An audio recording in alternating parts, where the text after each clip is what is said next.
Everyone, thumbs up from the back of the room. I'm here all week. No, I'm actually only here today.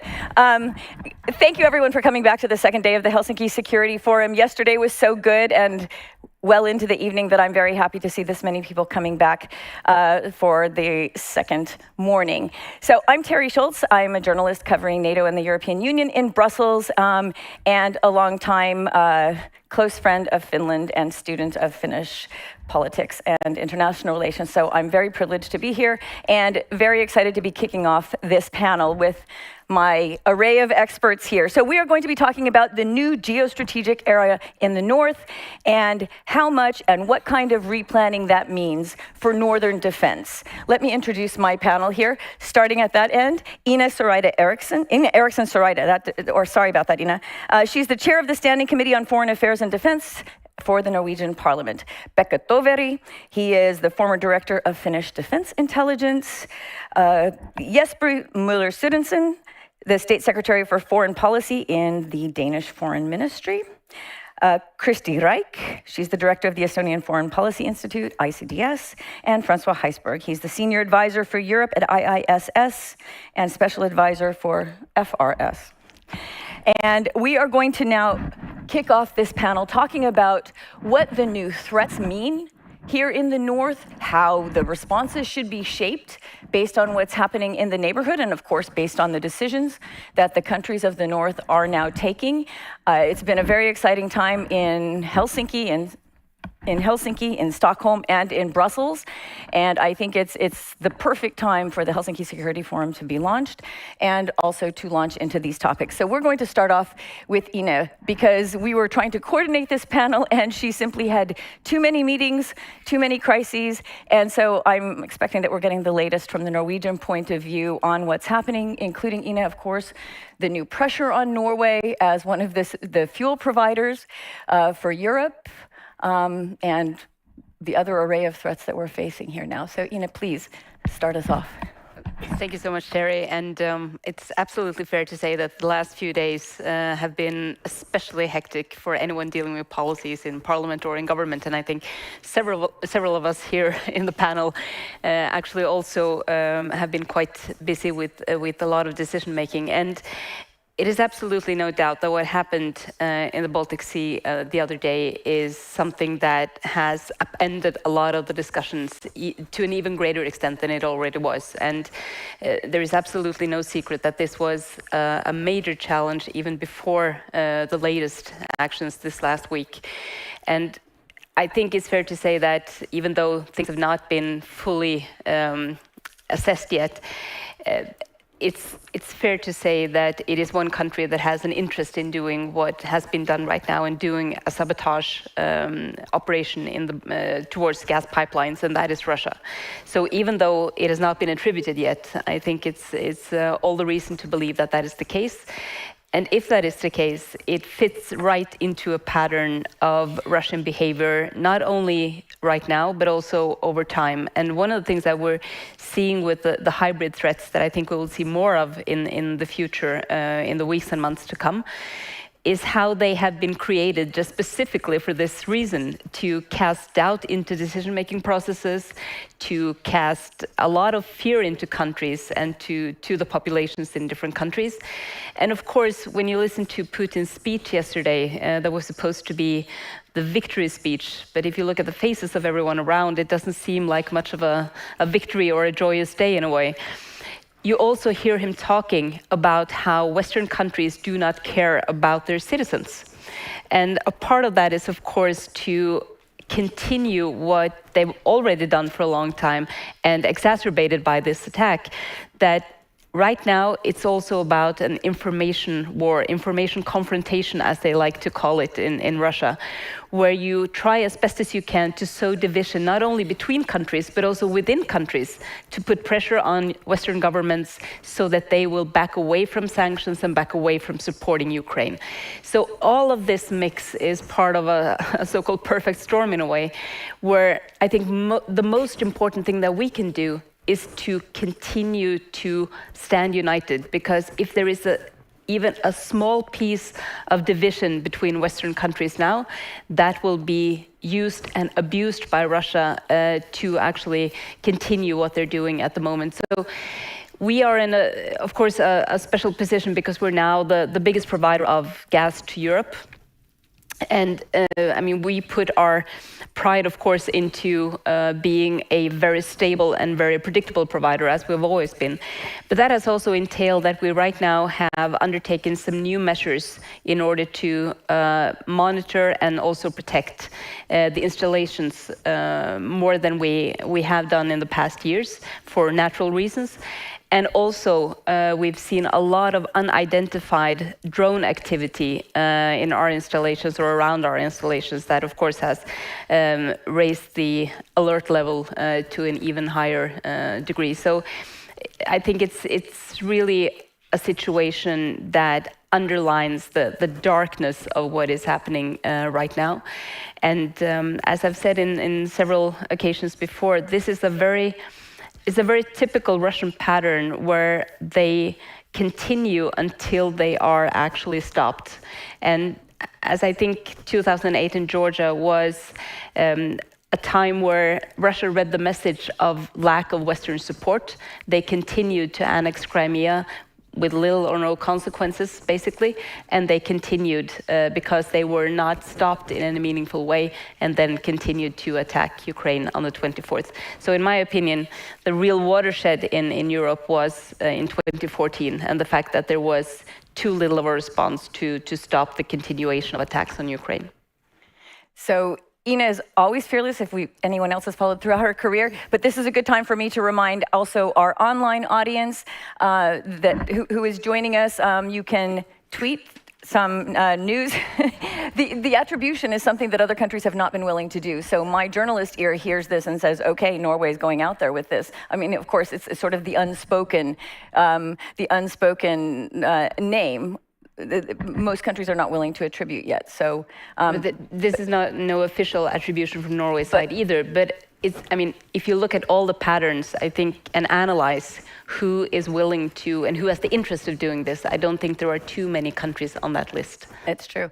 Okay, and the hashtag is hashtag HSF2022 anyway, because I forgot to say that at the beginning. So now moving to Jesper, who I think will add perhaps a few more details. Denmark, of course, was among the first to alert the world about what was happening, sent your military ships into the waters. We saw those dramatic pictures. What can you add to what we know right now? And again, going back to the title of our panel, Replanning Northern Defense, what does this incident tell us about what countries surrounding the Baltic Sea are going to have to do now, something we didn't perhaps expect at this moment? Thank you very. Does it work? No, it's not on. Good morning, everyone. There we go. Yeah, I think it's there. And thank you very much, Terry. Good morning, everyone. It's great to be here in Helsinki. Just to continue where Ina kicked off. I mean, first of all, we are not in a position to make any attribution officially. Let me just start out by saying that. But just a couple of points. It is interesting to note the position of where this took place. It did not take place in Swedish or Danish territorial waters, but in the economic zones. I think that's one point just to notice. It's technically international waters. Which is international waters, but for the two countries who has the economic zones, there are some obligations because of safety and environmental concerns, which also gives us a part of an obligation when it comes to the investigation. It also means that other countries can be invited into an investigation. We have just established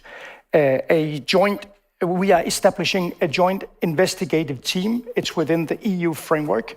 It will consist of Germany, Sweden, and Denmark as the most affected countries to initiate the investigation.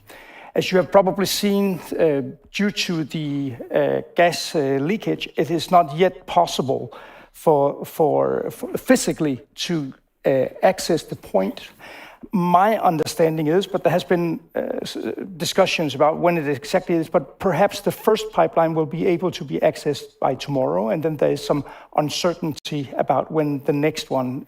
It's simply a matter of how much gas pressure is still coming out. When you say access, do you mean that you'll be able to get close to it to actually Yes. assess the damage? Yeah. And you can't do that yet? Not yet. Because of the... I mean, you can get closer, flow of gas. but you can't get physically down, and you cannot get down underwater yet. But I think within the next couple of days, certainly for the first pipeline, that should be possible. Okay. The other thing to notice, I think, is that the timing of when this happened. This was the day before the opening of the Baltic Pipe. The opening of the Baltic pipeline coming from Norway to Poland. Again, I'm not making any accusations, I cannot, but I think it is suspicious. And of course, you know, we had the debates in the UN Security Councils yesterday. There was obviously an attempt by one country to try to put this issue on the agenda. I think that was not successful. I think there was a concerted effort by a majority of countries to make sure that the real focus yesterday was on the session on the illegal referendums that had taken place in Ukraine. But I'm saying this because there is, of course, you know, again, a suspicion that there seemed to be an interest in diverting attention away from the real thing, which is what also I think UN Secretary General have put in very blunt terms, a clear violation of international rule. And actually even also underlining that this was an event that should be condemned by the international community. Now, there was one country that did not support the resolution, but had Russia not vetoed yesterday, that resolution would have passed in the UN Security Council. So moving forward, we will initiate the investigation. We are putting together the framework around this. The core group of this will be the 3 countries, the relevant authorities, police and others. And then you ask to the broader ramifications of this. And I think as Ine was alluding to, this stoked fear in all of us. Where are we with energy security, also in terms of the infrastructure around this?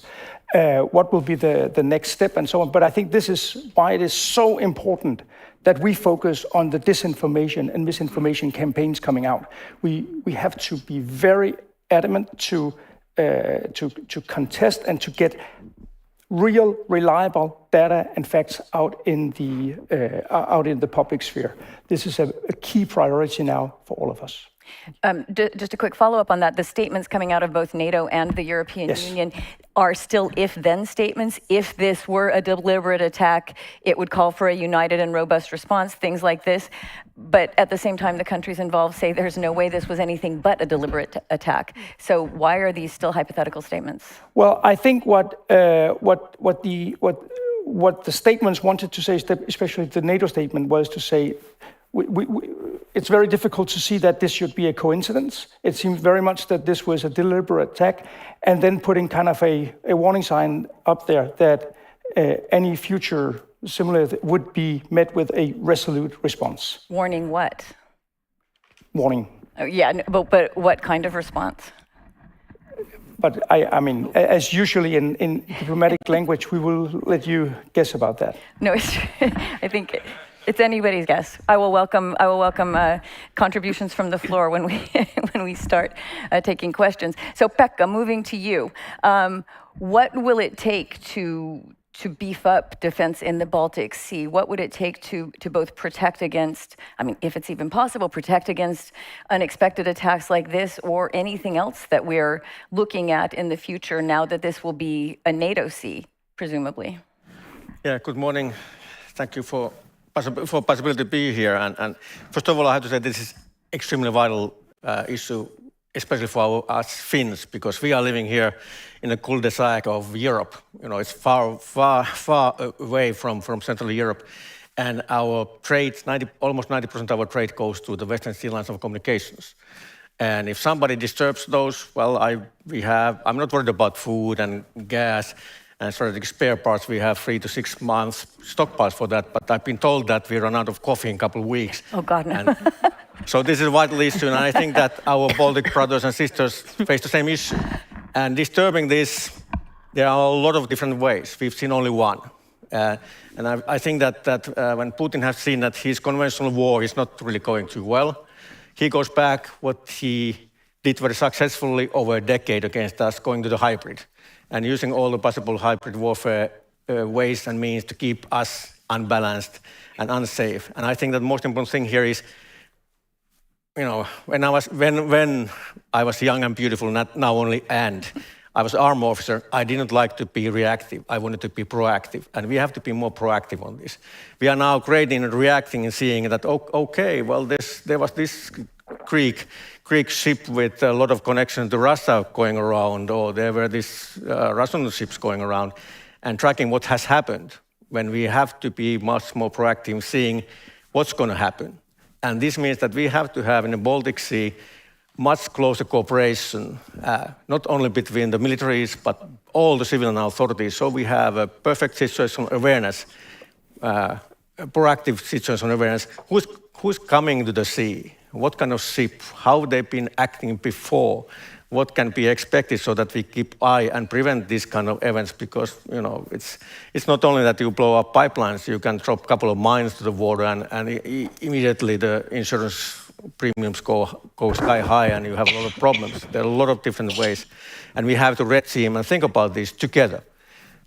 NATO is a good framework for military actions, and sure, we have to take care that in the future that hopefully NATO has plans on place and capabilities on place, so that we can take care of Kaliningrad, because that's the biggest threat to any sea communications towards north.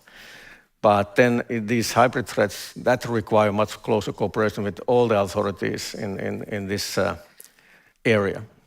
And you're saying this even in an area that is one of the most integrated in the world. Who cooperates more closely together than the Nordic countries? There are a few regions that do. Yep. So you're saying that there needs to be even more cooperation there, or are you talking about integrating more NATO countries, more European Union countries? Well, I'd say that the threats can come farther away, but I said even between Nordic countries, yes, we have a long tradition being cooperating a lot, but there are still stovepipes and pipelines, and for example.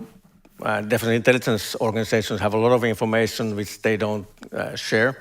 And now we have to look ways when military and civilian sides can talk more closely, look the threats, as I said, red teaming, look to the future, try to predict what can happen and keep eye on possible threats coming outside our area. And that requires larger cooperation than not just in the Baltic Sea area. Again, if somebody already is at Baltic Sea with some mischievous plans and have assets there, we are too late. But I mean, Finland and Sweden were expecting hybrid attacks. Were warning Russia that they knew they would be coming, but this wasn't one that I remember being mentioned. I don't know if Rasmus is here from Hybrid COE. Maybe they had it in their reports. Well, there actually, I think 2009 there was a war game between some Nordic countries and US, where this was one possible threat that somebody uses the Nord Stream 1 to create hybrid effects and cause panic and give a permission Russia to put assets in the area. So it's been thought well ahead. Okay, so Kristi, moving to you, could this have been something that was protected against? I mean, should there have been more defenses already in place, knowing that hybrid threats, especially after the Finnish-Swedish application, would be coming?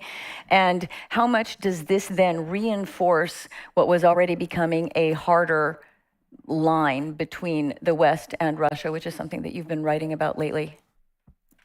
Well, I would say what we have seen happening during the past couple of weeks shouldn't be particularly surprising to anybody.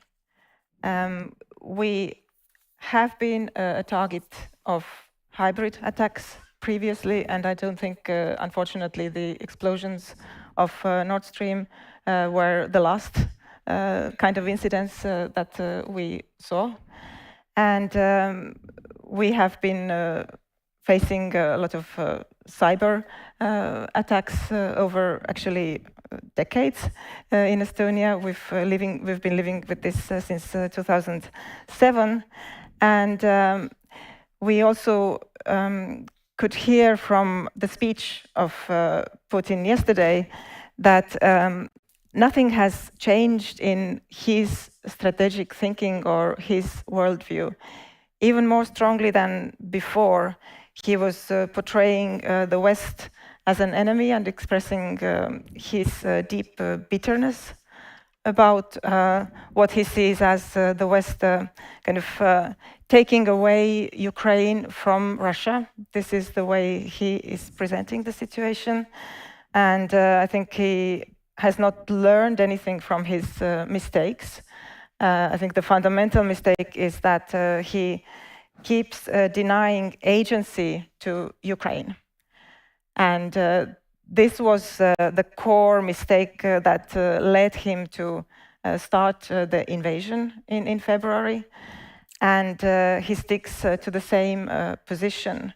And he continues to underestimate Ukraine, and I think also underestimate the West, because with every step that he makes to try to make us even more afraid and try to make Western countries to take a step back and reduce their support to Ukraine and somehow get paralyzed even, is actually making us stronger and more determined and making more efforts to defend ourselves, be it militarily or be it in the realm of hybrid threats. And actually, I don't think Russia has achieved that much with the hybrid warfare that it has been conducting for many, many years. And now we see it has not achieved much with military warfare either in Ukraine. So yesterday's speech was an attempt by Putin to try to make defeat look like victory. But there was some sense of déjà vu from 2014 speech after the annexation of Crimea, but I very much agree with what was said already. We didn't see happy faces. I didn't sense the kind of jubilant mood. So I think it's not so easy for him to sell this image of victory anymore to people around him and even the population of Russia. It's getting more difficult.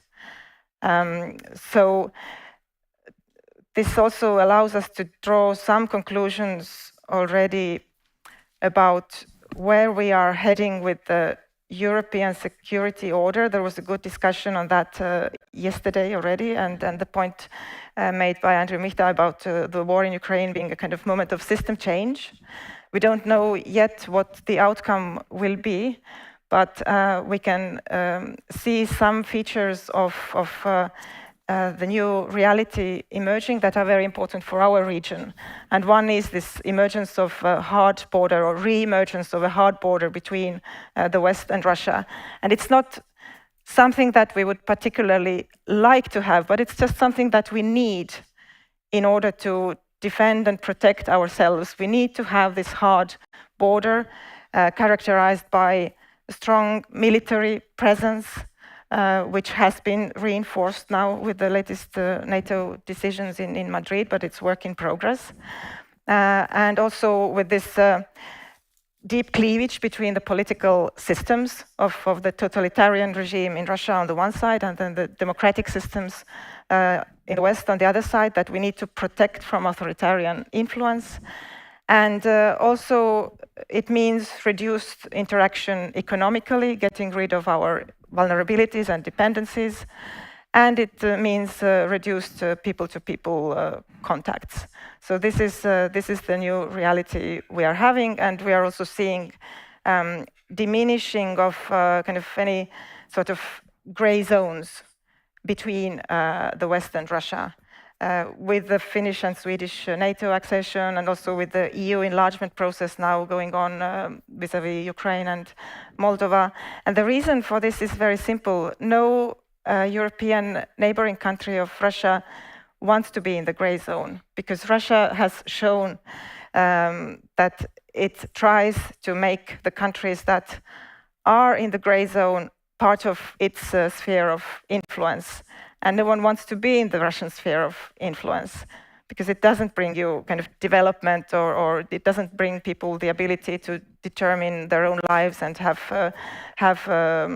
kind of rule of law in their societies. It's I think also a positive development to see these gray zones actually shrinking. This reminds me, Ina, Norway is now the only country that is not restricting cross-border traffic with Russia, because Finland tightened it yesterday, I believe.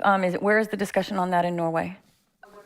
Restrictions, and we made some restrictions early on, but there is now a day-to-day discussion, or I would say hour-to-hour discussion, on closing the border also for those who are coming over right now.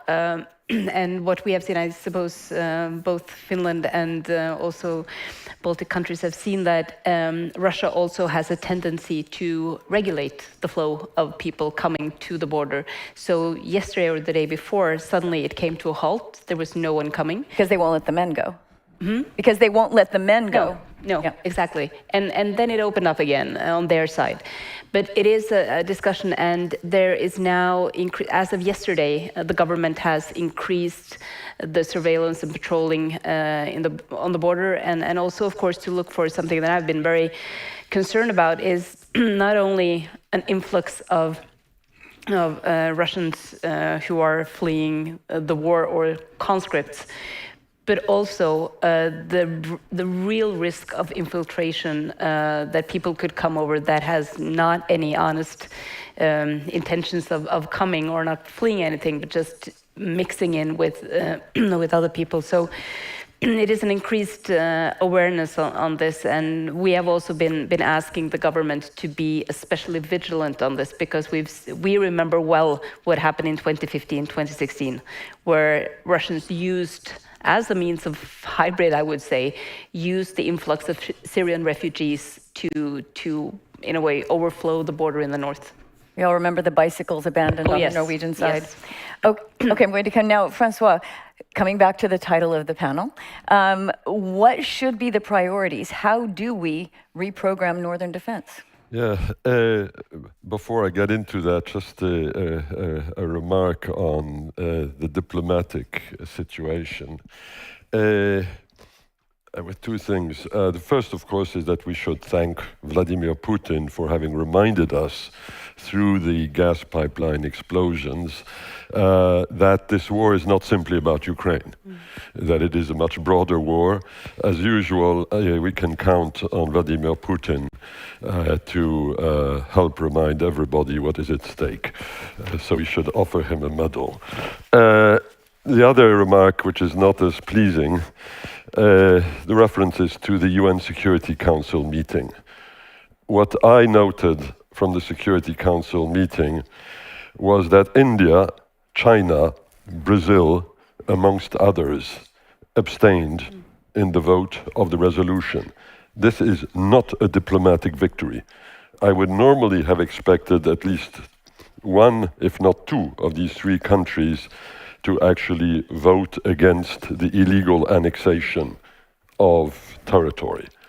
We are not doing well at the global level, and we should not kid ourselves. We have a lot of work to do. It is not good enough to say Russia is isolated because they were the only ones to vote no on the resolution and with their veto right. No, we are still on the back foot on that one. Now, replanning.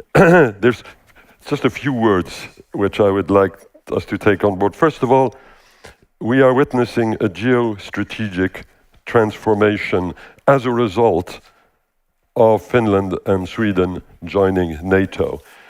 Since the creation of NATO, which is now, what is it, more 73 years, the geostrategy was very simple.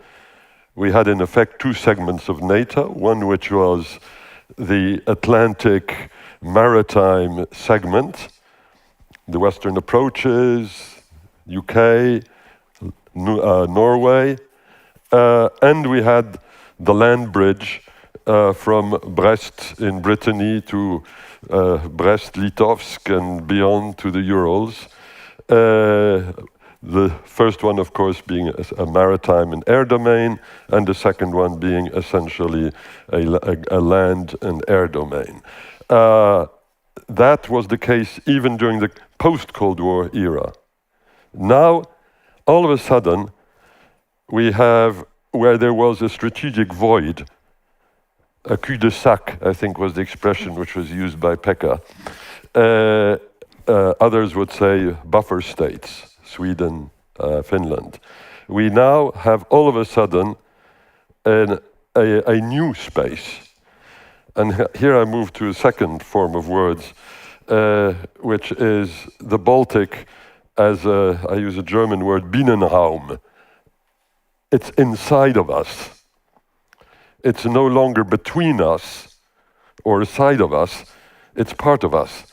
The more trivial image would be to say it's like NATO is now like a donut, with the Baltic being the hole in the donut.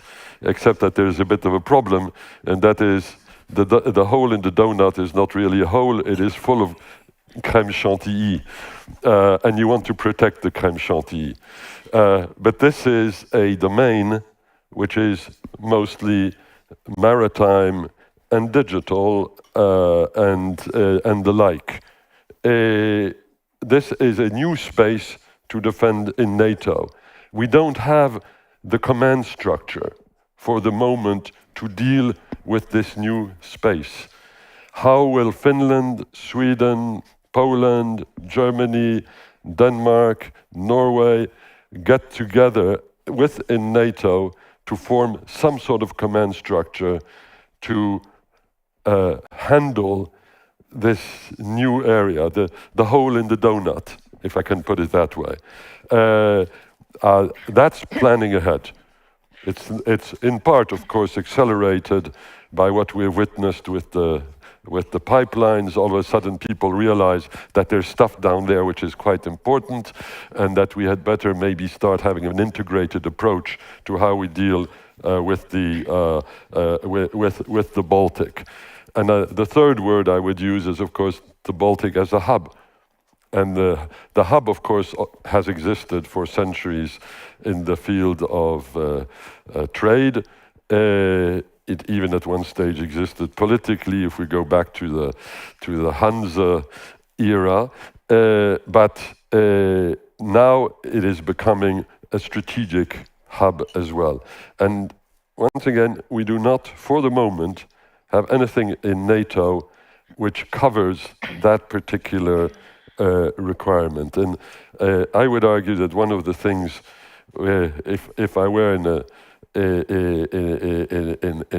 non-think tank position, I would say it is actually quite urgent for the countries of the region, in partnership, of course, with their other allies, the United States, the United Kingdom, France, etc., that there should actually be some sort of collective reflection and then decision on how to structure this Baltic space with all of its infrastructure assets and the infrastructure assets which it contains. NATO was not designed for this. It was not designed around this. Now it's going to have to be designed around it. And that, when President Niinistö yesterday was asking, what can Finland do for NATO? Well, I guess this is actually quite a good area to explore. I think there is a plan for that inside NATO. The Finns and Swedes have been talking about it, but I will let them address that. But Jesper, you had your hand up first on my panel, and then Pekka wanted to address this. And then everybody out there, be thinking of your questions, because we are going to have a nice, generous chunk of time to have a conversation. Am I on? Yeah. Okay. It was only that the comment on the diplomatic scene in New York. I should have stressed, of course, that it was disappointing, as you say, that we had 4 abstentions. But I still want to say that we also had countries like the UAE which this time actually voted in favor. I think both the two of the four countries that abstained, Brazil and Gabon, did it because of procedural issues. They actually did in their interventions say that this was against a violation of international law. But the main point is that I think that the upcoming vote that we will have within the next couple of days in the General Assembly, where all countries are voting, will be the real test. And of course, this is where the diplomatic outreach is now taking place, because I think it's a very important vote now. And the reason I kind of highlighted the success was that Russia did not succeed in putting all the focus on the session on the gas leaks. Quite the contrary, all attention was on the referenda. So that was the point. Okay. Pekka. Yeah, I totally agree about the need to look at the Baltic region and how NATO is going to build its command structure and so on. But I think that we shouldn't forget Arctic and handle that the same way, because Russia, the geostrategic situation will change to very unfavorable to Russia after Finnish and Swedish membership in NATO. And it's weak now that when its army is beaten by Ukrainians. But they are strong in Arctic. They are stronger than we are in Arctic region, because they've been militarizing it for 10, 15 years now.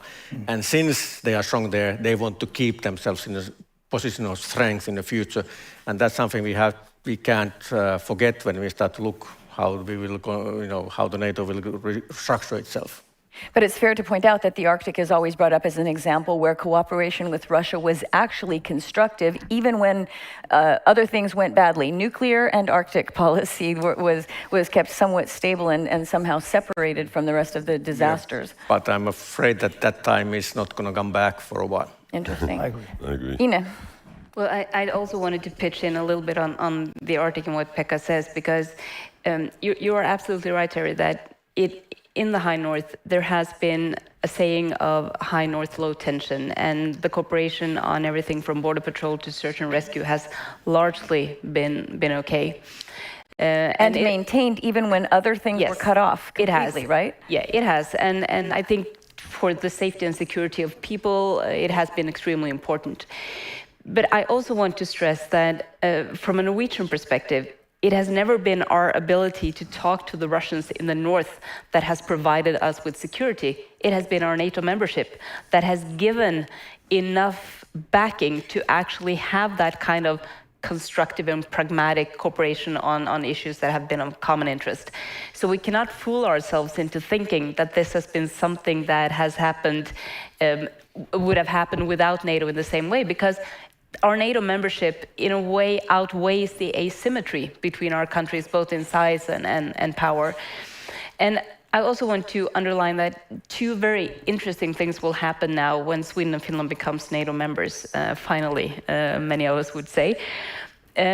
One is that the cooperation, the very, very good Nordic cooperation we've had on the defense side for many, many years can now be taken one step further. There has always been a caveat. We haven't had the same defense plans. We haven't had the same security guarantees, which means that we have been able to do a lot of things on the exercise board and do it physically, but stopping where we could not do the same thing in crisis and war. Now we can. The second thing is that we will now be able to link what has always been a very interesting link between the Baltic Sea and the High North. And when I say that, and I've been saying this as both a defense minister and foreign minister for many, many years, that we have never expected a potential crisis to start in the north, but it would very easily and quickly come to the north if it starts somewhere else, typically in the Baltic Sea region. And the reason for that, of course, is that the Russians have, over years, reinvigorated their bastion defense concept. They still have most of their nuclear assets just outside our window. And they need to protect it, to get it out when they need to. And the strategic implication for NATO is huge, because it means that they can effectively cut off the Greenland-Iceland-UK gap and hamper Allied reinforcement to Europe. So to be able to see the link between the Baltic Sea and the High North will now be an enormous opportunity, I think, for enhancing NATO security in this region. Christy? Well, I just wanted to pick up on this point about pragmatic cooperation with Russia, because I think this is important to actually note that what made people-to-people contacts and cooperation possible was to have the security guarantee from NATO. And the post-Cold War era was a time of a lot of wishful thinking about Russia in the West, and a lot of people kind of believing that if only we develop economic interaction and human interaction, we can actually have a positive influence on developments in Russia and our own security, on how to what extent Russia might be a threat to us. But now this is a time to reassess, and once there will be a change, let's say, we don't know when it will come, but a change within Russia and a change in the security situation, we should not kind of rush to, again, normalize relations and build again cooperation, but we should keep it in mind that it's having a proper defense capability and having hard power to back up whatever we do in the kind of softer sphere is going to be very important in the Russia relations. Yeah, I'd like to add something to what you just said about the link between the Baltic and the High North. Similarly, to that North-South link, you also have the East-West maritime link. Well, NATO as an alliance has focused quite rightly over the decades on sea lines of communication and therefore of keeping open the Greenland, Iceland, UK gap and so on. But now, of course, we have the extra dimension, and here again the pipeline thing comes as a reminder, with all of the cables linking North America to Europe. I think we're at around 21 cables. You cut those, and they're much easier to cut than to cut the gas pipelines, by the way. And there have been a lot of warnings about that. And of course, Norway was well placed with the Svalbard problem last January with the data transfer cable, which was cut by unknown hands. I'm not sure whether Norway has actually attributed it now or not, but it certainly wasn't Martians who did the cutting of the cable up there. I am with Sweden as a member of NATO, which has a window both on the Baltic and on the North Atlantic. It would be interesting to see how we can establish the interface between the strictly Atlantic part of the defense and the Baltic part of the defense. And here again, so many things have changed over the last few years. What it means to defend the Atlantic is now very different from what it was even only 10 or 15 years ago. Jesper, you want to say something else? And then I really want to open to the audience, because otherwise we're just having our own little coffee clatch here. Open to the audience. Okay, open to the audience.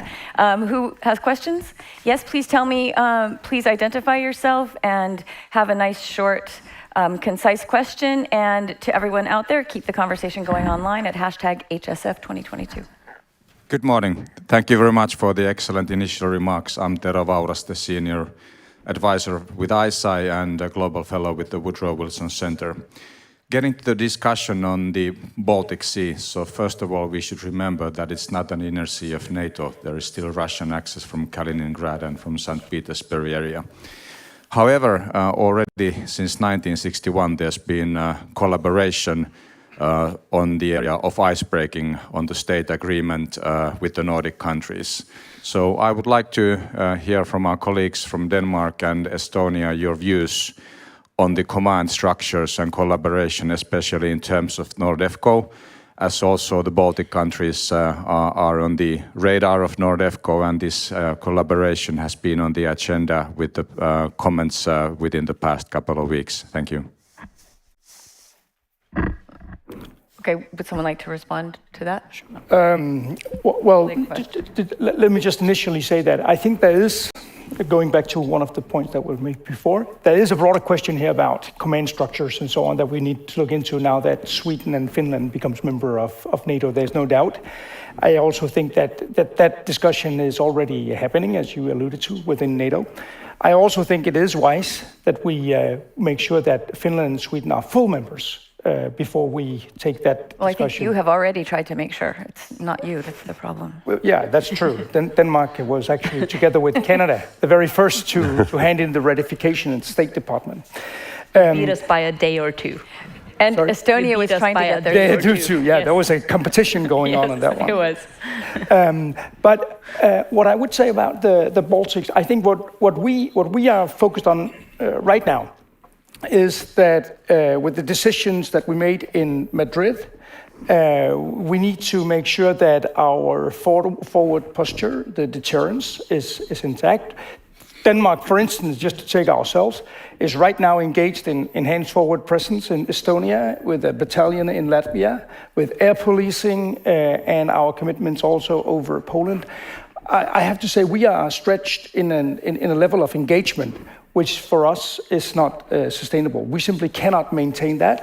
And of course, here I think there are some new opportunities now that Finland and Sweden are also joining NATO, for looking at how we as this grouping can have rotational shifts and so on, which were not possible previously.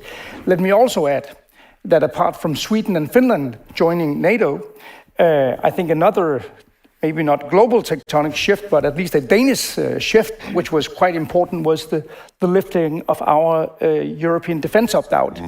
And just as an illustration of what it actually has meant, what's going on in our region with Putin's decisions, 66.9% of the Danish population voted yes to remove an opt-out, where I think that 1 year ago, that had not been possible. At least it would have been very, very difficult, so it would not have been put out there. One of the reasons that I'm here in Helsinki to have discussions with my Finnish counterparts is it's exactly, and now I'll come a little bit closer to your question, to get close. We all say, with all of this new shift taking place, Sweden and Finland becoming very capable members of NATO, Denmark moving our opt-outs, this creates new opportunity for Nordic security and defense cooperation. All of us can see that there are some possibilities, but I think we need to make this more concrete and more exact. I'm not in a position right now to say, will there be new constructions? What does it mean for NORDEFCO and so on? But I think that these are some of the avenues that we need to explore now. And obviously, the whole Baltic Sea area, with all countries except one being members of NATO, puts us in a completely different and more positive, in terms of security, situation. And we need to build on this. Okay, we have another question over here. Andrew. Thank you. My name is Mats Löfström. I'm a member of the Finnish Parliament representing the Åland Islands. Thank you for great interventions. And my question will start from what Pekka Toveri said regarding being proactive and the need for being proactive. The challenge of hybrid threats are, of course, they are more challenging to identify than traditional threats. It's easy to see a tank or a warship, but it's more difficult to identify a Buster Magnum or a small craft with fishing tourists, or a Volkswagen transporter going around on remote places where looking at telecommunication sites and so on. So my question is, how could we as society get help from the general public to be vigilant and see those kind of things when strange things or supposedly strange things can happen? How could we integrate that? And also, when Pekka Toveri said that you see a vessel going around somewhere, there are lots of enthusiasts that are following marine traffic, for example, and are quite good civilians to analyze things. How could we as a society take that on board in our approach, or is that feasible at all? And how can we ask also the public, without being too alarmist, to lean in and help our societies? Well, or is it a bad question? It's not a bad question, but Pekka would be in the best position to answer it because Finland has one of the best whole of society approaches to this, this question of any country that I know of. Yeah, we're in a pretty good position on this to the many historical reasons. You know, Finns, we are a very homogeneous country, well-educated population, and we have general conscription. So we have a lot of people walking around who are a bit, let's say, more defense-minded than an average Western country, and a bit suspicious about anything coming from East. So it creates environment where it's very easy for people to contact authorities and tell, well, this and this is happening, you know, and just giving the hints. And it's very important and very valuable. How to make it happen NATO-wide, well, I don't know. I'm not a cultural expert to know how to tell Spaniards without creating a panic that, well, you should start informing if you see something suspicious. But I think that it's a good, great, helpful thing, but I still think that the most important thing is cooperation between authorities and sense-making from the all huge data we can collect from different sources and different sensors and make sense out of it. And again, wargaming, red teaming about possible threats, because everything that Russia has done has been predicted and wargamed, but it never has become actual activities to then start looking in that possible threat and to be proactive in stopping it. But this is not mutually exclusive to educate your public, not to alarm them, not to point fingers at any country, but to educate everyone about their own interest in keeping public safety, right? Not just authorities. Ine? Well, I think it's a very interesting question, and I think there is one additional point to what Pekka is saying about people telling the authorities what they're seeing if they're seeing something suspicious. I think it is as much right now about telling our citizens what to expect of a hybrid situation, and especially on the information side. What has been going on for at least since the invasion of Ukraine, but even long before that, has been to try to use information, disinformation, propaganda, polarization, fake news to divide as much as possible. And unless we, in a way, educate people in what they are seeing, to tell them what this is all about, it will be difficult for people not to understand what they are being subject to. And just one small example from the COVID dealings for all governments. When we were in government, it was a point in itself to try to be as open as possible about all the dilemmas, the things we needed to do, how we needed to adjust things, just to make sure that there were little fertile ground for conspiracy theories to grow. And if you look at countries right now in Europe, I'm quite concerned actually that there are many countries where authorities are alerting that we could see social unrest as a part of the energy crisis, the food prices increasing, inflation, interest rates, and so forth. And unless you then communicate with your public about what this is, who's sending these messages, what are their goals, then it's going to be very difficult as well. And if you look at the countries who had a lot of demonstrations and a lot of resistance during the pandemic, it's much the same countries who will now face the challenges with energy crisis and Russia's use of energy as a tool to try to sow division within countries and to undermine trust in governments. And it seems like it doesn't really matter what the topic is, whether it's a pandemic or it's the energy issues. But the fertile ground that has been sowed in many countries for this to grow is what needs to be dealt with. And then we have to be very open in our public conversation about this to tell people what they're seeing. I just want to do something a bit unorthodox, and she's completely not expecting this, but Mina Olander, can you just tell people a little bit about the fellows? This is, if anyone isn't following this on Twitter, there is an extraordinarily effective grassroots effort now on Twitter to debunk. And this did not come from authorities. This came from sharp people watching these videos that were lies. And Mina's a fellow. And Mina, could you just stand up and just briefly explain this? And I'm sorry to call on you. I was trying to get your attention, but I couldn't. So tell people how this came about, because it's really interesting and it's really effective in helping counter disinformation. And nobody could have organized that from the top. Thanks, you totally disrupted my twittering. I'm sorry. No, it's fine. Mina Olander is a new staff member here at FIA, so I'm also happy to introduce her to everyone. So I am research fellow at FIA here. And as you mentioned, I'm also a NAFO fellow. The NAFO is the so-called North Atlantic Fellow Organization. It's a grassroots movement of Shiba Inus who counter Russian nonsense on social media, especially on Twitter. You can recognize the fellas in their avatars, which are these funny Shiba Inu, you can make a wish what type of a picture you want to have. Mine has a Pikachu tail, for example. Anyways, so this started out as the Georgian Legion in Ukraine, collecting money for their support to Ukraine. And it got increasingly popular. People would donate to the Georgian Legion or other aid organizations, and then they would get this kind of a fella and would become part of this movement. And the idea is to kind of troll back, troll Russian trolls back, and that way kind of stop it from spreading. It's been quite effective, actually. One of the favorite targets of NAFO has been the Russian ambassador Ulyanov at OSCE. He's at OSCE. Yeah, right.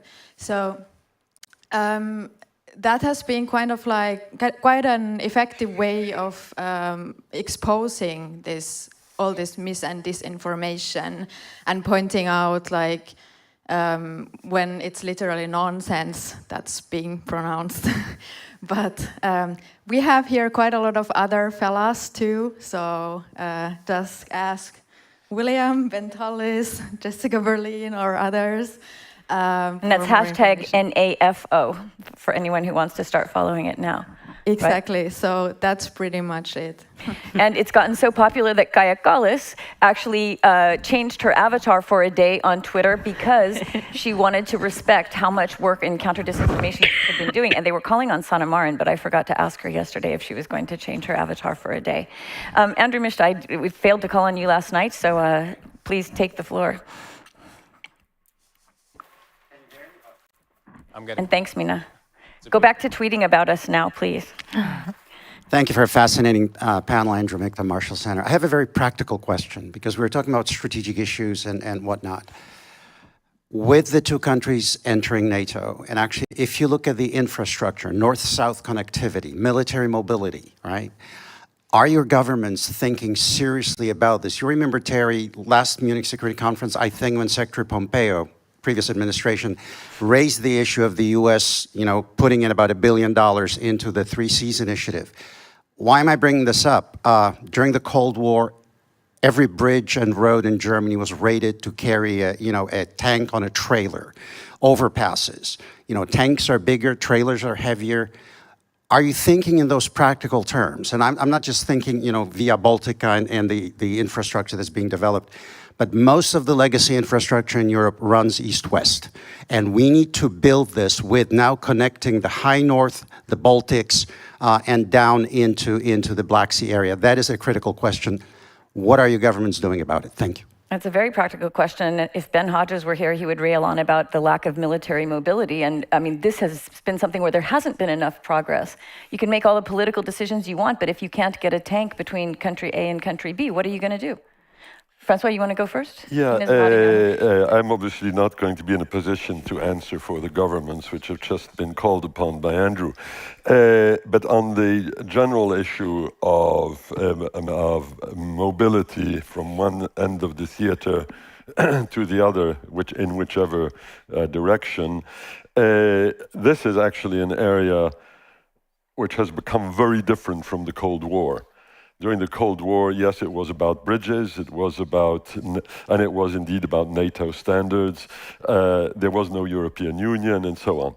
Now we have a single market, we have regulatory regimes, national and European, which are major impediments, if left to their own devices, on strategic mobility. And the solution, such as it is going to come out mainly from the European Union, or at least it should. The money, anyway. Well, the money and the rule, the workarounds around the rules, because that's what it means. How do we work around the rules which make it difficult to move stuff from one country to another? This is one of the paradoxes of the single market, is that it actually makes movement sometimes more difficult because norms are heavier, more numerous in more areas than before, and they impact military traffic. So this is typically the sort of place where the Americans should actually be yearning for the EU to do more and ask us to do more, and sometimes they do, and if they do, they're right to do so. That's certainly one aspect, and the other aspect is that indeed the European Union has to work on this in an integrated manner and in a stable manner, because we've had these ups and downs in terms of the funding. Of the transit initiative. I always forget the exact name, but that initiative should have stable forward planning and not be subjected to the vagaries of moving from 10 billion to zero. And which the Finnish presidency did, by the way. Of course. Finns. And the folks here are serious, and the fear of remaining in the cul-de-sac, to use Pekka's expression, is a very strong motivator in that sense. So that's my little pitch for the EU on this one. Well, they have been working on this. There have been working groups on this forever. They put it under EPA. No. I mean, Europe produces working groups like true. others produce sugar beets. But what one would want to see is actual results and outcomes over the next few years. The EU is a bit like Nordefco. I love Nordefco, but it's not Nordefco which is going to be doing the heavy lifting. The heavy lifting is going to be done by NATO. And the same is true for transit. The heavy lifting is going to be done, if it is done at all, is going to be done by the EU. You know, a couple of years ago, now I can't remember the name of the NATO exercise, but in Trondheim, and there were, this was one of the purposes, was to see how fast could heavy equipment be moved to Norway, and there were summer tires heading into Norwegian winter and this kind of thing. What did we learn from that? I think actually we learned a lot, and what did we do after that? We, you. Yeah. Me or you? Yeah, not me, you. Well, I think it's fair to say that it was a bit of a wake-up call as well. I think everyone knew the problem that you are highlighting, that military mobility has been an issue in NATO for years. I think Stoltenberg, as Secretary General, has been working, I would say, very well on this over the past 3 to 4 years, and even a little bit before that, together with the EU. First and foremost, then, taking away all the formalities of crossing borders, which is the easy part of all of this. The difficult part has been the actual movement of equipment. We're taking part now, even though we're not an EU member, as all of you know, we're taking part in one project in PESCO, military mobility. Yep. The US does too. Canada does too. And I think the idea here is, and everything has not been shaped yet, but the idea here is to actually work on those very, very practical issues that has to do with the width of a road, the ability to take heavy equipment. And in Nordefco, Francois, I just wanted to add one thing on Nordefco, since it came out a little bit as if you didn't think Nordefco could do any heavy lifting. And to a certain extent, I agree with you. It has to be done in NATO, it has to be done in the EU. But one of the things that we did in the wake of the annexation of Crimea was not only to start discussing security policy in NORDEFCO, which had never been discussed before, we also started to do some practical things like using each other's air bases in a time of crisis, which is one of those kind of mobility issues, starting in the small, but still some of these mobility issues that can be worked on very practically if you just sit down and consider what you have, what you need to be done, and how to move things around. And it is better now than it was, even though we still have a little bit of a way, literally, to go. Yeah. Jesper, you wanted to talk about that? It was basically that very point about the importance of military mobility that we have focused on in NATO. But I think that the EU part of this is very important, because I actually think that this is where the EU has some added benefit, added value that NATO cannot provide, because rules and regulations that takes place within EU. And I can only confirm to the person who asked the question that this is an area where there is increasing focus. We just had a large exercise exactly of host nation support in our Esbjerg harbor, receiving US military aid exactly to make sure that the logistical part of this runs faster. If the question was not only related to military, because I thought it was broader, Yeah, exactly. That's what I thought.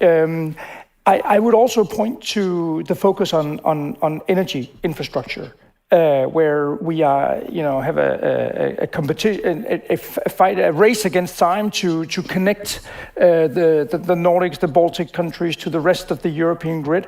I think this is another area of focus which is extremely important and has only become more important in light of what happened the last year. William Alberca, you have a question? Oh, sorry. Oh, Pekka, sorry. Well, just from the Finnish perspective, we have ever since end of Second World War, we have a 77-year of experience of moving military within Finland from south to north a lot. I spent a lot of time on north of Arctic Circle during my career, and ever since 2015, we have had more and more our NATO partners, future allies, exercising in Finland. And my personal opinion is the biggest problem is not the infrastructure. The biggest problem is the Finnish authorities on our borders, because we have a lot of different regulations, and I disagree that the Finnish civilian authorities are extremely good in reading the regulations and stick to them. So to get the mindset moving that will actually have military coming in with live ammunition, with actually food, which is a bit different than Finnish food, and getting them in the country, after that everything is easy. But one thing is that if you talk about moving a lot of military, for example, to up north, if we are talking about Nordic defense, well, one of the fastest routes, of course, is to take them by ship to somewhere Oulu, Kemi area. And there, if it's winter time, we run into troubles. But luckily, as Tero Valleste is here, we have the second biggest icebreaker fleet in the world in Finland. Sweden must be third or fourth. And that's actually one capability where Russia is overwhelming up north, and the United States has two. So that's something to think about also in the future when we are members, that there's a capability which can be very useful. Okay, but I would point out that these are exactly the same lines that we've been hearing for years and years and years. It's getting better. We're working on it, but I don't see why it's not seen as more urgent. But anyway, just my comment. William, and first, and then, okay, and then. Thank you. William Alberk from the International Institute for Strategic Studies. When I think about NORDEFCO and Nordic-Baltic cooperation, there were three major impediments. The first being Finnish and Swedish non-membership in NATO, which we're addressing. The second being the Danish opt-out, which has been addressed. The third is when Norway and Denmark joined NATO, there was a unilateral letter sent by each to the Soviet Union on restrictions of NATO cooperation on their territory, foreign basing, equipment, troops, certain areas where they weren't allowed to go. Are those still holding, or have they been lifted formally or informally? I've never had any clarity on that. And once lifted, I think that really helps in terms of Nordic-Baltic. And are Finland and Sweden asking for some of the same exceptions? If I could add that. You know? I can start. Well, you're absolutely right that it was a unilateral decision from Norway's side, and it has, from the Russian side, of course, been portrayed as an agreement, which of course it is not. And it is about not having foreign bases, permanent bases for foreign soldiers on our soil. And there are also some restrictions on the exercise activity going east and so forth.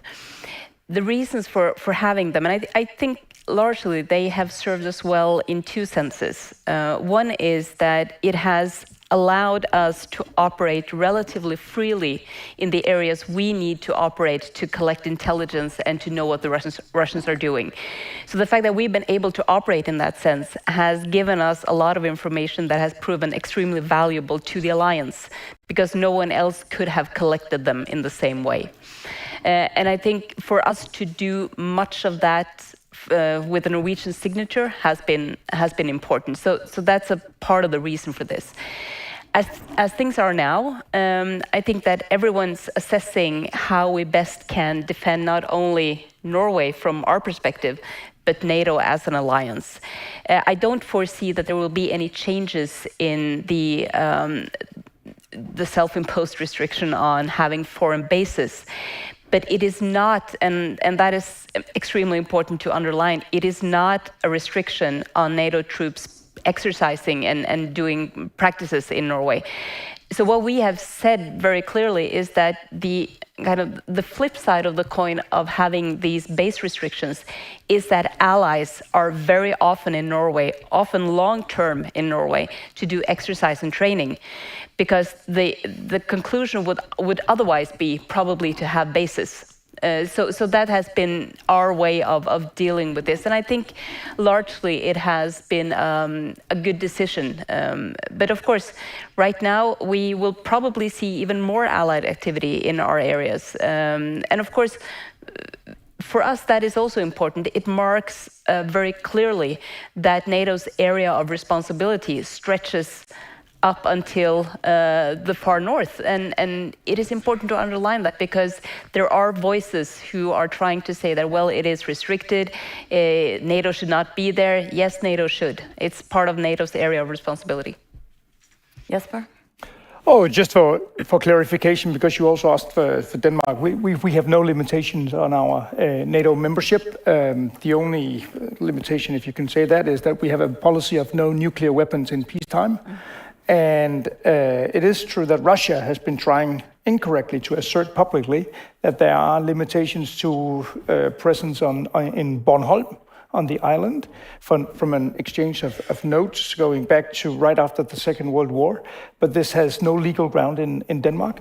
And then thirdly, we have, just like other countries, Norway and Finland, so we have started our with regard to the policy of having no permanent troops stationed on Danish soils, we now have started our DCA negotiations with the United States. And we very much hope to have a bilateral agreement, just like other countries are entering, within the foreseeable future. And we have just also recently signed a supplementary defense cooperation agreement with the US that builds on more than 70 years of this cooperation. It doesn't mean basis, but it means that we are deepening and further deepening our cooperation with the US, which is good, I think, for allied security as well. Pekka, this was the Norwegian exception, or the Danish exception, was something that was brought up a lot in the Finnish debate about whether to join. So what I should know this off the top of my head, but I don't. What did Finland, where did that end? Where did that land? Do you know? I know you're not in government at the moment, but where did that land with Finland? Well, there's much better experts to talk about that, because I've been retired for Maybe, a year and a half. But as our president yesterday said in his speech, there's no limit. Finland don't go to negotiations by starting that we have this and these restrictions. There's no restrictions laid out from Finland's side on this issue. And overall, I think that more than being ex-military, I think that more than having a permanent basis, is more important to have a great military mobility capability, which is exercised all the time, because that gives unpredictability towards your opponent on what's going to happen and how we are acting. And Christy, isn't this, this is so funny because in Estonia, the constant refrain is, can't we have permanent bases? Indeed, yes, this has been a major issue, of course, for the Baltic states. I just wanted to make one little remark on Finland and Norway. I have also followed with interest how Finland has been looking to Norway as a model in thinking about its own future relationship with NATO, but the conclusion has been indeed not to pose any restrictions. But one difference between Finland and Norway is that Russia never saw Norway as even potentially part of its sphere of influence. So this is a different situation with regard to Finland, which has been part of the Russian Empire in history. But now on Estonia and the Baltic states and the presence of NATO troops, US troops, this was again, of course, very much debated ahead of the Madrid summit in June. But the important thing really was to achieve this shift from the logic of tripwire through the enhanced forward presence to have deterrence to actually forward defense. And this is something that we have now in the NATO declarations. It's yet to be put fully into practice, and we are looking forward to the new defense plans to be agreed at the next NATO summit. But in terms of rhetoric and the thinking in NATO, it has changed.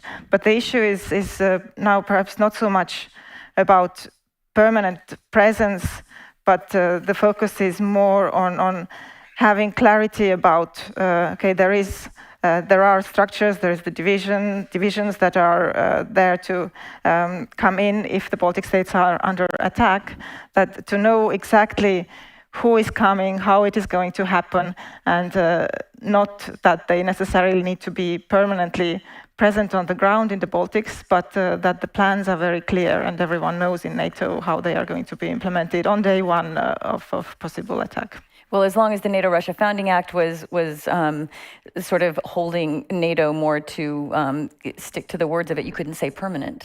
So now that nobody believes the NATO-Russia Founding Act is in any way an active document, I think that freed up NATO a lot, didn't it, to talk about what it was going to do with future presence.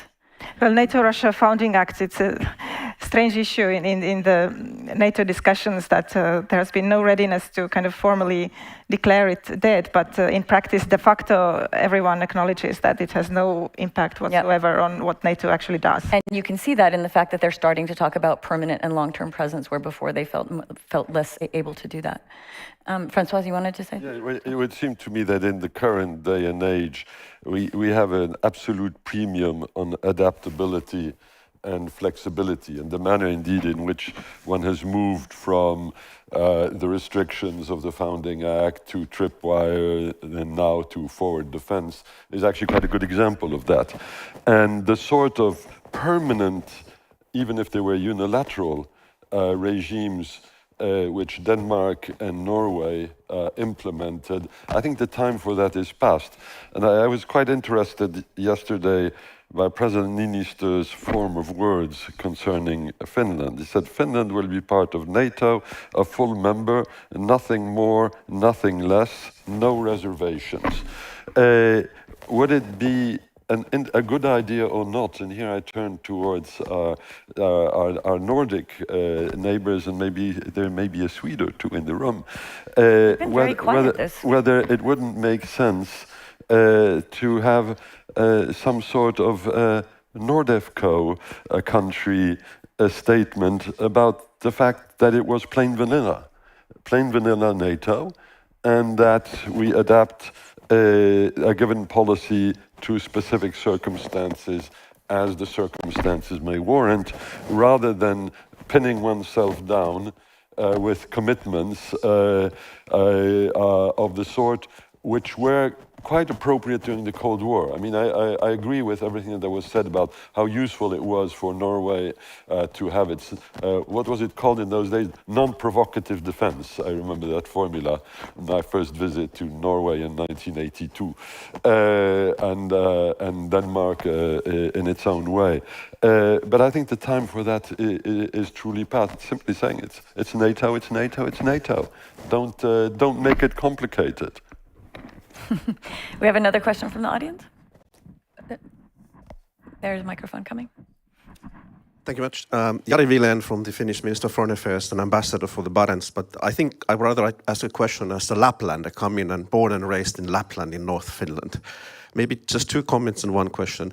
First of all, only a few weeks ago when Finland sent the application for the NATO, the Norwegian troops crossed the Finnish land border to go to the garrisons in Norway, which demonstrated the quality and fact of how the infrastructure really is changing and how it already has changed completely. Another small thing what happened last summer, for the first time since 1809, the Swedish troops were put under the Finnish command when they crossed the border from Sweden to come to military exercises to Finland. And you know what was the biggest challenge for the troops? I was talking to the commander of these troops. To have a car inspections in the Finnish and Swedish borders to check that the Swedish tanks has the blinkers and they have fire extinguishers inside their tanks. According to the colonel, this was the biggest challenge because he had to find the people to do these inspections. No rules on haircuts, because that used to be the joke between the Finnish and Swedish militaries. But just telling you that yes, it works, and he was able to do that. But he said the biggest problem he had really would make sure that he will fulfill the legal requirements about checking and inspecting the cars and tanks. But it worked. But the question actually, which you have touched upon a bit about that is, there's a certain soul searching if you look in the Finnish news that what kind of NATO membership Finland will be. The President very clearly said that there's no restrictions at all. But are we the NATO members who relies on the Norway and Denmark and together with Sweden? Are we the NATO member state who looks particularly to the Baltic states and Poland? And actually, maybe to all of you except to Pekka, the question that how would you foresee the Finnish membership in the NATO? What kind of position and role would we like to have? This is a question that is also put forward to our foreign ministers many times, and maybe you can help him also with your answers. Thank you.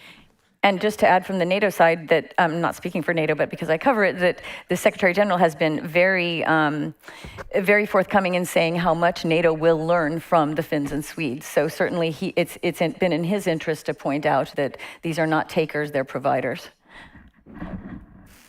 Who else would like to answer that question?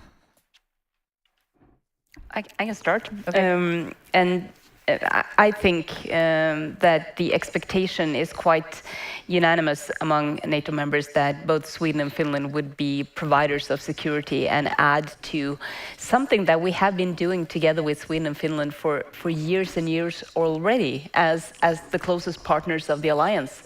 And I think that what meaning countries and the organization is looking forward to is actually to do that cooperation without any caveats. And I think that actually will inject also some new thinking into how we can do more of a regional posture under the same defense planning and umbrella. And I remember well when I started out as defense minister in 2013, there was a lot of skepticism within NATO to the Nordic Defense Cooperation, partly I think because both Sweden and Finland also wanted to have so-called solidarity clauses and security guarantees that we could not provide because we were NATO members, you were not NATO members. But as soon as that was kind of put aside, after the annexation of Crimea, when NATO turned around more or less completely, understanding the threat was a bit different compared to what it had been, then suddenly the idea of a closer cooperation regionally was not as frightening anymore. On the contrary, it was seen as something that could strengthen NATO.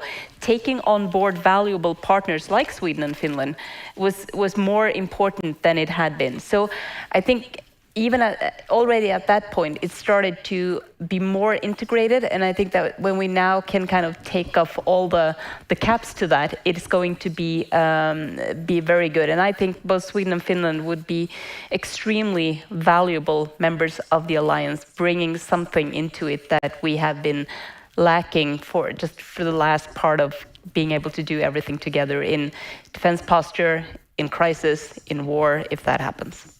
Jesper, anything to add to that? Well, just on the part of the Finnish profile, I think it was asked. I'm certainly have no authority. I'll let Finland talk about Finland's profile in NATO. But what I do want to say, building on what Ine is saying, is the very, very capable new members that we are receiving within the alliance. And just one data point, which I think is very illuminating, when Finland and Sweden becomes member of NATO, the Nordic countries in NATO, to my understanding, has more than 500 military planes. It's more than 200 fighter jets. No other NATO allies has that amount of fighter jets except for the United States. My only warning about talking about this is that NATO cannot and must not be regionalized. I think this is important. It's perfectly okay and fine, and this is what we are doing to talk about what kind of cooperation and so on that we can see among the Nordic countries. But NATO is one for all and all for one, and in the end, unity remains NATO's greatest strength. So we should continue to talk about NATO as a whole and not try to divide it into regions. That's my only footnote here. Well, this is actually exactly the point that I was also going to make about NATO's collective defense. It's not about one or the other country taking responsibility for defending some allies. And I think the question was posed as should Finland look more to the Nordics or to the Baltics? And I really have trouble with the question, the way you formulate it, because this is something I would hope Finland would get over. It's not either or. It's the Nordic-Baltic region which already has cooperation, and it has been deepening over years. Now in defense sphere it will further deepen, and we have a common region, so it's not either Nordics or Baltics. Okay, we're almost out of time, but I would like to, I've been looking at him to see if he would raise his hand. Veteran Finnish diplomat Jaakko Iloniemi finally raised his hand. So, Mr. Iloniemi, former ambassador in Washington, former lots of things. Thank you very much for the interaction. Just as important as it is to talk about removal or stockpiling of military resources is that we are well equipped with civilian resources such as food and medication and spare parts and that sort of thing. And willpower. These are not part of the NATO mission really, but cooperation in these areas is not very good for the time being. We saw during the COVID crisis that new barriers were erected in Europe when nations were trying to protect their national resources and they were not prepared to share them, even in cases where there was an abundance of the necessary stuff. So I would just like to remind that we have to give consideration also to the civilian needs in cases of great crisis.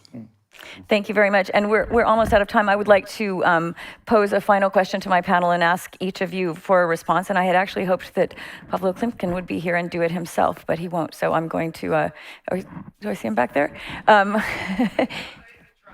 Thanks. I mean, I wanted to ask each of you, I mean, the current members of NATO, future members of NATO. Yesterday, President Zelensky announced that although this is not a technical step toward NATO membership, that Ukraine now unequivocally wanted to be a member of NATO. That's already in their constitution. This is not a surprise. So I had a breakfast discussion with the former foreign minister about what this means. Why now? Is this important? Why is it important for Ukraine? Is it important for NATO? Is it important for Russia to hear this? So just as sort of a provocative way to wrap up our panel, I would like to hear from each of you how you respond to this and your message to the Ukrainians sitting here in our comfortable Helsinki. I'll start with you, Francois. Yeah, sure. I think the Ukrainians were right to put the request on the table. It's an important escalatory step in the sense of maintaining escalatory initiative and dominance of the escalation process. And the Americans were right to say we shouldn't examine it now. Wait a second, you asked me for my opinion. Yeah. You didn't ask me for your opinion. No, that isn't my opinion. I think the Americans were right because we are in an escalatory process. And we do want to keep, I think, ammunition in reserve. Moving on the NATO membership of Ukraine will be a major step in the escalatory ladder. That's not a reason not to take it at the right moment. I'm not sure this is the right moment. We are, once again, when I disapprove of the Americans, I say so highly and loudly and sometimes get reproached for it. But I think the Americans actually did do the right thing. The important thing is that it is now back on the table, and it will not be removed from the table. It can only move forward, it cannot move backwards. Okay, interesting. But then we're no different than Bucharest. Yeah. Christy? This worry about escalation is something that has been very much discussed among Western security experts, and I think, unfortunately, having the consequence of the West really imposing sometimes unnecessary restrictions and being too risk-averse in assisting Ukraine and helping Ukraine to win this war.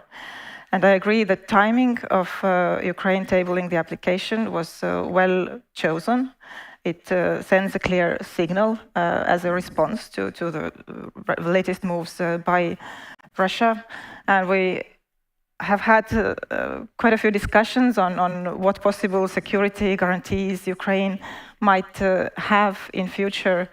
Well, let's be honest, there can be nothing comparable to membership in NATO. This is the conclusion that Finland and Sweden have come to as a result of the war in Ukraine.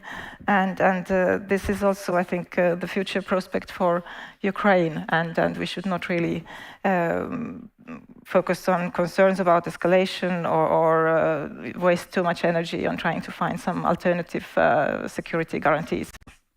Danish government? So I'd say on this one, I have 3 brief points. The first one is that Denmark fully supports Ukraine's own right to choose its own future and what organizations it wants to be a member of, and that NATO's doors should remain open. Second point is that the question about membership of NATO is a question that should be resolved between NATO allies and Ukraine and nobody else. And the third point is that right now, at this moment, we are focusing very much on providing massive support, including military support, to Ukraine's fight for its own destiny. And we will continue with this with weapon, equipment, training, and all kinds of other kinds of support. So this moves the needle not at all there, Denmark? Okay. Pekka, what do you think? Well, that's my personal opinion is that we've all seen that appeasement doesn't work with dictators. So every time Putin pushes us, we need to push back more. And yes, it's not necessarily a good time for Ukraine to join NATO, but to start the process to underline the fact that you have already lost Ukraine, and Ukraine will be part of the Europe, part of the alliance, maybe part of the EU, and it's a very important message for him that every time he does something stupid, he's shooting himself on the left foot. Okay, Ine? Our final note? Yep. Well, I can, of course, not speak on behalf of the current Norwegian government, but I very much agree to what Jesper said about this is an important signaling from Ukraine's side on where they belong and their own choice in aligning with NATO, aligning with the EU. Remember back to 2014, one of the major reasoning behind the process that started the annexation was the association agreement that Ukraine was about to sign with the EU. And the fear that Putin had that this would permanently place Ukraine into the Western sphere. And again, this is, of course, his fear right now, and I think it's right of Ukraine to do so.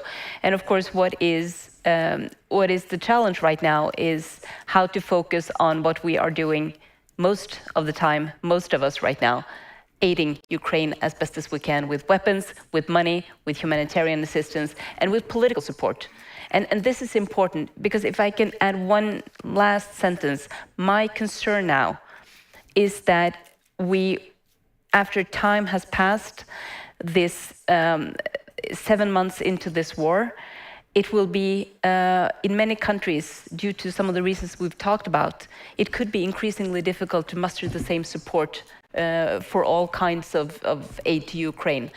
And we have to be strong and clear and voice how important it is to continue, even more important now than ever, to continue this support. And that also includes the political support to Ukraine. Thank you so much to all of you. I really enjoyed this. Thank you also to our online audience and, of course, to our audience here at the first Helsinki Security Forum. This was really interesting and informative and just the right topic at just the right time. So thank you, everyone, for being with us.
Good morning, everyone. Could I ask you all to take your seats, please? Yes. Thank you all. You are all caffeinated. This is our second session of the morning. It's the prime slot for having you all focused and concentrated. So please take your seats, and we will begin in just a moment. Would you please join me in welcoming to the stage our no less than 5 fantastic panelists. Can I start, please, with Jessica Berlin, a visiting fellow at the German Marshall Fund.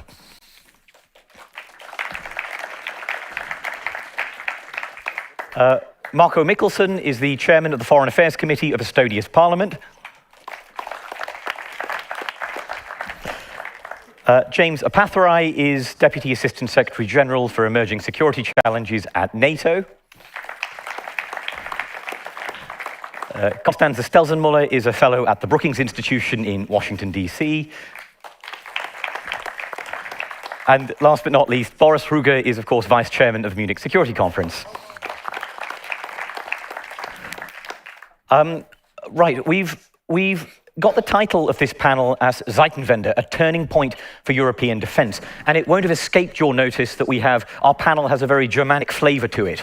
But I'm adamant that we don't spend 1.5 hours just griping about Germany, which would be incredibly easy for us to do at a conference like this. We will address Germany, we will tackle those issues, but I hope we also reflect on the fact that this is a Zeitenwende in many more ways than one, both for Germany, for Europe more broadly. I was at the NATO summit in Madrid a few months ago, and it was clearly an enormous overhaul of the way that Europe defends itself. And of course, we're discussing all of these issues at a critical week. The biggest annexation of territory in Europe since the Second World War, the first violent attacks on a pipeline, presumably by a state actor, for the very first time. And as I said to someone yesterday, I don't think it was the Belgians who blew up Nord Stream 1 and 2. And of course, in addition to that, an escalation of nuclear threats and political flux in Europe, with the elections in countries like Italy and others looming on the horizon. So without further ado, Boris, I'm going to start with you. In the spring, you wrote an essay for the Lennart Meri conference, a very thoughtful essay outlining 6 criteria by which we could judge the then nascent Zeitenwende. It's been several months since then. A lot of stuff has happened.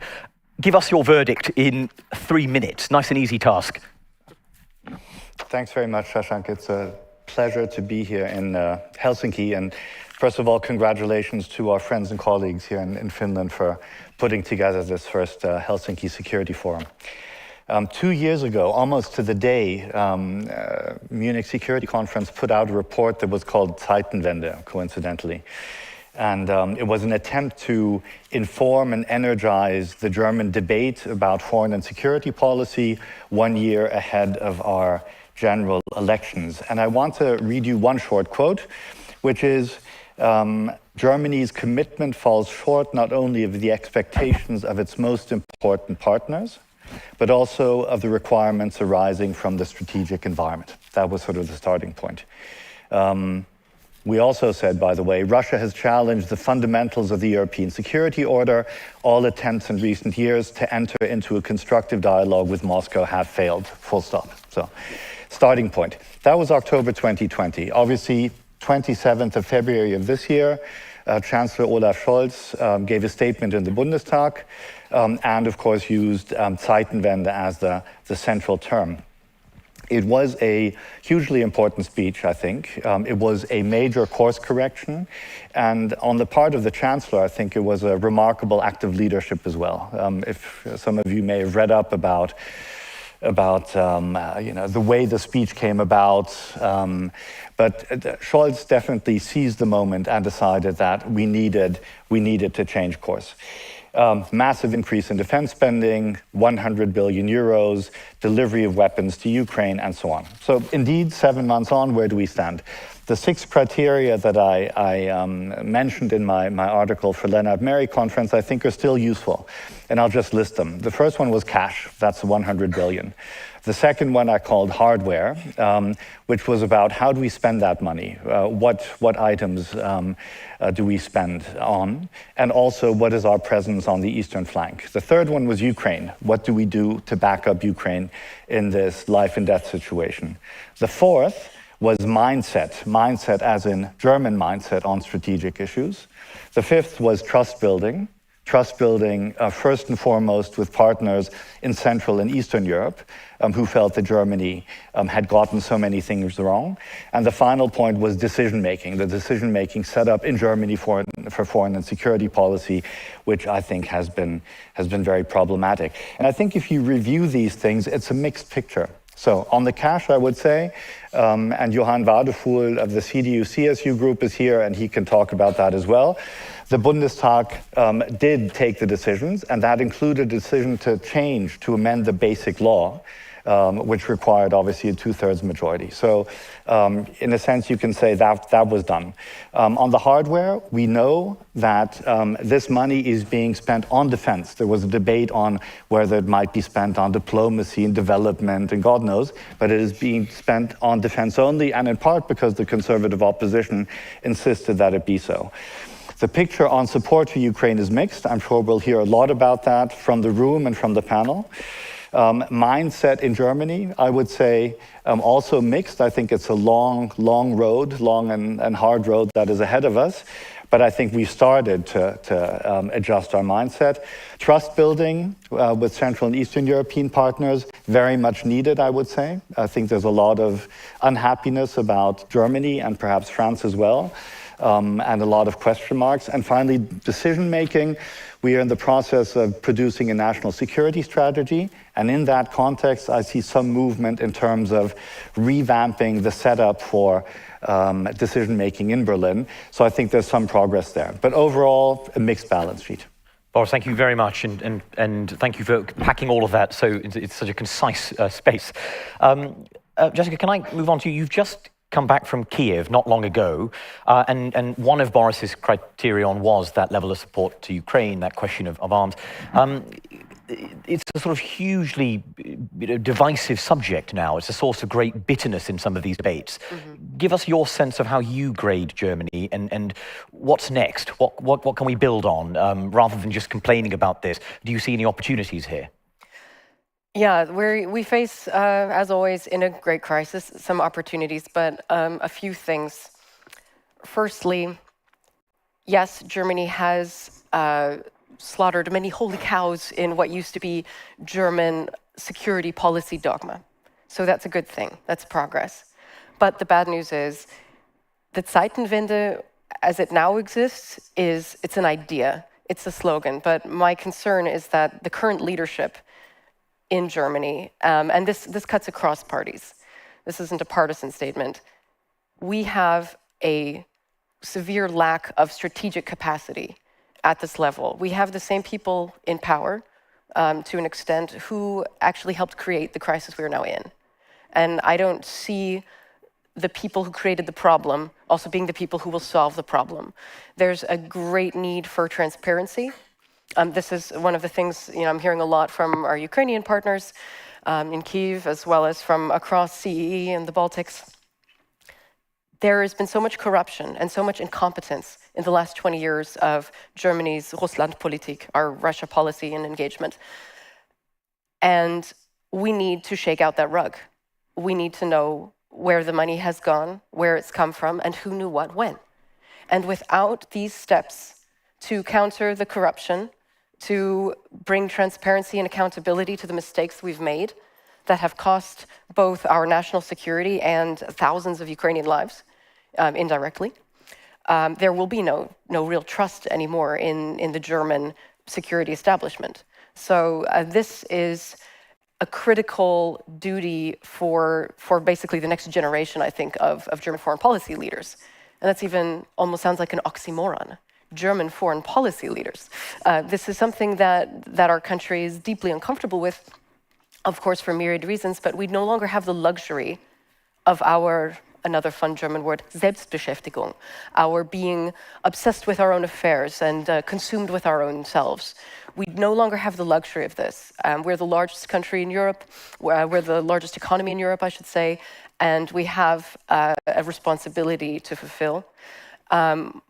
Lastly, I'll simply make the point also on the Zeitenwende, and I say this as someone who was quite excited, watching that speech on a Sunday morning in Berlin, thinking, oh my God, this is coming from Scholz, amazing. But what we've seen in the 7 months since is obviously a lot more words than action. And when we talk about the budget, yes, 100 billion euros, that's a lot of money, but it's still short of the 2% hurdle that we're supposed to be reaching.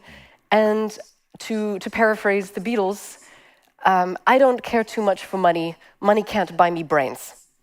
All right? If this money is not being used wisely, if we don't have strategic thinking backing up these budgets, then this will be just very, very well-financed further German foreign policy disasters. And we can't afford that. Thank you, Jessica, for cheering us all up so delightfully. Constanze, I'd like to go to you. I'm going to pretend you're not a German. You're an honorary American for the purposes of this panel. You're based in Washington, D.C. You're a keen observer of American foreign policy debates. And I would like you to reflect on what this looks like from Biden land, and indeed from Washington. Not just the German angle, really, with the sense of broader European transformation, of EU-NATO ties, of European defense spending. Do they think this is real? Do they think something is afoot in our perceptions of European security changing, or are they disappointed? Are they sort of looking at our contributions to Ukraine thinking we've provided all the heavy arms, we saved Kiev, and they're sort of broadly, sort of doling out pennies here and there? What's the view? All right, well, thank you very much. First off, also congratulations from me on this first security conference. It's good to be in Helsinki, and it's good to see a lot of friends, many of whom I've seen for the first time after the beginning of the pandemic. So I'm glad you're all still alive and working. That's not nothing, particularly given the current circumstances. I moved to Washington in 2014 at the height, what was then thought to be the Ukraine crisis. And if I got, shall we say, $100 for every time in Washington somebody asked me, so Constance, the Zeitenwende, is it real? I would have my entire department funded at this point. There is an intense interest. And I mean, I think it's important to point out that after 4 years of Trump and a particular Trumpian animus, not just against Europe, but against Germany and Angela Merkel in particular, a lot of people in Berlin breathed a sigh of relief when at the election of the Biden administration, which, as we all remember, took a little bit longer than normal than the last election. Perhaps you also recall that Joe Biden expended personal capital when he, against a significant bipartisan movement in Congress, decided not to sanction Nord Stream 2. And this was recompensed at the time by Olaf Scholz with a sort of somewhat tight-lipped smile and the assurance that we were spending a lot of money on Ukraine. The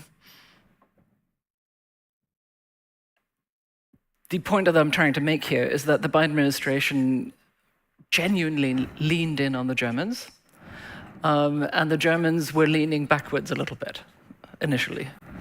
I think that really changed with February 24th and the course of the war. There is now, I think, an understanding in Berlin of just how important this American support for Germany has been. And that I think without that embrace of Germany by the Biden administration, distrust in Germany would be even higher. And I think that is something we ought to be grateful for.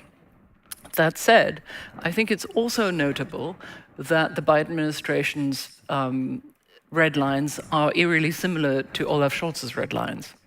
There is I think, a personal instinct of caution, of fear of escalation, and intent to signal to the Russians that there are certain things that we won't do, both on the sides of the likes of Jake Sullivan, Secretary Blinken, Secretary Austin, and the Chancellery. There is a fair amount of overlap there. But on the whole, I think there is, this is an extraordinary moment in which, at precisely the time when we needed it, an American administration is demonstrating not just an understanding that this war against Ukraine is also a war against Europe and a war against the West, and a willingness to put real support and real leadership towards the defense of Europe. That was not obvious at the beginning of the Biden administration, particularly the submarine deal, the botched submarine deal with the French, then the botched evacuation of Afghanistan, I think could have signaled that things were going to go absolutely the other way.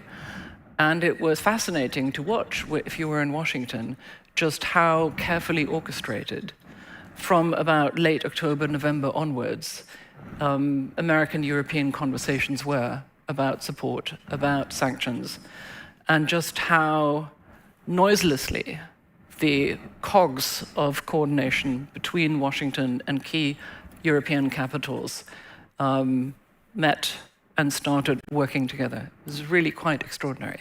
And I don't think I've seen that in my working lifetime. And again, it's something that all Europeans have cause to be grateful, but the Germans especially. I think the thing to see from Germany now is just how great our stakes are in what is about to happen in America, which is the midterm elections, and the second half of the Biden term. Given what I've just sketched out, this unusually supportive, comprehensive, and respectful support of Europe, I think we have an existential stake, not in obviously supporting the Biden administration, helping it win the midterms. That's not something we can do. But what we can do is validate their trust. What we can do is validate the investment, the advance of trust that they've made in us by the way in which we invest in our own defense and deterrence and the way in which we support Ukraine. Let me add one final point. After 4 years of Trump in which the Trump administration and Trump himself treated European allies, and especially Germany, as freeloaders and as economic parasites on American power. This is an American administration that has understood the degree to which the European Union's power assets give America leverage in a conflict that is waged not just with military support for Ukraine, but also with economic coercion from the West against Russia. In that conflict, European power assets are not just boutique add-ons, as they would be perhaps in a military conflict, but essential elements of the power that we're leveraging against Russia. This is an administration that understands in some the degree to which America is economically interdependent with Europe. That, of course, is only the case, or that power is only real as long as we, as Europeans in the EU and as nation states, are cohesive, as long as our own positions are coherent. And we've seen in the French elections, in the Swedish elections, and in the Italian elections, the risks, the real political risks of that coherence. And that is, I think, something that we ought all to be concerned about, but the Germans in particular, because that is something that also weakens our position. Thank you, Constanze. So success seized from the jaws of AUKUS and evidenced in the early months of this crisis. Marco, could I go to you? The emerging wisdom about this crisis and Russia's invasion and all of the attendant changes is that it means the center of gravity of Europe, of NATO, has moved east. and that voices in the Baltic states, in Central and Eastern Europe, are more prominent, are more respected, are more listened to than they have been in the past, for various reasons, to do with the geography of the threats and to do with the sense that these countries called the Russian threat correctly in many ways. Does it feel like that from where you're sitting? Yes and no. We still have pretty mixed feelings, and when we talk here about Zeitenwende and about the kind of wakening up in certain capitals in Europe, we don't see yet that this is substantial change. I think we, at the same time, we have sort of positive news, extremely positive news, but also we have to be very vigilant and to say that there are still very many deficiencies. On positive side, obviously, in Germany and Zeitenwende, this is huge change. I hope that they are going to change their mantra about oil tanker to be a motorboat, and Germany can be a motorboat in terms of changing their policy, because we need that they should wrap up their sort of not only a declarative side, but also in real terms providing what is needed from Germany, both in help of Ukraine, but also recognizing the total bankruptcy of Ostpolitik and many other policies, which led us in many ways to what we earlier debate talked about Nord Stream and so on and so forth. But also here in Helsinki, this is enormous, actually. Years ago, it was unimaginable that we can sit here and talk about security on Helsinki Security Forum. This is huge Zeitenwende for Finland, for Nordic countries. And this is first time ever in history, actually, Nordic-Baltic area is in a very same security environment very soon, now after Turkey and Hungary will do their job. Or also defense budgets going up here and there, and actually partly, again, more perhaps in East and Central Europe. If you think Estonia's defense budget next year will be 2.8%, and actually there is a political agreement that for years to come we will have it on a level of 3%. Poland next year, from next year on, 4.3% of GDP. But that will bring what kind of change in terms of dynamics, as you referred to, within Europe? But there are several deficiencies, what we see. And this is why we have these mixed feelings. Are we really heard yet? We are awake, but we are commonly very sleepy. We don't understand yet the magnitude of catastrophe, what is still there, and actually which is threatening all of us. It's even yesterday's news was taken, to my understanding, extremely softly by us. This is something what the last time happened in Europe in 1938. But still we are, thinking that, Putin has done mistakes and he's not able to,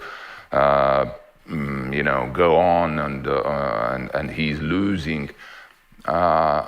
We should never underestimate them. And then if we look what we can do, are we really helping Ukraine at the level we need to help at the moment? I must argue no.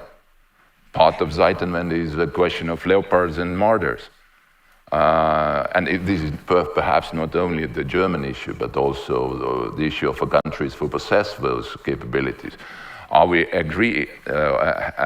able to agree that we need to supply Ukraine what they really need, and right now, and in massive terms, in order to help them to enlarge the success what they had or still have on the fronts in East and South? Last news coming in from Luman areas tell us that actually the counteroffensive is very well going on, and we have to add up there. And also the question about very good question what Terry actually asked during last panel. What should be our clear message to Ukrainians after yesterday's decision about NATO? I don't think that this is good to say it's not right time to talk about that.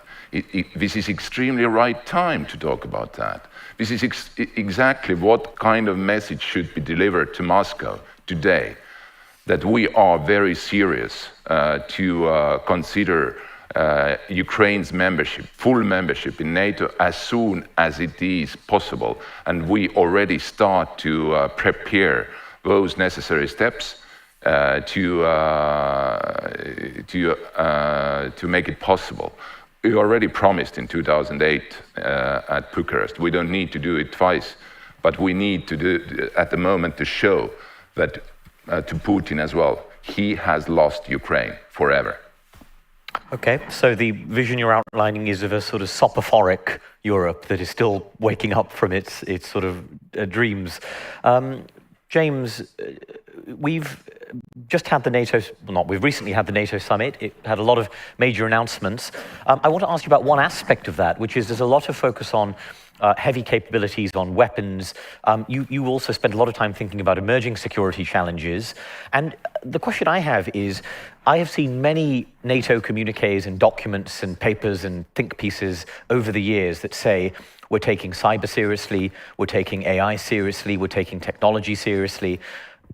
Is this different? Can you prove to us, can you show us tangibly that this time is different? How would you convince us that this is something that really is a turning point for NATO in that sense, in terms of meeting all of those ambitions and those lofty aspirations?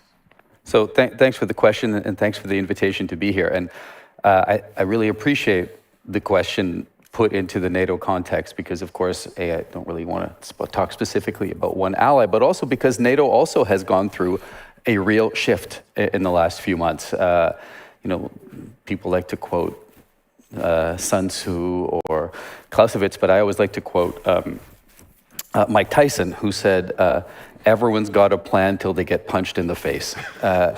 And so now we have a new plan after recent events. And you mentioned the Madrid summit. Let me just take 30 seconds, because I think it's important also to mention the heavy metal before I get to the techno. Hundreds of billions of more euros and dollars are going into defense. The NATO response force is being expanded basically up to 300,000 high readiness forces. We're moving from 3 to 6 battle groups, expanding them to brigade. By the way, Germany is leading one of those. So it's also taking steps within NATO that would have been difficult to imagine just a few months ago. We will have more pre-positioned equipment, more forward deployed air defense, stronger command and control, new plans. There's really a lot going on the traditional side. And that's all being implemented, frankly, with an eye towards, I think, completion by next year. So I think that's something good. But you're absolutely right to focus on emerging security challenges. And let me just use Ukraine as sort of the inspiration for us, because it is the inspiration for us to be a little bit more active, actually substantially more active in these areas. So look at cyber. I think until recently, cyber has been seen as a sort of another thing you have to look at, a different domain, like air, land, and sea. Let's work on this. But what Russia's attack on Ukraine and Ukraine's response to it has shown us that cyber underpins everything. The fact that Ukrainian communications work means that average people know what to do, where to go, and can communicate with their loved ones. It means essential government services are functioning so that where Ukraine has control, it can actually provide services. It means President Zelensky is on the air, motivating his people, but also motivating us to provide the weapons they're fighting with. It's under everything. So we have to make sure that our cyber systems work and are robust. So what are we doing in NATO? We took decisions recently, the allies took decisions recently, that we need to substantially enhance what we're doing. So we're working now on basically strengthening what NATO is going to do in 3 areas. One is better rapid response. Second is better overall standards, and we're going to have a conference, a meeting of leaders soon to set benchmarks for cybersecurity for all allies. And third, we need to be able to sort of detect better what's happening with us. Fourth, I would add, we need a much stronger relationship with industry. Industry has been crucial in keeping Ukraine on its feet. And so we need to integrate them more into our system. So that's all happening. Hopefully to set up some kind of a cyber hub with permanent presence of industry. So that's one thing. Then second, energy security. What is quite clear now to all of us is we're going to have to do three things at the same time, and they're macro things with which risk creating fissures within the alliance. One is we are now purchasing a lot more equipment. We're going to forward deploy it, and we're going to use it more, at the very least, and hopefully only for substantially more exercising. So an increased demand for energy. Second track is we have to get off Russian oil and gas. And that decision has been taken, but our militaries depend on it just like our societies do. So it's a huge transition. And then the third track, which is also taking place, is all of our governments need to meet their climate commitments that they have taken in the Paris context. And the militaries have to be part of that. So we have to make sure that we make an energy transition by design. Because if we don't do it, the countries that feel most at risk are going to be less concerned about one or the other tracks. The ones that are farther away are going to be focused more on this. And we need to ensure that the energy supplies are there so that we ensure military effectiveness. That is primordial in all of this. So that's the second thing we're looking at, and we're doing an energy transition, thinking it through by design with the military in NATO. Then third is new technologies.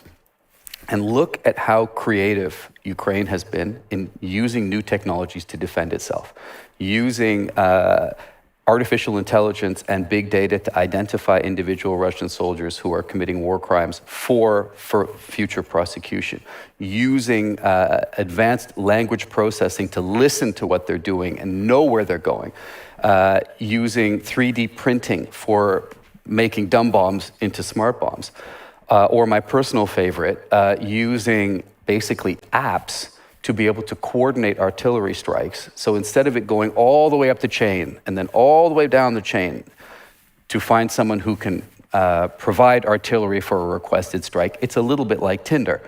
I need a strike. Who can swipe right? Whoever's close swipes right. Boom, the strike comes. It's 4 minutes instead of 30.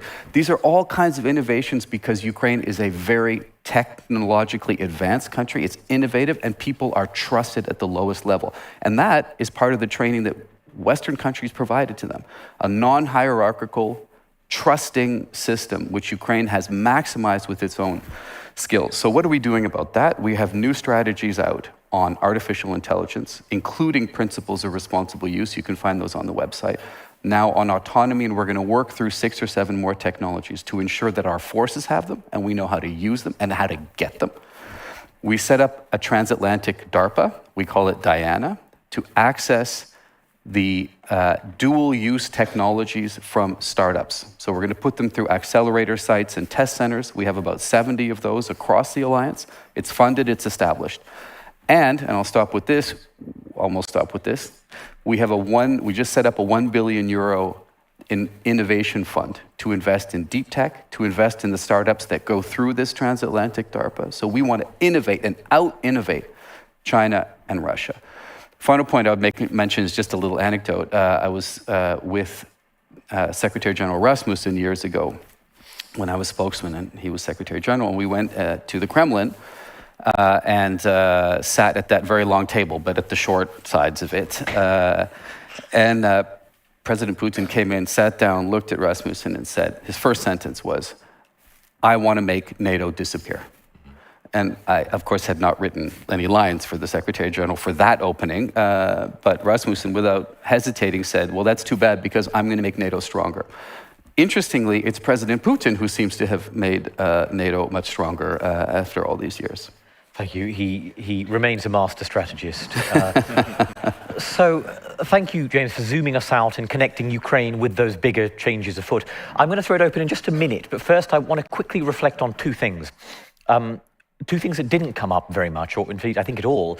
If we had this conversation 2 years ago, either here or at another one of our the security forums at which we meet each other in cycles several times a year, I think what would have been discussed in questions around turning points for Europe would have been the phrase that the Prime Minister raised last night, which was strategic autonomy.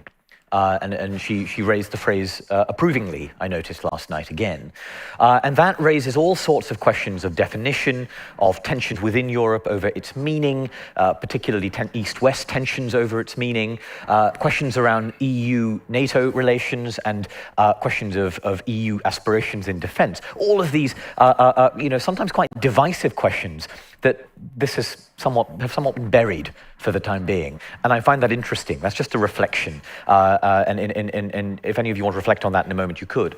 The second aspect is, I was struck yesterday listening to the Deputy Secretary General, James, on his list of threats. Russia is the most immediate threat, he said, reflecting the language agreed in the Madrid summit.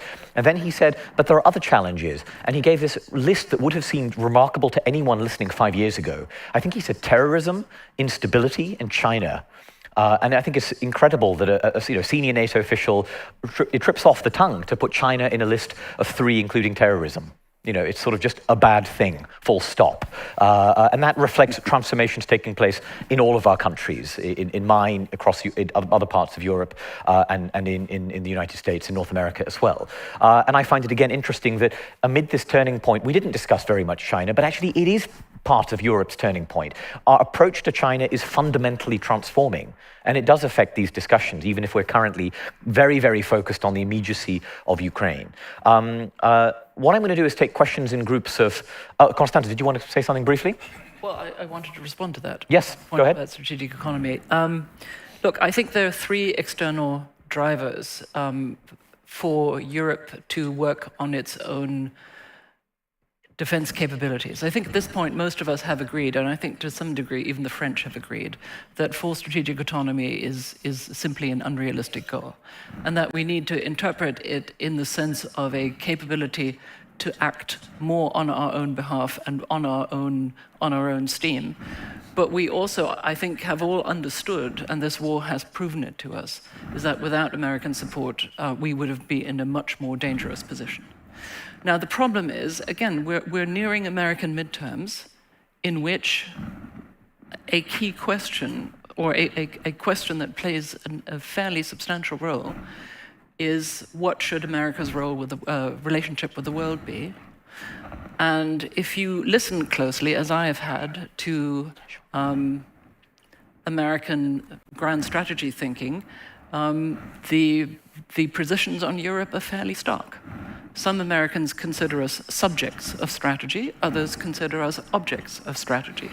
Some consider us useful allies, others consider us not really useful allies, but a country that should fall in line in the case of a future conflict with China.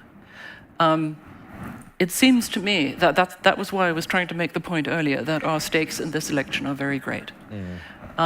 The other external driver, I think, for us to become more capable is indeed China, which has made it very clear that Europe is part of a global dominance strategy. And the difference between Russia and China in their attitudes to Europe is that Putin's take on on Europe is a disruptive one. Putin needs a defective, dysfunctional, disunited Europe to validate his own power system in Russia.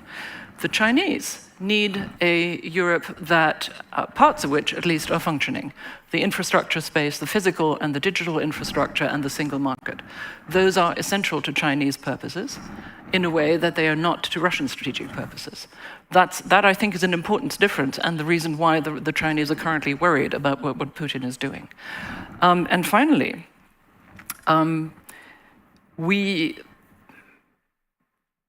the Chinese point, certainly, what I'm seeing in Germany, I'm sure some of you are seeing that as well, is that while the Germans have basically priced in decoupling from Russia, we've stopped importing Russian coal. We're going to be stopping Russian oil imports by the end of the year, and the Russians have cut off our gas, which we were going to cut off by the end of 2024. So that's done. And Russian-German business relationships were already extremely bad, if we're honest with each other, 10 years ago. But decoupling from China is another issue. And that is the point where our strategic autonomy or our capability to act autonomously will really be tested. Marco, briefly? Yeah, briefly. Then you asked about the topics years ago and now. I think we must realize that to the very latest we were all sleepwalkers, and this is what you have usually. If you sleep, you have dreams, which are very often not very much in connection with reality. Go back to 2008, for instance. James, when was this meeting with Putin in 2008? Prior to Georgia or after? Probably prior. Prior. So what was our reaction after Georgia? Reset, hope that this was just some sort of hiccup. What was the reaction in 2014?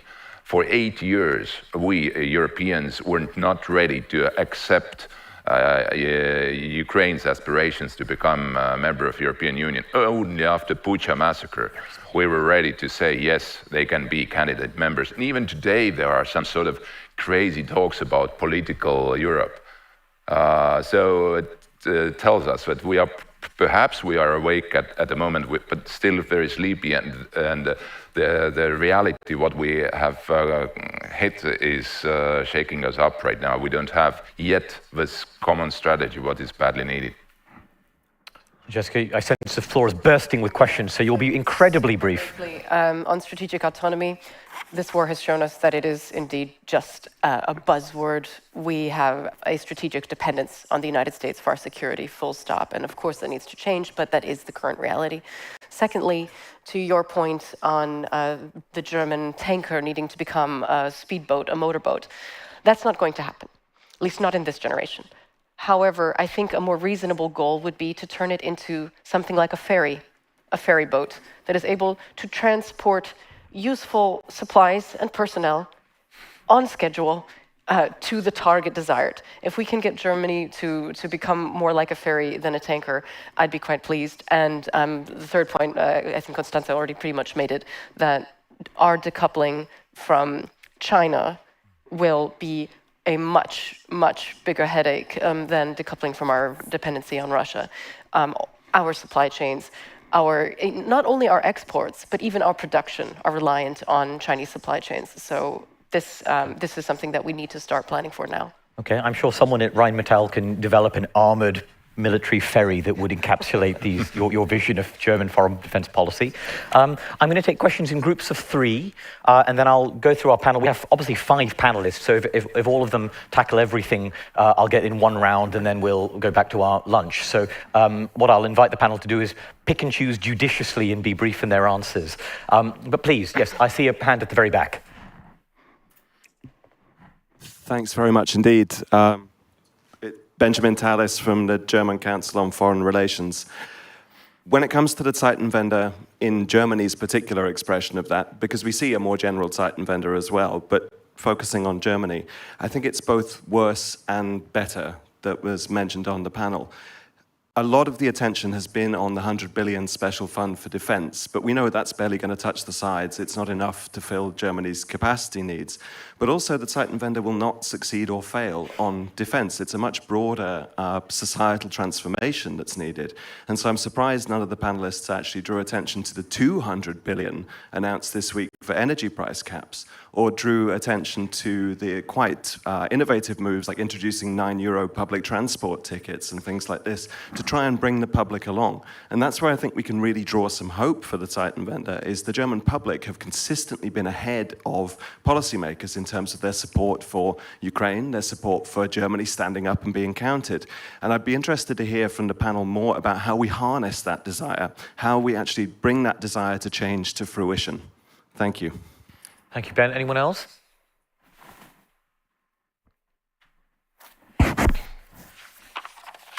Edward Hunter Christie, Finnish Institute of International Affairs. I have just a provocative idea. I'd be curious how the panel reacts. Everybody's talking about the Zeitenwende, so Germany's change, but what about Poland's change? So our colleague from Estonia just mentioned, I think you said Poland going up to 4% of GDP. That's an enormous change. We also know Poland is going to increase its force size. So maybe the biggest change in European defense might be Poland. Thank you. Okay, and we'll take one more if there's anyone else. Over there, please. Good morning, I'm Johan Waderfuhl, member of the German Parliament. Perhaps two questions. The first question is, we talked about what happened after 2014. And the one who criticized, especially Germany's role and the European reaction after that, what was with the Minsk process? Wasn't that a very good reaction, especially with the German initiative? Of course, with support from France then, and all the sanctions we imposed then on Russia. And the second point that is linked to that, when we imposed these sanctions and they were prolonged in the last years, we always had Germany, the German government has always to convince other European countries in aligning us, in supporting these sanctions anymore.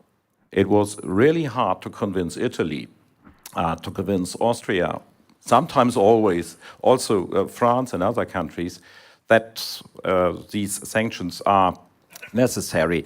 And now, having, for instance, a new government in Italy, what is about Zeitenwende in Italy? What is about Zeitenwende not only in Poland, but I would like to look to the Western countries, Zeitenwende in Spain. Do you see that there? What is Madrid's, only for instance, position on the necessary decision, on the necessary turning point for the European policy at all? Thank you. Thank you all for those questions. Boris, can I start with you, and you can pick and choose at will. Sure. Perhaps I'll try and respond to what Johan Waderfuhl was asking. I was hoping that he would answer the questions rather than adding questions, but yeah. I think in discussions with colleagues in Central and Eastern Europe, I've sometimes said there's a little bit of Vergangenheitsbewältigung that we Germans need to do with regard to our recent past. Vergangenheitsbewältigung obviously is a big word that looks at dealing with Nazi Germany and all that. But in terms of our very recent past, what did we get wrong? I think we misread Russia, number one. We had an energy policy that turns out to be a disaster, and we let our defense slip. And so for all the things that we did where we made an honest effort, and it's true that the sanctions regime that was imposed against Russia cost the German economy and other European economies dearly. True. But we failed on a number of issues, and those three issues in particular that I mentioned. We signed up in Wales and Warsaw to the 2%, but we did not have a curve taking us in 2024 up to the 2%.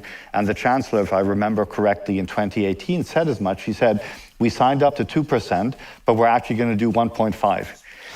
And I think that was a failure. We should have, we are supporters of multilateralism, and so NATO is a form of multilateralism or a framework where we should honor the commitments that we make, and we failed to do so. So I think for everything that we did that was correct, I think we had some significant failures.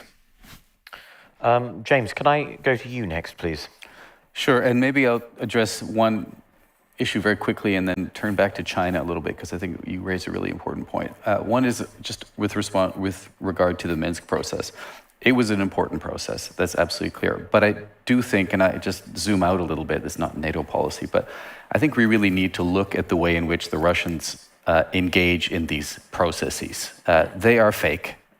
What they do is cause a problem, a huge problem, and then invite themselves or are invited to the peace process. And then they use proxies, they drag it out forever. It's worth talking to the Georgians and the experience that they have in Geneva, I believe it is, and it's been years and years and years. And we talk about a process, but actually it's a fake process. So I would just exhibit some caution about all of these peace talks. The Russians are extremely good at manipulating us in that regard.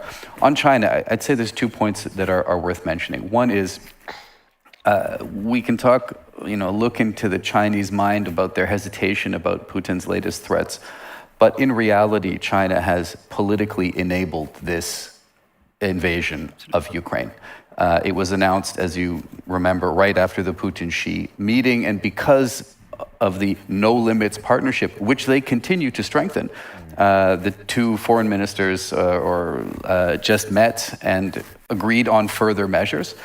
So they're sticking with it, and they're sticking with it politically. They are absolutely reinforcing disinformation from Russia on a constant basis about what NATO's doing, about what the Russians are doing.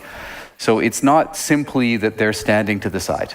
And I think that's something we really need to take into account strategically going forward. And by the way, which reinforces my strong view that having American leadership for Europe and for Canada, if I can just say that as well, is absolutely essential. We need a team captain too, because they have two of them and they're quite powerful in their own ways and they're increasingly aligned. And James, if that's right, if China has enabled it, is reinforcing this disinformation, can I just ask you in a sentence, what is NATO doing about it? You're calling it out, you're listing them as a threat, but what are you doing about it?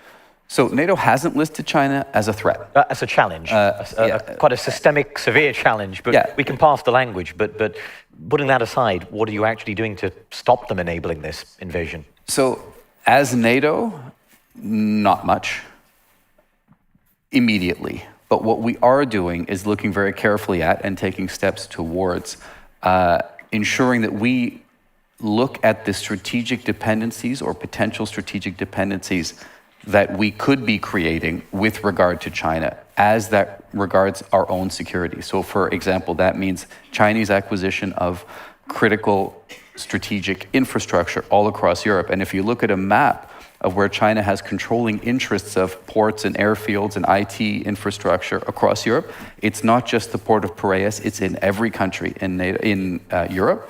Or almost, and needs to be looked at extremely carefully. It means not creating new strategic dependencies as we transition away from Russian oil and gas to depend then on green tech, new tech, where China controls all of the minerals, rare earths, processing facilities.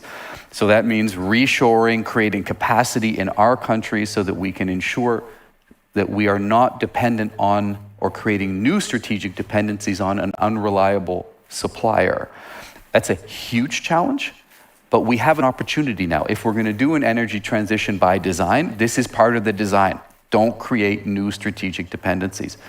And then finally, it means protecting our technology companies from acquisition or the data that they have or their inventions from acquisition. So that's part of our Innovation Fund and our Transatlantic DARPA initiative, this Diana initiative. We are providing funding. We're providing access to all 30 NATO markets. We're providing education to them to know how to protect their companies from malign acquisition. So it's all part of the design. It's innovate and protect. And of course, China is part of that calculus. Constanze? Well, look, I would like to perhaps play another role here. You asked me to play the American role, but the other element that we haven't got on here is countries like the UK, except for you, but you're in the unfortunate position of being the moderator. I've just come from London, where the new Truss government has, in one fell swoop with its mini budget, destabilized the pound and the British economy in a historic manner. At the same time, the British government has played an absolutely key role, together with the Americans, in its support for Ukraine, in really leaning into this conflict, not just with military support, but with intelligence support as well. If we are in agreement here, which I think we are, is that we are looking at a future for Europe of permanent external disruption and an uncertain future for the transatlantic alliance, then we also need to figure out, as Europeans, of how to close ranks. I want to return to this problem of cohesion. And we have several options for doing this. We can formalize relationships, i.e. by the Finns and the Swedes joining the alliance. One thing that wasn't mentioned this morning was that the Danes opted out of their security opt-out in the EU. Really important, much less discussed. I think we have to have a discussion about the status of the neutrals. We have to have a discussion about Austria, Switzerland, Ireland, and others, many of whom have crucial roles to play in a conflict that is hybrid and that has an important economic aspect. The Swiss are really core in this.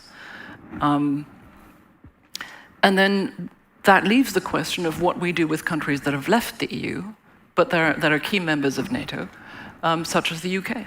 And I think that is where the question, obviously we're not going to see the Brits returning to the EU anytime in the near future, nor are we going to see the Norwegians do this. But I think the question is, can we use this concept of European political community to come to pragmatic, informal arrangements that, as it were, bring them closer in, where we have conversations on security that is not just military, which is something we can do in NATO, but also our economic relationships, our societal relationships, particularly at a time in which we are seeing these domestic threats to democracy that have just been mentioned. Thank you, Constanza, for reminding me of the mini-budget. After this talk, I'll be doing a collection. Sorry about that. A collection of euros to replenish the UK's foreign exchange reserves for all of those in the audience. You know, you can come back to the EU anytime. Well, I'll pass the message on. Jessica, please, go on. Sure. So very briefly on Minsk, I completely agree with James. Russia was not participating in good faith, so Minsk was doomed to fail. And in terms of sanctions, if the sanctions had worked, we wouldn't be in this situation today. And that's all I'll say on that. But to Ben's question on civil society and public opinion, public mobilization in Germany. So the good news is it's been incredibly positive. Public opinion in Germany has been staunchly pro-Ukraine. There's monthly polls showing that even just in the last 3 months, support for Ukraine, despite rising energy prices, has increased actually from July till September from 70 to 74%. So it's not just consistent, it's even rising, even in the face of increased energy prices. The bad news is, unfortunately, there's a vacuum of political vision, leadership, and communication coming from the government to the German people. We're living in a time of historic uncertainty. Germany and Europe together were going through such drastic changes, and we would need, and regardless of party, right, we would need a chancellor, a defense minister, and a foreign minister who truly bring the German people along, who talk and walk them through what's happening and why, and what we need to do and why. But that would require having a vision, having a strategy, and being able to then implement that strategy to achieve the vision. Jessica, and that's what's push missing. back on one of those points, which is I heard Anna Baerbock speak at the forum in Kiev a few weeks ago. Exactly. I heard a pretty strong message from her. I mean, I heard a message of someone who was speaking pretty plainly and laying out those threats very starkly. Yeah. That speech could have come from a British foreign minister, a Polish foreign minister, in my opinion. Am I wrong? In part. So she did name the threats, and I was there as well, sitting there in the room. And actually what struck me in her comments was it was great to hear, so she names the threat, she does. But then when asked about German leadership, she specifically said that Germany didn't want to lead, that Germany would work together with our partners. And that, for me, was just, dodging the buck. Can I just come in on that? Yes. Yeah, please. And that sort of, I'd like to go to the question about Poland, right? Because what you say is entirely right. Poland has stepped up and has played such an important role. So in my mind, it would be quite wrong for Germans to overemphasize their leadership role, right? We need to do this together. It also goes back to Constanza's point about sticking together. I understand that there's a lot of criticism of Germany dragging its feet on delivery of main battle tanks, infantry fighting vehicles, and these things, and constantly making the point that we should do this together. Fair enough. But sticking together is actually quite important. And I sort of ever so slightly disagree with you, Jessica, that there's sort of a complete lack of vision, that there's zero leadership. go back to the 27th of February. That course correction that Scholz announced was very important. And I've been a diplomat in the German Foreign Service for 33 years, and I can tell you that it was painful to observe as a diplomat, speaking on behalf of the German government, our endless explanations for why we couldn't do the 2%. It was painful how we avoided addressing the issue of nuclear deterrence and ensuring that we would maintain a capability in the form of dual capable aircraft to be part of a NATO setup, to be part of a nuclear deterrence setup. And that has changed. So, perhaps I'm a modest guy, but I think there's an enormous change that has happened. Now, you can ask, is it sufficient to address the crisis on our hands? And is it sufficient to help Ukraine in this life and death struggle? And I think that's a fair question, and I think we should do more. But I would not go as far as you in sort of deciding that there's a complete lack of leadership, of vision. I think that's a slight exaggeration. Marco? If I can. Oh, you want to come back for a second? So briefly, thank you. So, to the point on cohesion and leadership, I completely agree that we need to work together. But the truth is, our partners are looking to us to, at the very least, lead by doing what our size and our wealth demands of us. And that inaction and the fact that we haven't delivered on that has created a vacuum of leadership where the rest of Europe is looking for us to do our duty at the bare minimum. And secondly, in terms of cohesion and trust, the requirement of trust, this comes back again to transparency, to the need to investigate and root out and have accountability on the extreme corruption that has also led to this crisis. And this is perhaps also a moment where Germany would need to lead. We are not alone in this. I mean, the London city, you mentioned Austria, Italy, Switzerland. A lot of us have a lot of dirty laundry with Russia. And this is also a point where Germany, I think, could and should show some leadership. And we need to, as we say in German, sweep in front of our door first. This is something that needs to happen Europe-wide. But the fact is, we are the largest economy in Europe, and also due to our history, we bear a responsibility to get this right. And the lack of articulation of this need, and especially from of course, Chancellor Scholz being SPD, and they having perhaps the worst dirty laundry out of the major German parties in this, that lack of leadership, I find quite frankly damning. Okay. Yeah, on 2 points on Poland and Minsk process. I think that we have entered to the area of multipolarity of center of gravity in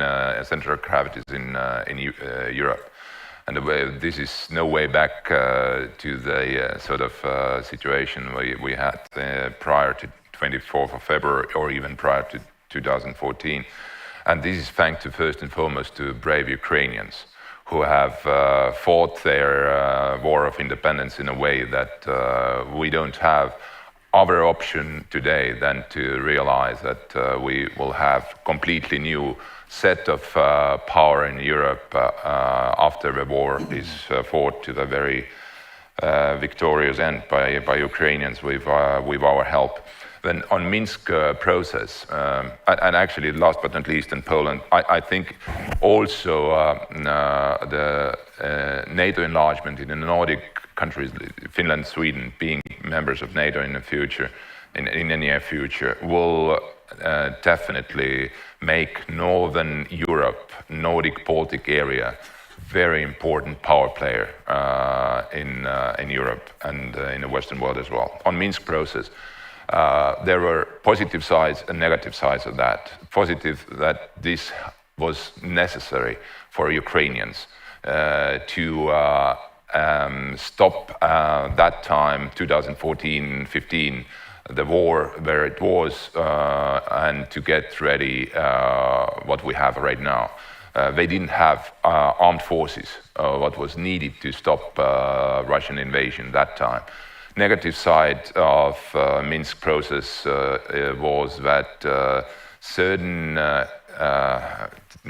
capitals in Europe thought that the job is done And let's be modest with Russians, don't escalate, don't talk about European perspective for Ukraine, and don't deliver necessary military aid and help to Ukraine. I just, remember last year EU discussed about to send a training mission to Ukraine. We weren't able to agree upon on that, and this was partly, connected to this, that there were misguided hopes that Minsk process can keep a big war away from Europe. Okay, thank you, Marco. Back to the floor, please. Any other questions? Over there.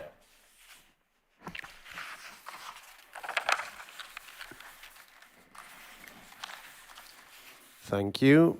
Jakob Hallgren, Director of the Swedish Institute of International Affairs. Thank you for a most exciting and interesting discussion. I'd like to come back to the China discussion and the China point that Zsuzsak raised, China enabling Russia. On the political and diplomatic front, that's obvious, as we have discussed.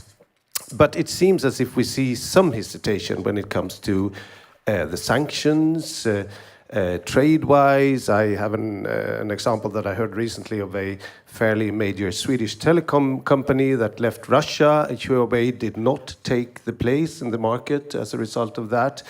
As far as I know, you might know better, we haven't seen any Chinese weapons deliveries.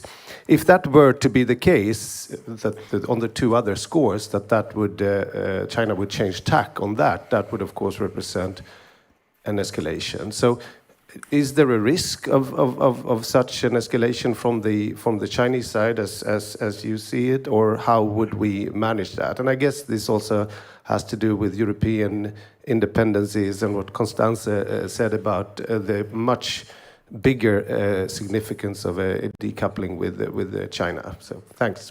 Okay, I had a question over there, I think.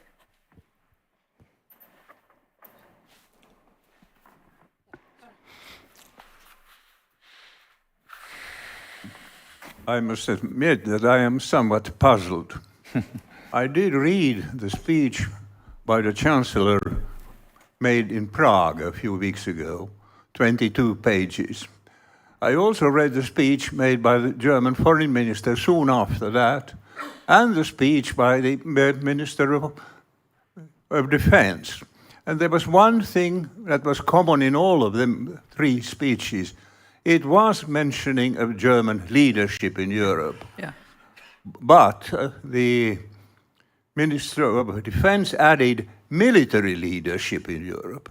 It was quite an interesting thing, because in earlier times we have often heard from Germany that we have to take more responsibility. Instead of using the word responsibility, now the word is leadership, and that is no small change. Yeah. That's right. Thank you. Charlie?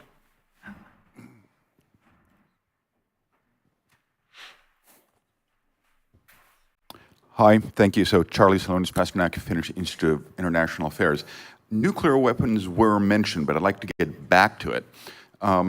Partially because soon, hopefully, NATO will have two members whose political establishment, and I'd argue the civil service, have no experience in formulating national, never mind allied nuclear policy or contributing to it. Do you think, as a whole panel, the European political establishment has the knowledge and wherewithal to have this discussion, including with their populations? That's a great question, because I suspect this may be our last round. Are there any others, particularly at the back, who would like to also get in before I go back to the panel? Anyone else? No? We've stunned you into silence and answered all your questions other than those.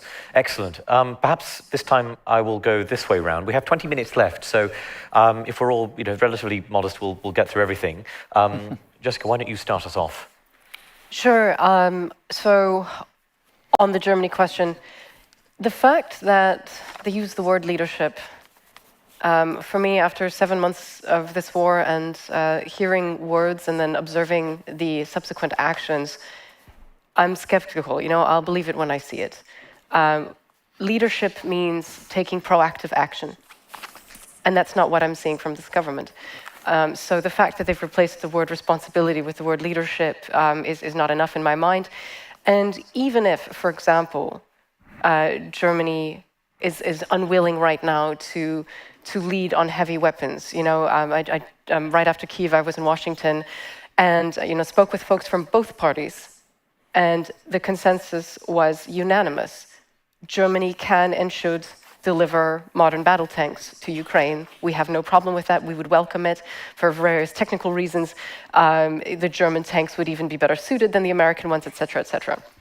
So this is something where Germany could actually lead by doing. And then a second piece, even if they were unwilling to do that, would be on the economic side. As we know, Ukraine is in a budget disaster.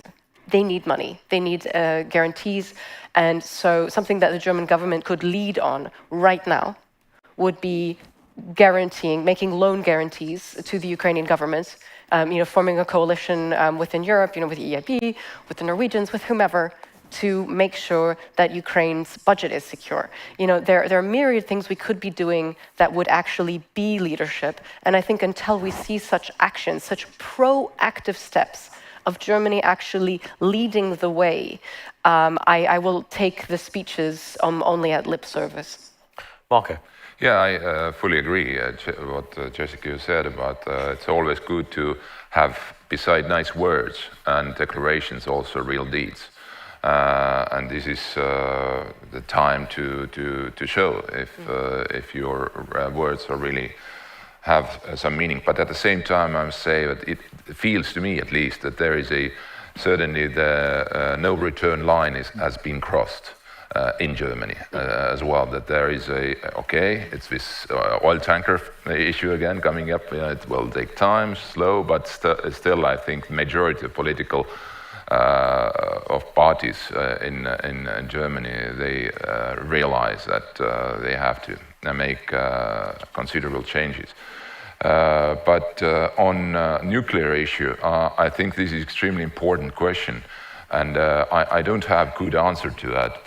But we have to deal with this because our communication is certainly not as good today to our public. It should be at a time when we really have probably the highest risk since 1962 that we would see nuclear weapons to be used. At least we are living right now in constant threat of that. So that demands from NATO and NATO allies as well, and from nuclear countries to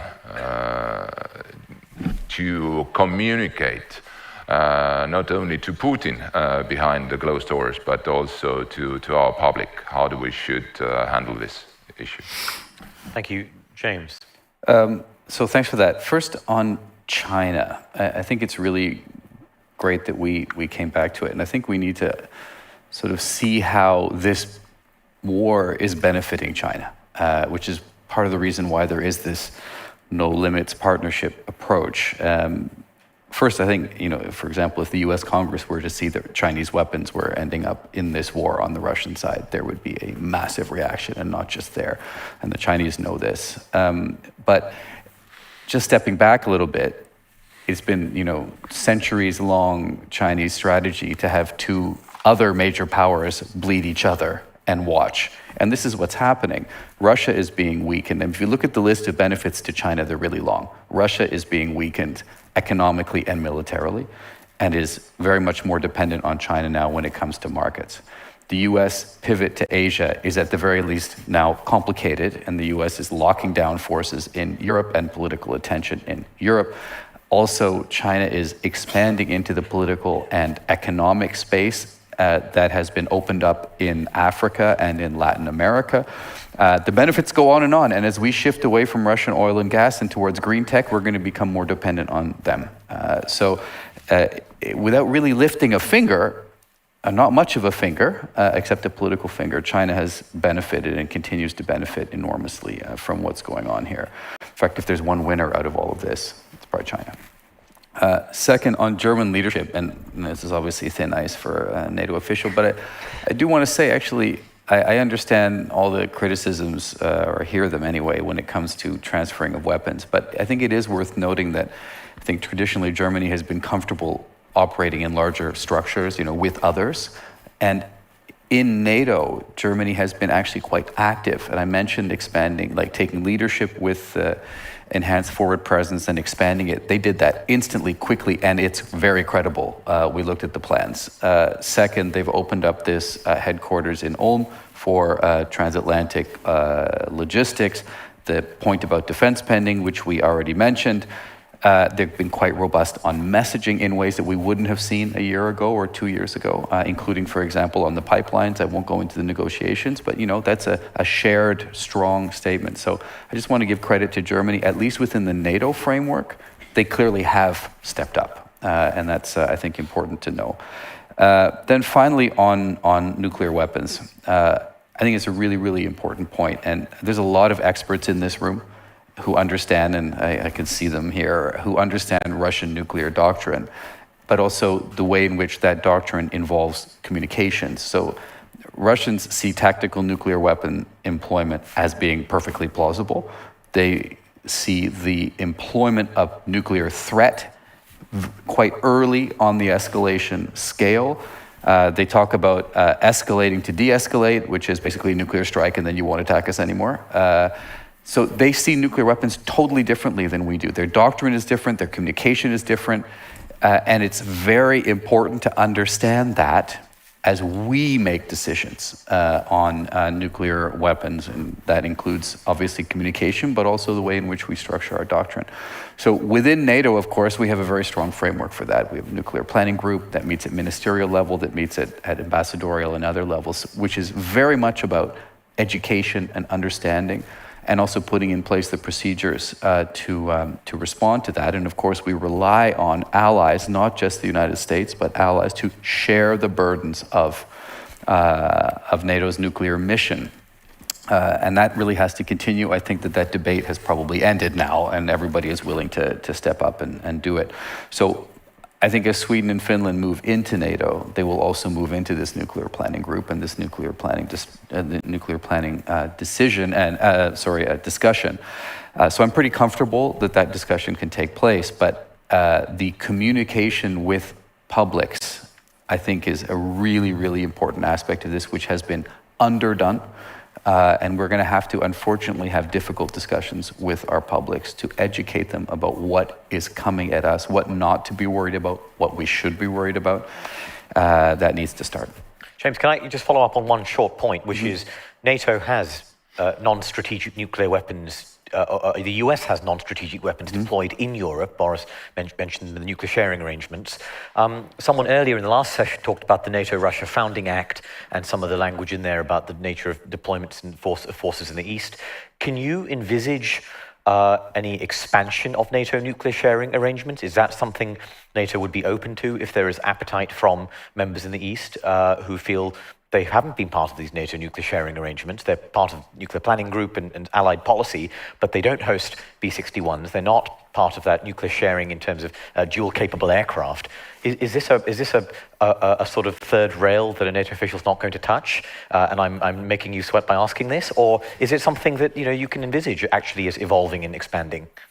So I'll say this, and I want to stress this is not NATO policy, just asking someone who's been in the building a long time. First, every day now, decisions are taken that I couldn't have conceived of 2 years ago. And I mean every day. It's absolutely remarkable. So that's one thing. Second, I think someone already mentioned that the NATO-Russia Founding Act, to all intents and purposes, is not being, and that's not considered to be implementable. So that is a function of what Russia has done. So they can now, take credit for that. And third, I would say, the strategic environment has changed so fundamentally that nothing is off the table. Is that being discussed now? Not that I'm aware of. But could it be discussed in future? I will no longer rule anything out. I think that's a really clear and interesting answer, actually. Constanze. Very important. On the leadership point,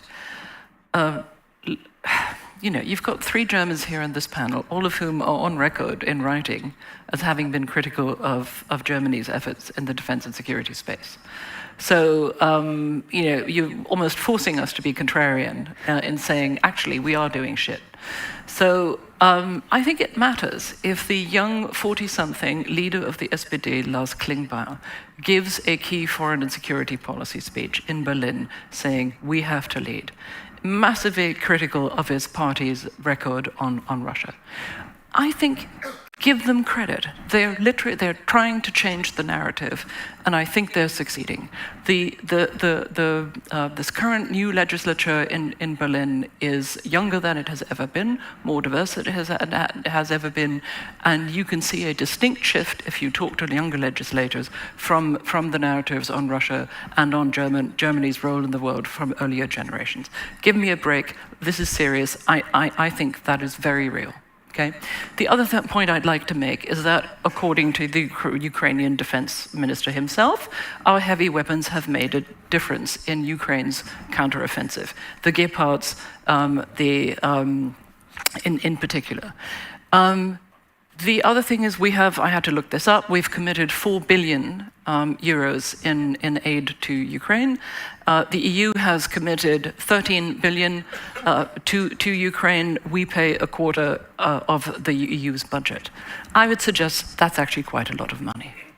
We also have registered 1 million Ukrainian refugees. Now it's well known that Ukrainians travel across the border a lot, but still the Poles are still the winners if we're having a beauty competition here, but Germany has actually given refuge and solace. And not just that, it's not just hosting the refugees, it is breaking its own rules, allowing them to work, putting children into school and so on. All of which, was the right and the necessary thing to do, but this is not us doing nothing. Finally, on the nukes, again, I think what James just said here was really important, and I think should be noted by all of us. But again, consider the eventuality of a renewed climate change in America and America's relationship with Europe. That will raise the question of the role of the French and UK deterrents in the defense of Europe and the relationship of the rest of Europe with that. That's something that presumably nobody really wants to discuss at NATO right now, but are people thinking about it in Europe? Of course they are. Is that a question that if I were Finnish or Swedish, I would be very, very interested in, to see what the French and the Germans and the Brits are thinking about? Absolutely.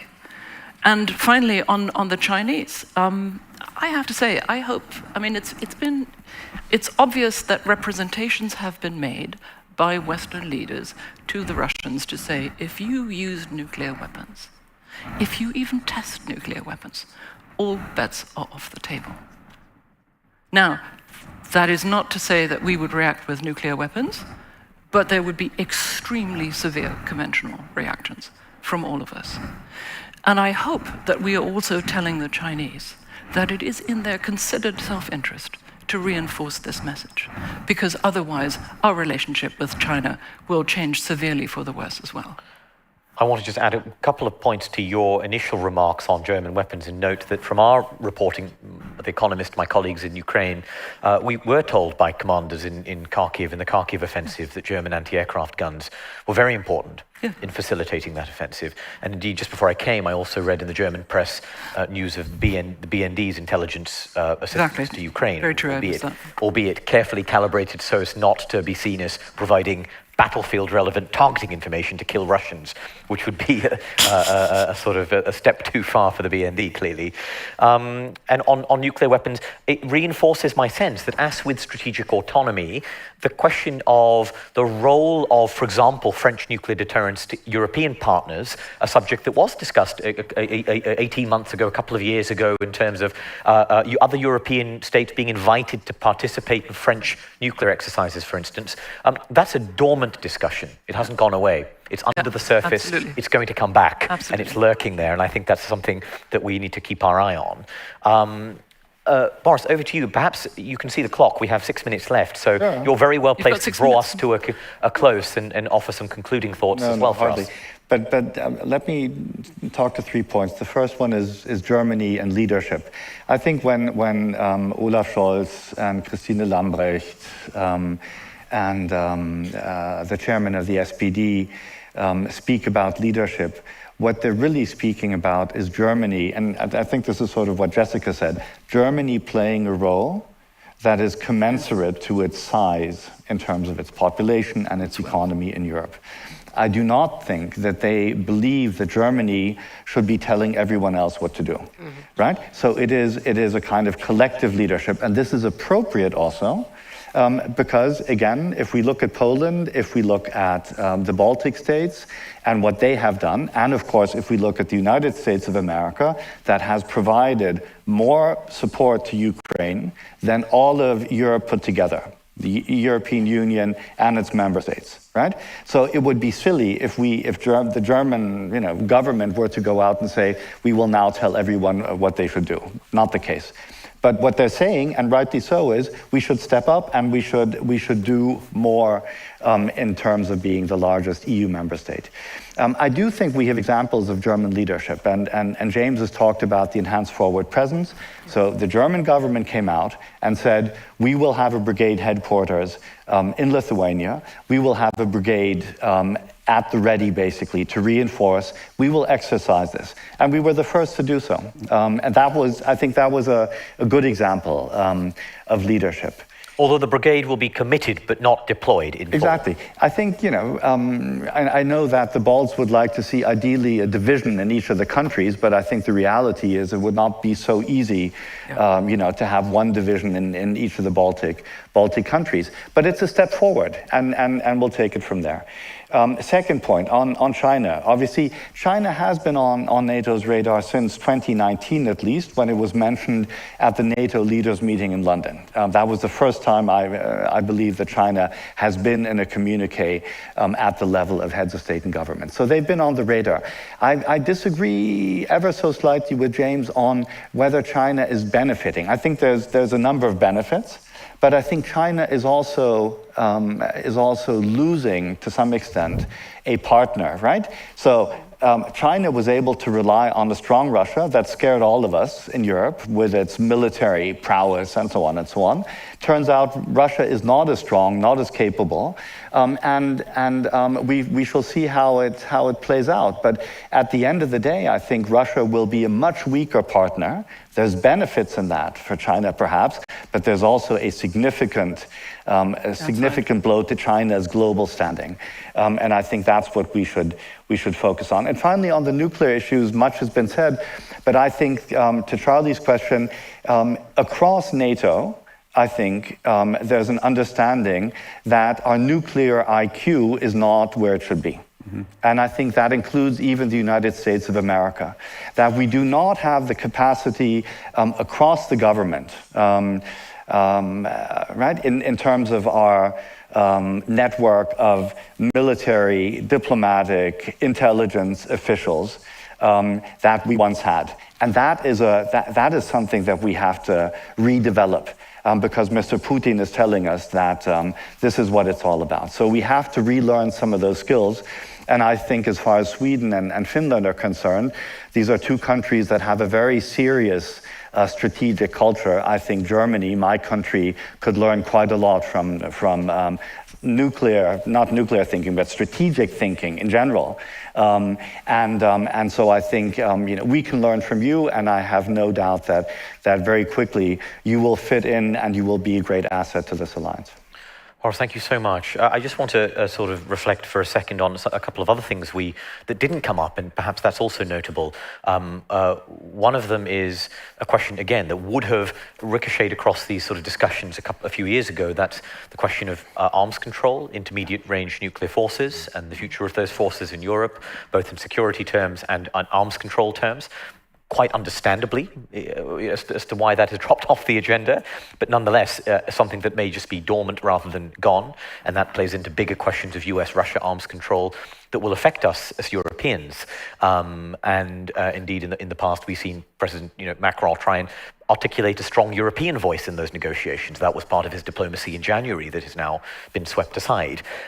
We didn't spend an awful lot of time discussing the transformation of the way we look at the Black Sea region, which is also very, very important. This has had a German-focused flavor. We've looked at the view from the Baltic states and a lot of other things. But actually, one of the big changes from this crisis is the intensification of the importance of the Black Sea and Southeast Europe and all of the radical changes taking place there, including new NATO missions in those places.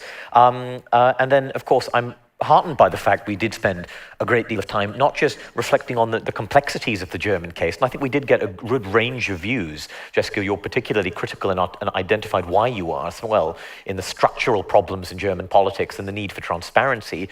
But also, Constanza, your point is well heard.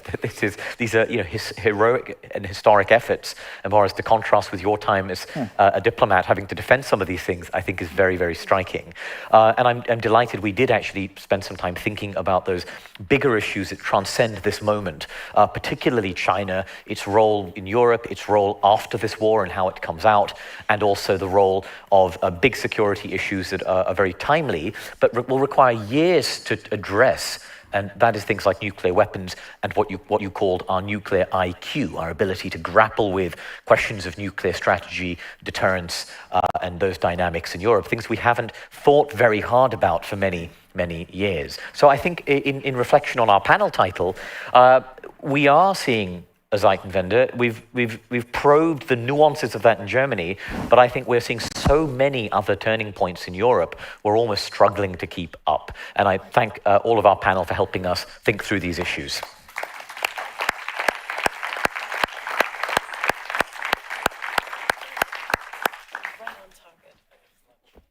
Bingo.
A very good afternoon, ladies and gentlemen, and a warm welcome to the third session of today, which is on the re-emerging of the security in the High North. My name is Tero Vauraste. I am Senior Business Development Advisor with the Finnish satellite company ICEYE, and thank you for all of those visiting ICEYE. Hopefully you had a nice afternoon over there.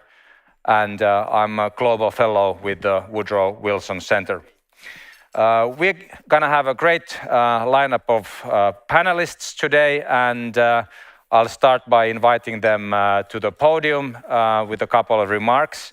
So Ms. Ruth Harris is the Director of Defence, Security and Infrastructure Group at RAND Europe. She's been serving for UK Armed Forces and been employed for many years for humanitarian assistance with an experience from the United Nations, ICRC, NATO and armed forces from across Europe and the US. Please join me in welcoming her. Thank you. Thanks so much. Petteri Taalas is the General Secretary General of the World Meteorological Organization. Petteri, a good friend of mine from 20 years back. We've had Arctic endeavors within the icebreaking industry.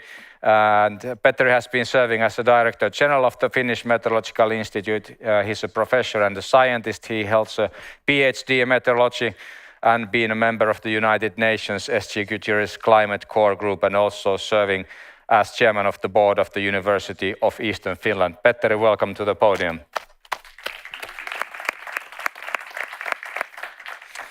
And finally, my dear colleague from the Woodrow Wilson Center, Ms. Marisol Maddox, who is a senior Arctic analyst at the Polar Institute of the Woodrow Wilson Center for Scholars in Washington, D.C., who considers the nexus of Arctic research, climate change, security, and geopolitics. Welcome, Marisol.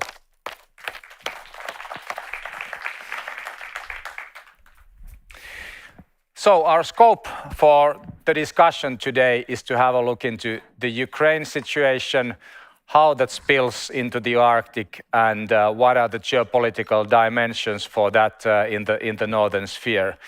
And for the lineup today, we're going to have an environmental view, a climate view, then a view on the different types of military organizations, which we already spoke to some extent in the morning, and also then a societal perspective. So we'll have introductory remarks from each of the panelists, and then we'll go for a lively discussion, and I'll be inviting you, dear audience, to enter into the discussion at an early stage. So please come up and prepare your questions as we go.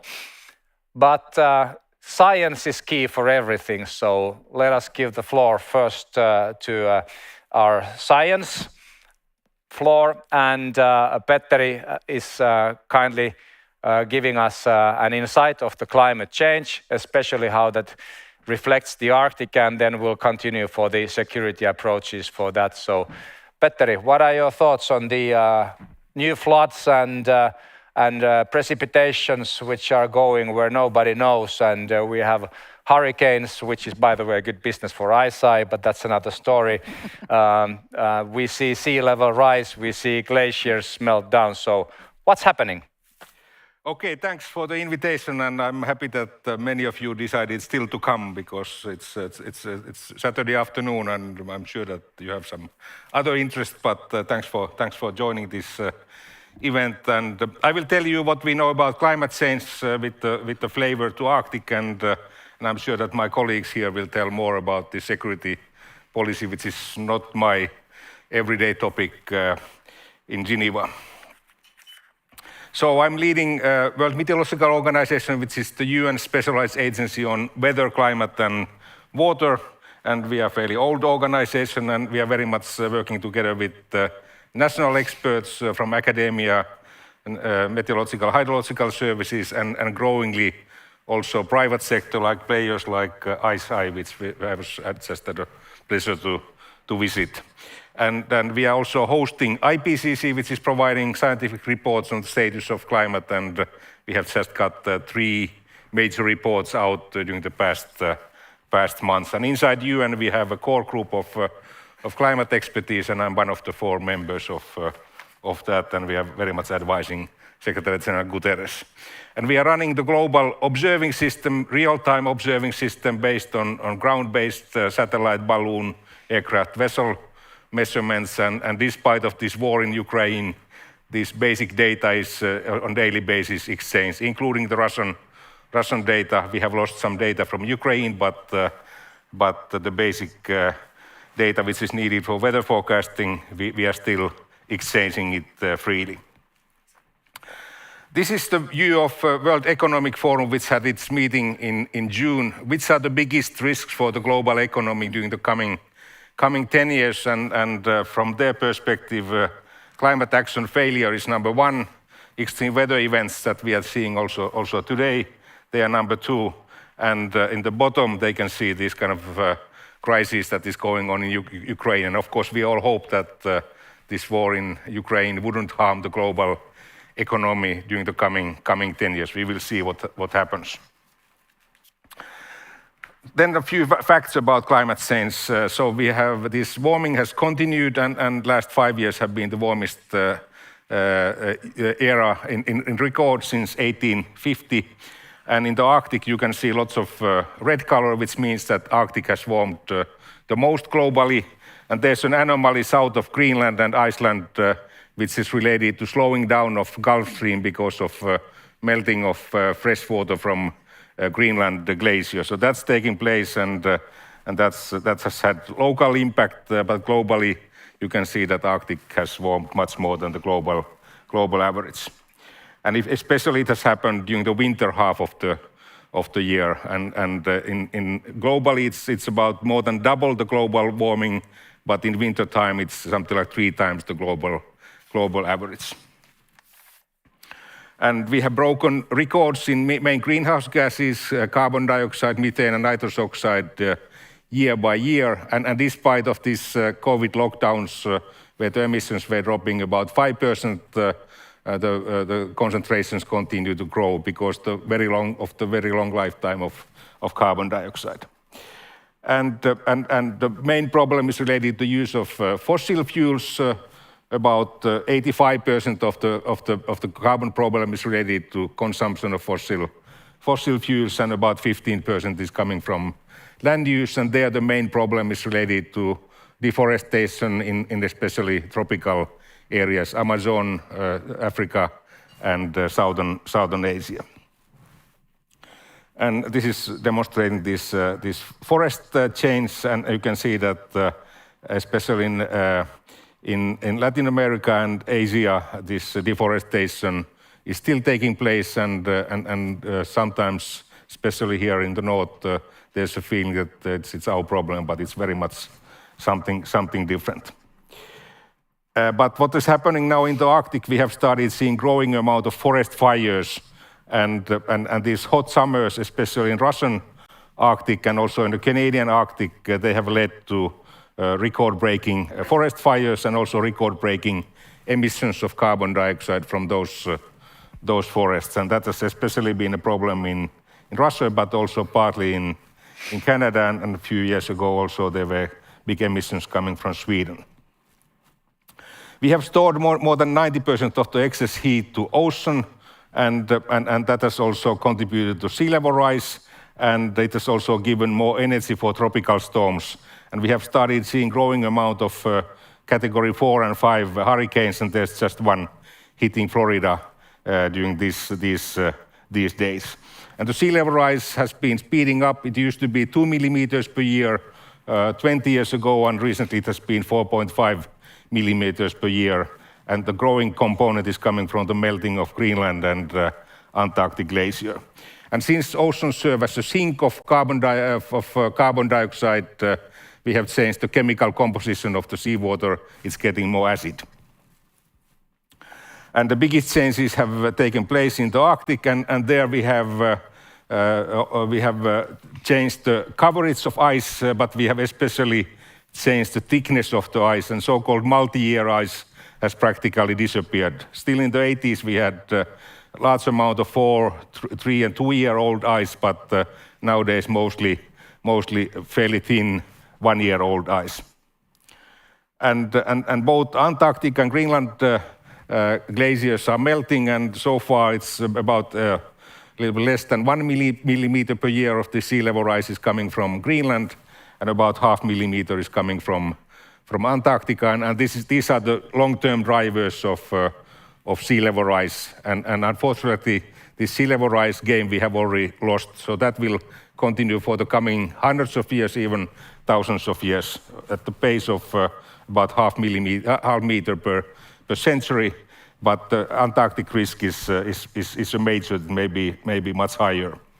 And we have seen also sea ice loss, especially in the Eurasian sector. And in 2040s, we expect that the summer and early autumn parts of the year would be ice-free, which would allow us to navigate through this Arctic area without icebreaker assistance. But one should keep in mind that especially these Russian coastal sea areas are very shallow. You cannot use the biggest ships, and of course, this geopolitical situation may be causing major challenges also from that perspective. But it's not going to be ice-free year-round, so there will be harsh winter also in the future. And we have seen also loss in spring snow cover in the Arctic, and this is also speeding up the warming in the Arctic area. And in our science, we say that what happens in the Arctic doesn't stay in the Arctic. So once we have been warming Arctic so much, it has had an impact on the weather patterns in the whole northern hemisphere. We have started seeing more often these kind of stagnant weather conditions, heat wave and drought, what has happened in Europe, in China this year. And sometimes we have these rainfall areas, low pressure systems taking the same path. And we have seen that happening in Pakistan, where 1/3 of the country is flooded. So it has had an impact on weather patterns in the whole northern hemisphere.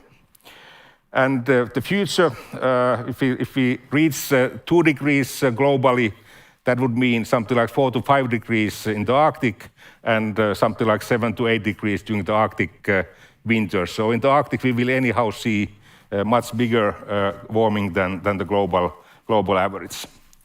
And if you look at the rainfall scenarios for the coming decades, by the end of this century, anyhow, we expect to see more rainfall taking place in the Arctic, and the snow-covered season is going to be shorter, but it's going to rain more, so we will have more snow, and in the southern parts of Arctic, like here in Helsinki, we will see more rainfall in the future. Whereas globally, we will see areas where we will have less rainfall and major problems with agriculture, for example. And this is an estimation of what might happen if we would reach 3 degrees warming, what would happen to the global farming yield.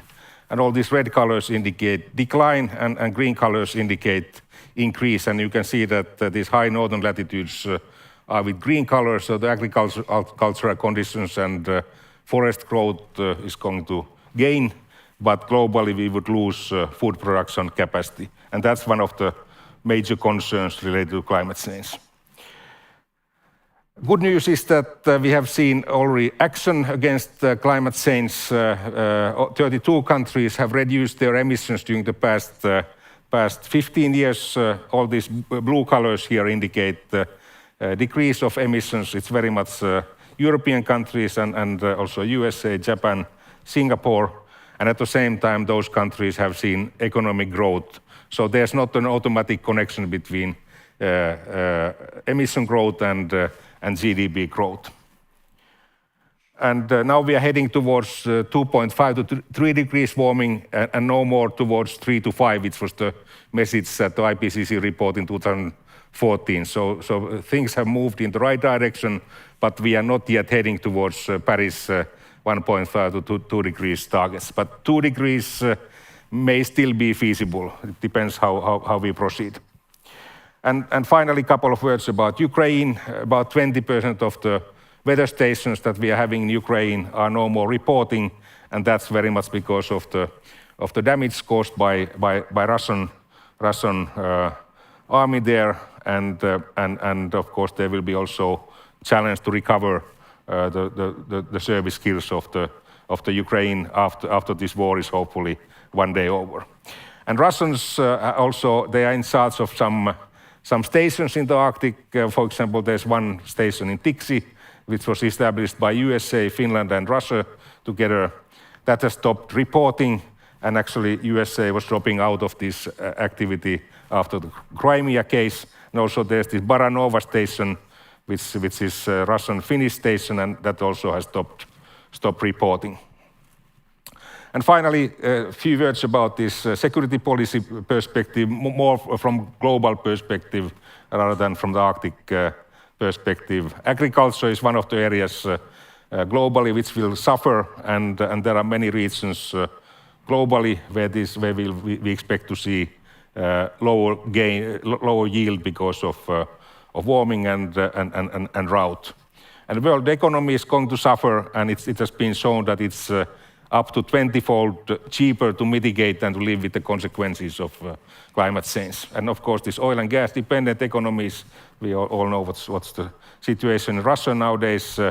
That's going to be a challenge. And Africa as a continent is going to be a major challenge, especially if we will see 4 billion inhabitants there by the end of this century. There would be local crises, and also it would have impact on this refugee challenge, which has already affected Europe and also politically, and also the southern part of Europe is very vulnerable. We will see higher temperatures, poorer conditions for agriculture, and also less attractive conditions for the tourists. Thanks for listening to me, and I think that we will go on with my colleagues. Yes, thank you very much, Petteri. Very great remarks and interesting use over there. When we come back to this situation today with Russia, I mean, Russia is half of the Arctic, and could you explore what's happening in the scientific community? So, are we now missing the information from the Russian Arctic, and how is the collaboration continuing, or is it continuing? Do you still collaborate with, for instance, the Arctic and the Antarctic Institute of Russia and some others, or what's happening on that? Yeah, that has been a major problem, question to WMO, which is promoting free access to data and free exchange of real-time data. And this core data that we are measuring, ground-based information, satellite information, balloon sounding information, that's still freely exchanged between Russia and the rest of the world. And if we lose the Russian data, it will be a major disaster for weather forecasting, because it's covering almost 1/3 of the northern hemisphere. So that's something which is not happening. But what has happened is that all other cooperation between Western countries and Russia has been ceased. The European Meteorological Satellite Organization, EUMETSAT, European Center for Medium-Range Weather Forecasts, they are no more exchanging data with Russia, and also most European countries have stopped all scientific and technical cooperation with Russia. And we are a little bit back to this kind of Soviet era from that perspective. And it seems that some of the scientists are also leaving the country. That actually happened when Soviet Union broke down. They lost their capacity to run high-level science. For example, their space programs and satellite programs haven't been successful since the era of Soviet Union. You were very precise on the expectation of the ice development. So what do you think of this approach, which we have heard from some of the colleagues in Russia, saying that we are heading for the ice age? There is no global warming or climate change, and nothing's happening in the Arctic. It's like freezing, not heating up. What do you think? So I think that even Putin has given up this idea. So he has been. There was one meeting in St. Petersburg 3 years ago where Putin was present, and also the presidents and prime ministers from other Scandinavian Nordic countries.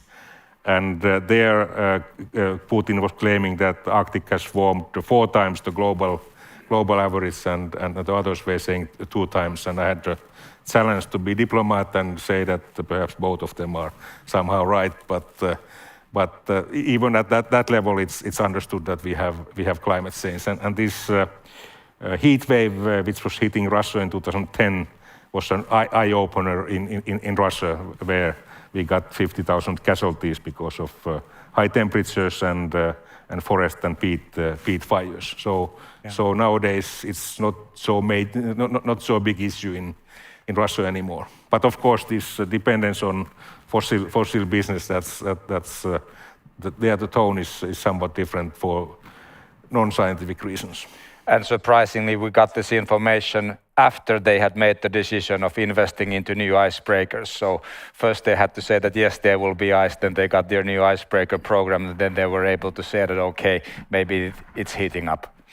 But a bridging question then we'll go over to Marisol. So obviously you have been working also a lot with the Arctic Council, as they have many working groups which relate their work into the Arctic environmental development. So what are your thoughts on the current situation when Russia is more or less like not in the Arctic Council at all? Yeah, of course they are supposed to have this chairmanship of the Arctic Council, and still 5 years ago we thought that Arctic Council would be out of these political tensions that we are otherwise having between countries, and perhaps the previous U.S. administration was the one who was taking the first step to politicize this Arctic cooperation, and of course now it's totally ceased. But the Russians would still like to keep our field of cooperation alive, but the appetite in the other Arctic countries doesn't exist at the moment. In April this year, there was expected to be the Arctic Territory of Dialogue discussion in Russia, which obviously doesn't exist.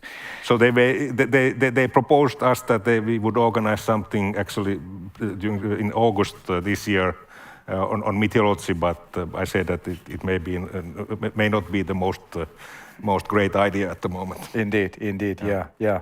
So Marisol, you have been researching international developments in the Arctic, and also the discussion about the Arctic Council and the Arctic collaboration. So what are your thoughts on this new situation, whereas Russia is out of the Arctic Council, they're an aggressor, and in the past there's been a good collaboration. Where are we heading? So please let us hear your remarks. Okay, great. Well, thank you so much. So I thought I'd actually just give some kind of complimentary remarks to what we just heard, and then kind of, because I work at the intersection of climate change and security and geopolitics, that it is also, I think, really important for the security community to be understanding just how different the climate threat problem set is from the traditional way that you perceive threats, and then why it is so important that we have productive Arctic science cooperation, because of how profoundly meaningful these changes are that we're seeing for the rest of the world. So I'll just briefly, touch on each of those. So basically, we just heard a really good overview of the changes that we're seeing in the Arctic. Some of these issues are incredibly important for things like the blue bioeconomy, right? And like the ability for nations that depend upon productive oceans to be able to have dependable economic revenue from that. And there are some really interesting opportunities that are coming about from climate change, so like new opportunities with just different really interesting stuff around like kelp, and because like fish are migrating, there's all these different industries that are kind of emerging. But in order to realize the benefits of some of the changes that we're seeing, we need to be really aggressive with reducing emissions so that we don't have out of control warming. Because yes, we're seeing ocean acidification, and colder water tends to acidify faster than warmer waters. We have fish that are migrating, like I said, towards the poles, but they're hitting up against that, the ocean acidification. We have harmful algae blooms that are emerging in higher latitudes than ever before. New predator-prey dynamics. The warming of the water is also leading to a loss of dissolved oxygen in the water. So fish are having to move, not just because it's not comfortable, because there's literally not enough oxygen in the ocean, because the ocean has been absorbing our emissions, and it's basically hitting up against the ability for the ocean to continue to do that. And so, especially for the Arctic region, you really see this intersection of the way that you think about security needs to be, yes, like we're dealing with all the kind of more conventional threats that we're seeing with Russia. And as this conference said on the first day, major war has returned to Europe. But we're also simultaneously dealing with unprecedented levels of threat to human and environmental security.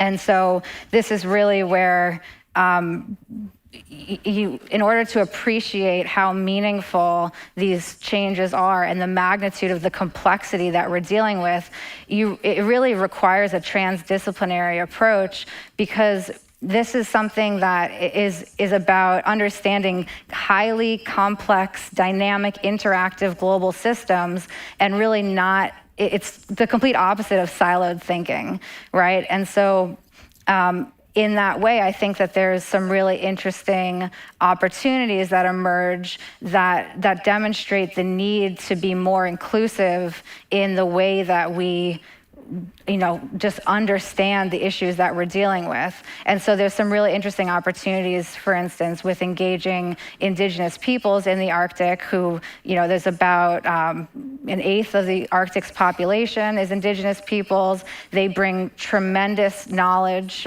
thousands of years of living in these places and through immense, times of flux and change.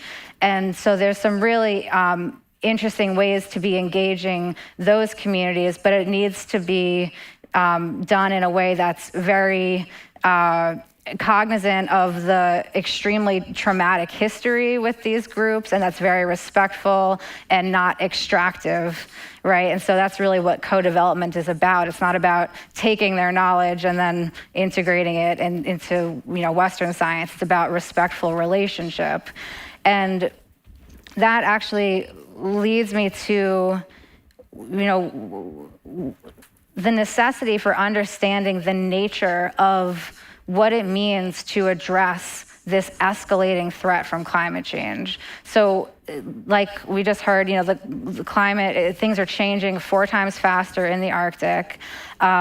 This is not there. So the language that you hear around climate security, it's often we need to, fight climate change, or you talk about it as a threat, and it is a threat, but the reason that it's happening is not that Mother Nature's is mad at us, right? This is a natural response to humans emitting a lot of emissions, and anytime you have a massive change into a complex system, you're going to see the system change. And so climate change is just the very natural response of the Earth system in response to this massive infusion of greenhouse gases in the atmosphere.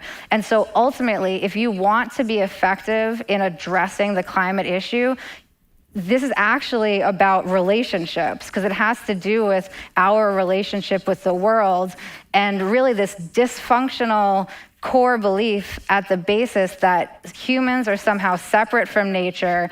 We do not understand that, why I would say, common thinking does not represent the understanding that we are inherently interconnected. So human and environmental health are one and the same. You can only, if your environment is sick, it's not going to be long before humans are sick. And to understand that represents a profoundly different relationship with interacting with the world. And so this is something where we can be learning from indigenous peoples who, by definition, being able to live in one place for thousands of years and not over extract, it's about being in relationship to the world. And so this is why it's a really hard issue for the traditional security community, which sees the way that climate change does impact their mission set. It does impact readiness. It does impact strategic thinking. But if we actually want to address it, this is going to take an all of society type of effort, and it needs to be very inclusive. So I think that there's some interesting ideas with kind of what this looks like, but I think that we would really need to flush this out more, and having working groups. And I would be curious, if NATO, for instance, with their new Climate Center for Excellence, if there's some interest in having space for being able to talk about the different dimensions at which we need to be addressing this issue. And one interesting idea is this idea of bringing back conscription, like in the US, for instance, but expanding the ways in which it means to serve. So it wouldn't just necessarily be hard military, but also other ways of building resilience. So one of the other issues that we're really seeing be extremely consequential in the Arctic has to do with permafrost thaw. And again, this is something that it just has tremendous potential to be destabilizing critical infrastructure.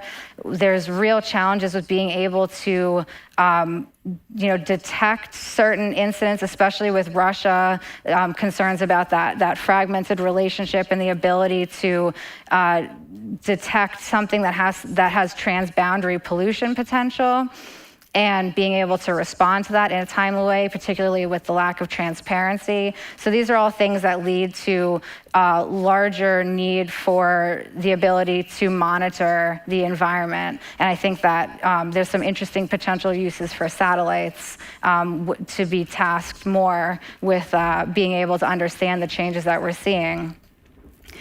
With the Arctic Council in particular, so the most recent statement from the Arctic 7 was about this limited resumption of working group activity that does not include Russia. And so I think it's important to be very clear that the activities that they're doing were all approved by Russia. So this is not in any way the A7, going rogue or having this alternate Arctic Council, because everything was approved by all 8 states. This is just the necessary response to these extraordinary circumstances.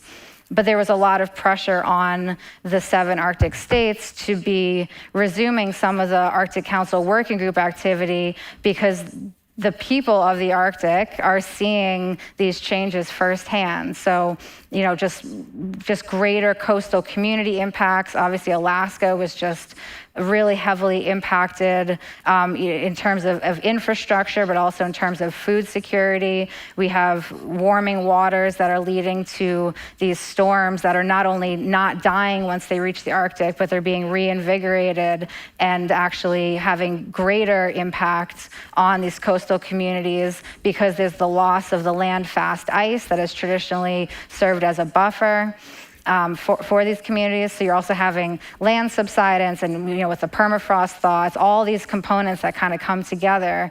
And then with a lot of these communities in the coastal areas in Alaska, there are a lot of indigenous peoples, and so their food security is heavily impacted. And with the typhoon remnants that came up and had this really profound effect, there's a very limited time in which they can try to recoup their losses to be able to have food stores for the winter. And so this is where Arctic community collaboration in working groups that are looking to build that local resilience and looking to build relationships between the communities is really important to be advancing for that dimension of, these are the people who are most at risk.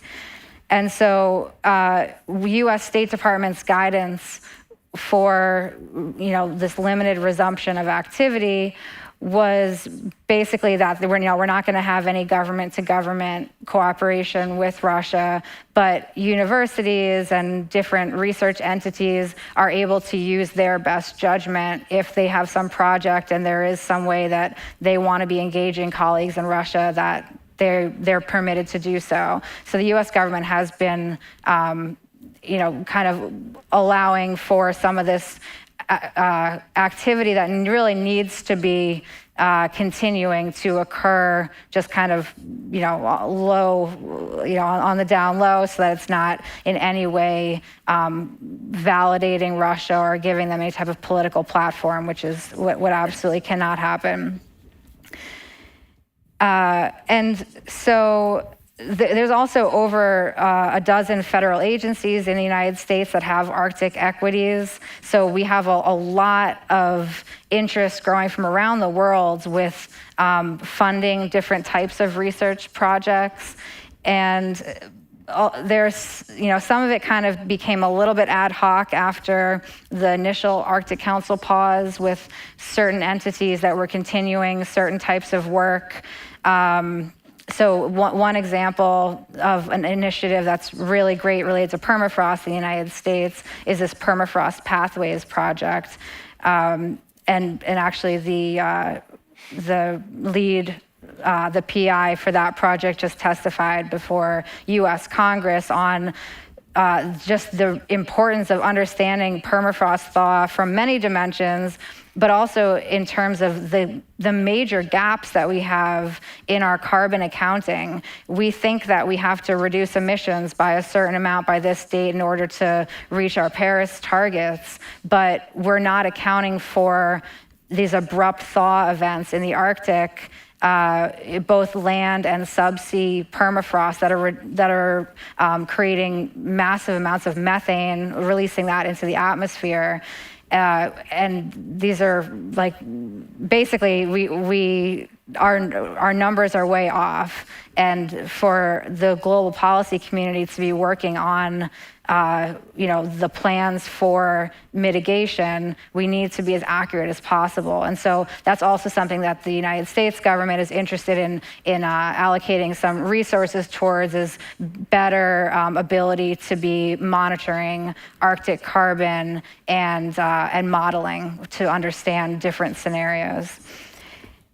So I guess I would just wrap this up by saying that, time is really not on our side with these things. This is the most profound challenge that we will deal with in our lifetimes. And we need to be as aggressive as possible in a way that also does not create a lot of externalities, and that uses the precautionary principle, because there's a lot of concerns about unintended consequences and maladaptation efforts and how those could go wrong. And that's also where I think learning from Indigenous peoples could be something that really helps to inform the larger approach towards climate change in a way that really addresses root causes as best as possible. Thank you. You spoke a lot about inclusion in your remark, actually in many elements, and also the importance of Indigenous peoples' approach and rights. So could you elaborate your view of, especially in the current situation, of the Russian indigenous peoples and their organization Replanning, which unfortunately has become like an arm's length Kremlin fist, but what do you think of that? Yeah, it's really challenging because Replanning had issued that really awful pro-war statement shortly after the war began, and it's things like that that make it even harder to resume normal relations if, say, Putin died tomorrow and somebody in Russia wanted to go a different direction. There's still just because of how disgusting the war has been, and seeing kids from Ukraine that are being relocated to the Arctic, to Murmansk, for instance.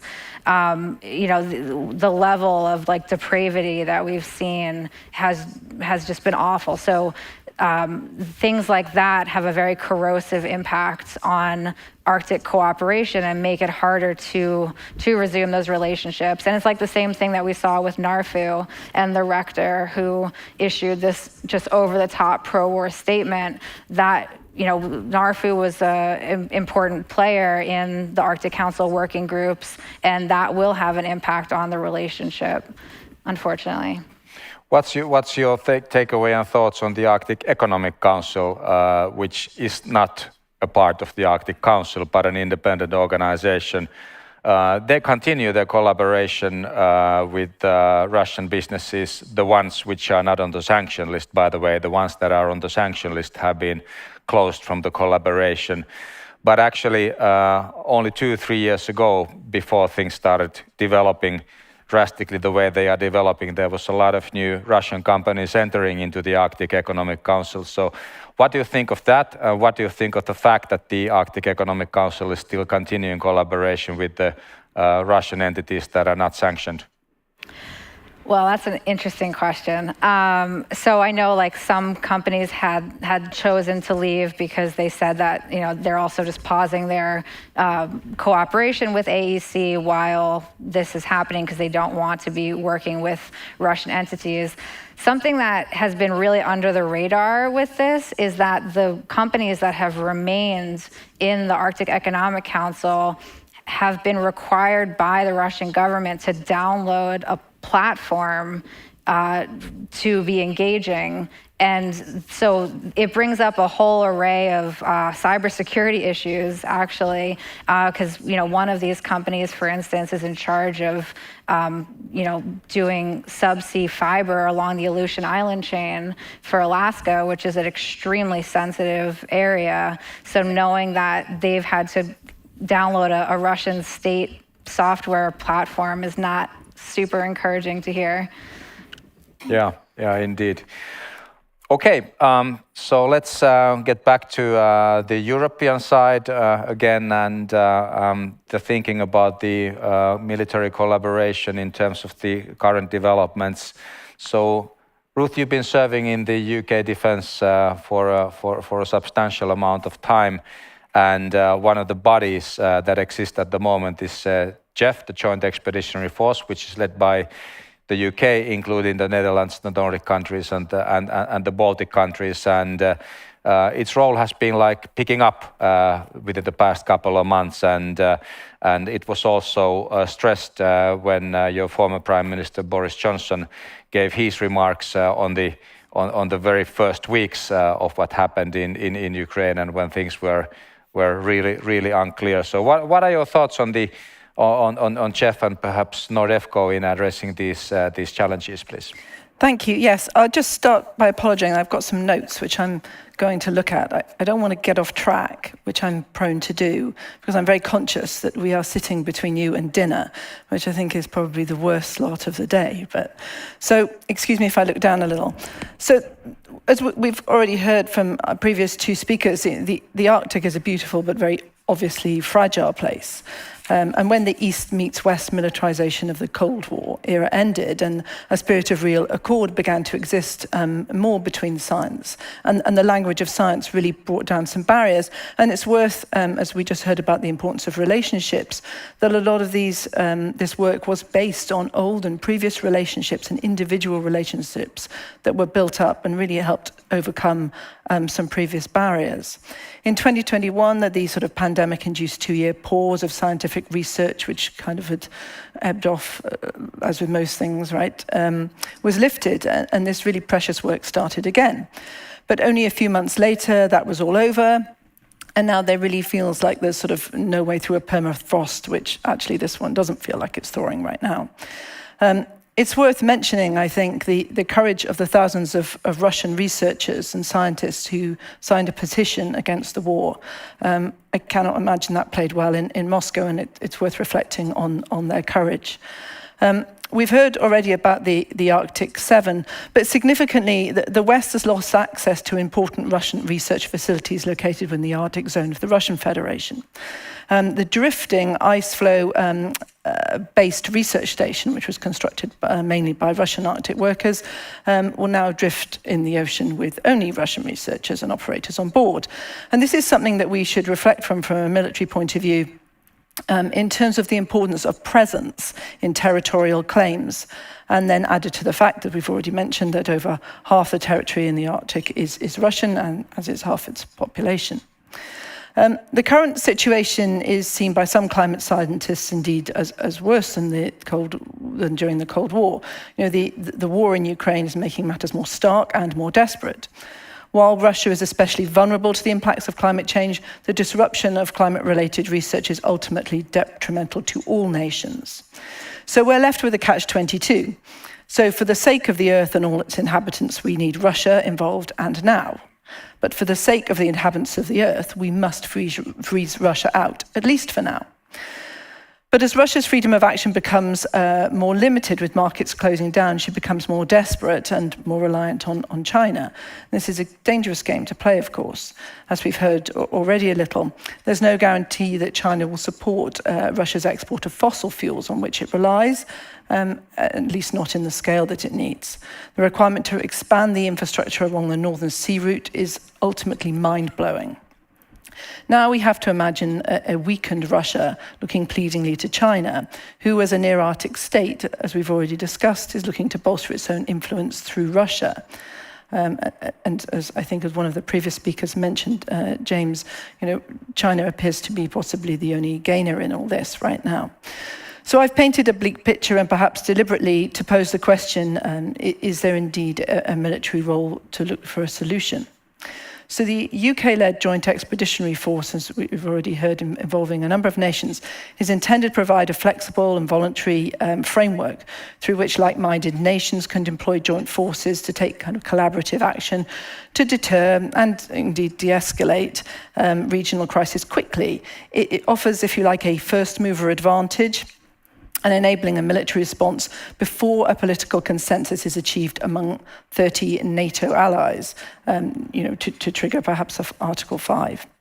Similarly, but slightly differently, right, the Nordic Defence Cooperation, NORDEFCO, the purpose is to strengthen, participate, nations' national defence, and that's kind of a change of focus, explore common synergies and facilitate effective common solutions. It is important to notice that for this group, emphasis is very much on effective and affordable operational capability, increasing operational effect and interoperability, and quality of armed services, including sort of armaments cooperation, in which there's a large focus. So the GEF and NORDEFCO, although slightly different purposes, they offer really three interesting advantages over larger defence organisations, let's say. First is their membership. They currently include members outside NATO and the EU defence structures. I'll come back to that. Meaning they would support the aspirations, or they could support the aspirations of both institutions, as, for want of a better word, but as coalitions of the willing. NORDEFCO's membership is more fixed, but there's definitely, when there's military value, they work for others too. The United States, for example. GEF has this kind of flexible opt-in model, and at the heart of its policy direction, it states that it's designed with flexibility at heart. It sounds like some strapline from an ad, but I think it's probably true, but it's also, I would say, designed with pragmatism at its heart. Second then, there's no requirement for consensus between all nations. This speaks to the GEF's responsiveness particularly, but it also speaks to the ability to act in the grey space of hybrid threats. At a war game we recently ran down the road from here at the Centre of Excellence for Countering Hybrid Threats, it was interesting that the GEF was the first place that all the players turned to for action. And these were players from across the world.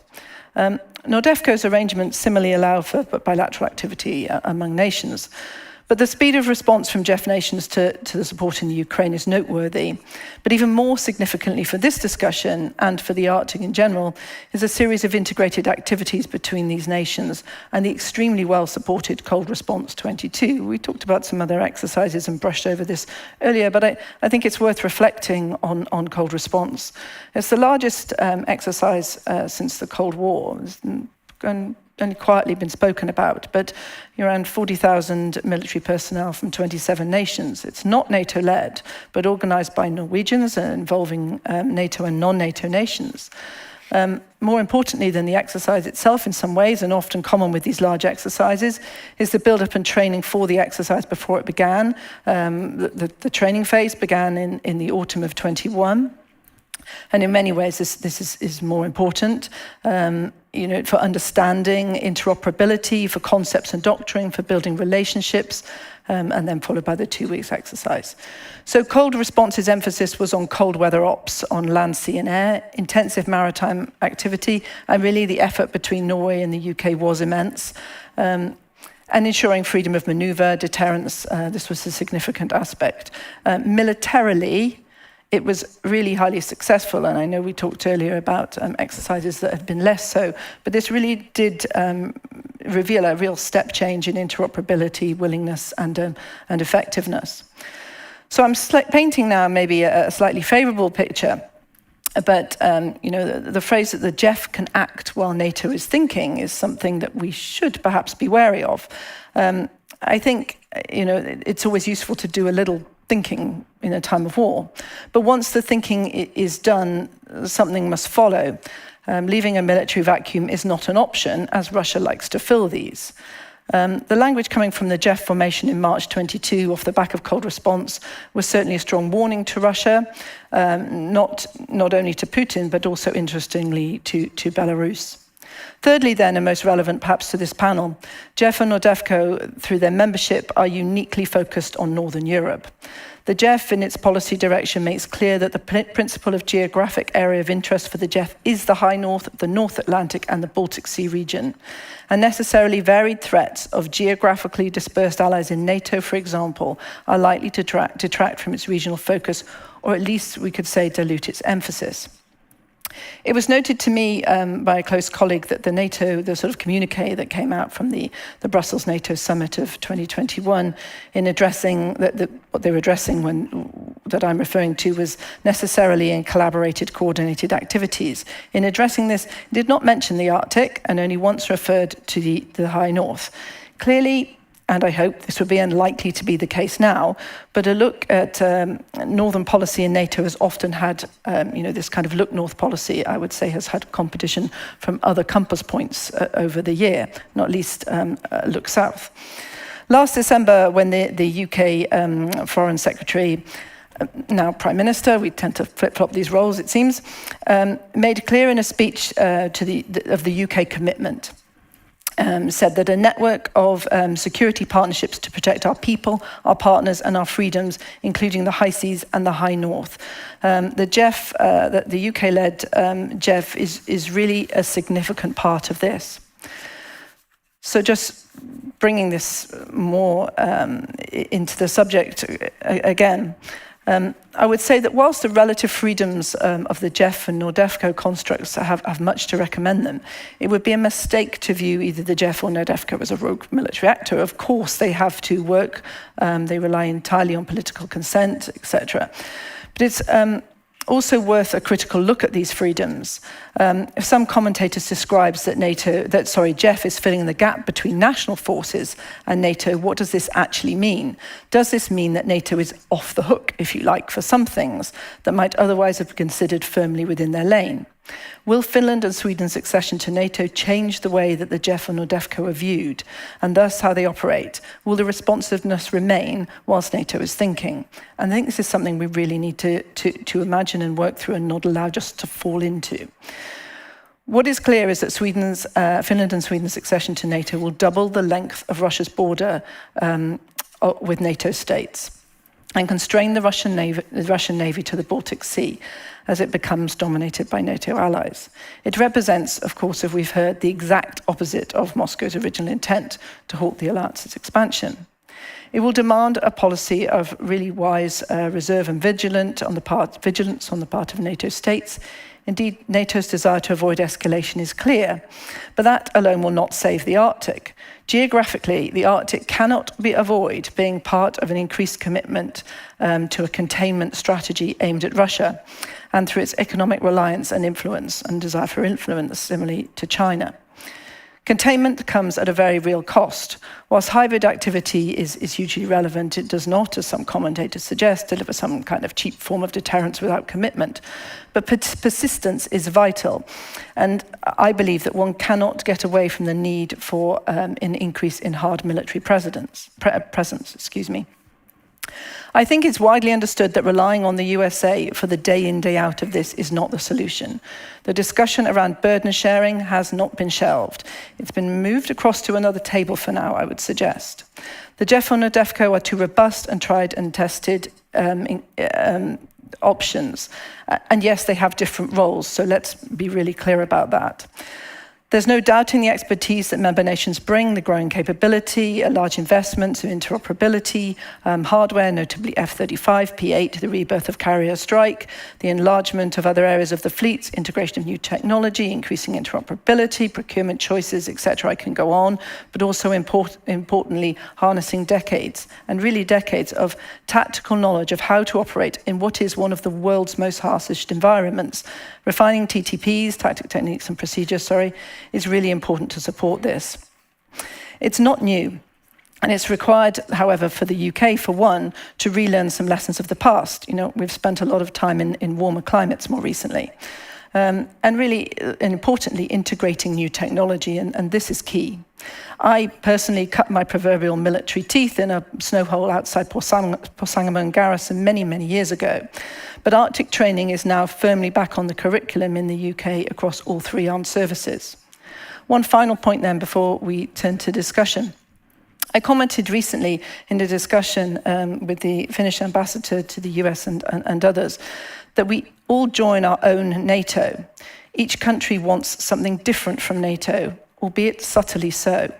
And NATO wants something different from each country, such as insight, geographical location, or operational capability.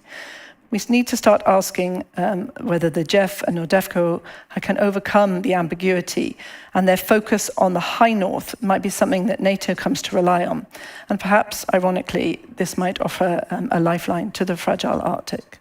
Thank you. Thank you. You spoke about the very north and the high north and the potential of collaboration, the joint exercises. For instance, with the Air Force, earlier this week I was visiting the Air Force base in Rovaniemi, obviously with the discussion about the F-35, where the decision has been made also by Finland. Before the exercises were maybe F-16, F-18, maybe Saab, over there, but in the future it's more and more only F-35, as actually most of the European countries and NATO countries are for F-35. So what's your take on that? I think it's a huge relief, actually. I think it's ultimately very powerful for interoperability. It's not just powerful for interoperability, it's powerful for spares supply, for supply chain, for sharing and exchange of personnel, which I think is critical because although we might have the same kit, we still operate differently, for understanding tactics, techniques and procedures. Yes, there's sometimes a weakness of all nations having the same kit. Let's be realistic about that. You know, probably no one's happier than America, of course, that everybody's having this kit. But I think from the UK government's perspective, it's a relief. And certainly, you know, Rand's an American company, so I feel I can speak on this side from the DoD. It's also a relief, not just from a financial point of view, economic point of view, but from a working together aspect. Yeah, for us, there's no bad side to it, I would say. No risks? The supply chain risks. I think that's always the way. What about putting all eggs in the same basket? Yeah, I would describe that as supply chain risk. Okay. I think the supply chain, though, is robust within this area, and there's a lot of work being done within the DoD to ensure that, you know, and some aspects taken out of industry's hands to ensure that. So I, for one, wouldn't class that as a high risk, maybe a low to medium risk. Right, yeah. Thank you. Before opening up the floor to the audience, one follow-up question to Petteri, and then we'll open the floor. So, Petteri, weather information is crucial also in warfare, and it's becoming more and more crucial because of the climate change, and the weather patterns are going like more and more sparse. So, how do the meteorological services respond to this need, and are you faced with new challenges from the military users in this situation? So most of the national meteorological and hydrological services, they are providing services both for civilian and military purposes, and that's of course where the cost benefit is highest. Some countries have separate services, but this kind of one source service makes sense, and that's also the case in this country. Right. Okay. Thank you. Good. So let's open the floor for a discussion, and we start from there. Can we have the microphone, please, to the middle table in here? Thank you very much, Tero. And I'd like to thank this panel, which I thought this was a fascinating discussion.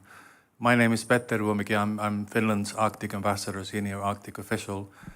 I'm not only saying that the discussion was fascinating because you were talking about the Arctic, which is close to my heart, but it was also fascinating and very useful because you touched upon the various different aspects of Arctic cooperation.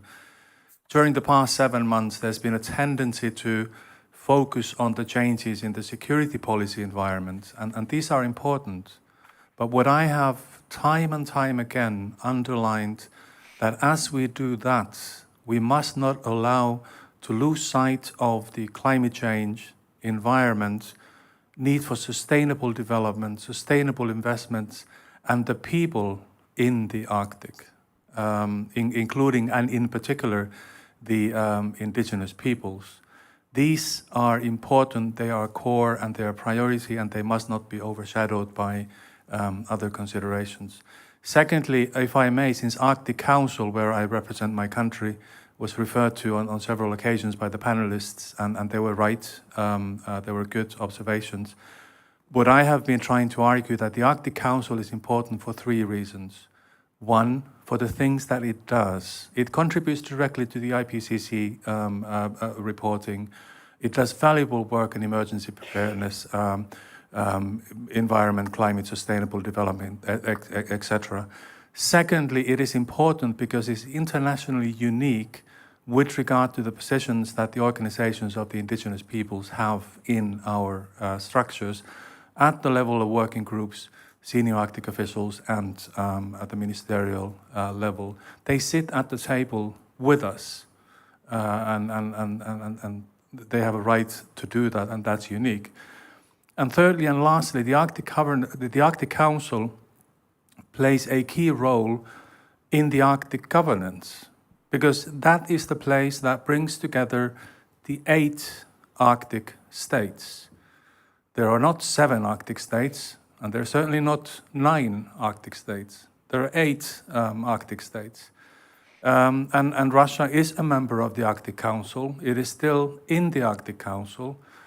The 7 other Arctic Council members announced in March that in this situation we will not participate in the activities. But as Marisol rightly pointed out, we resumed those activities that where Russia was not involved in, and which had already been approved by the Arctic Council member states, all 8.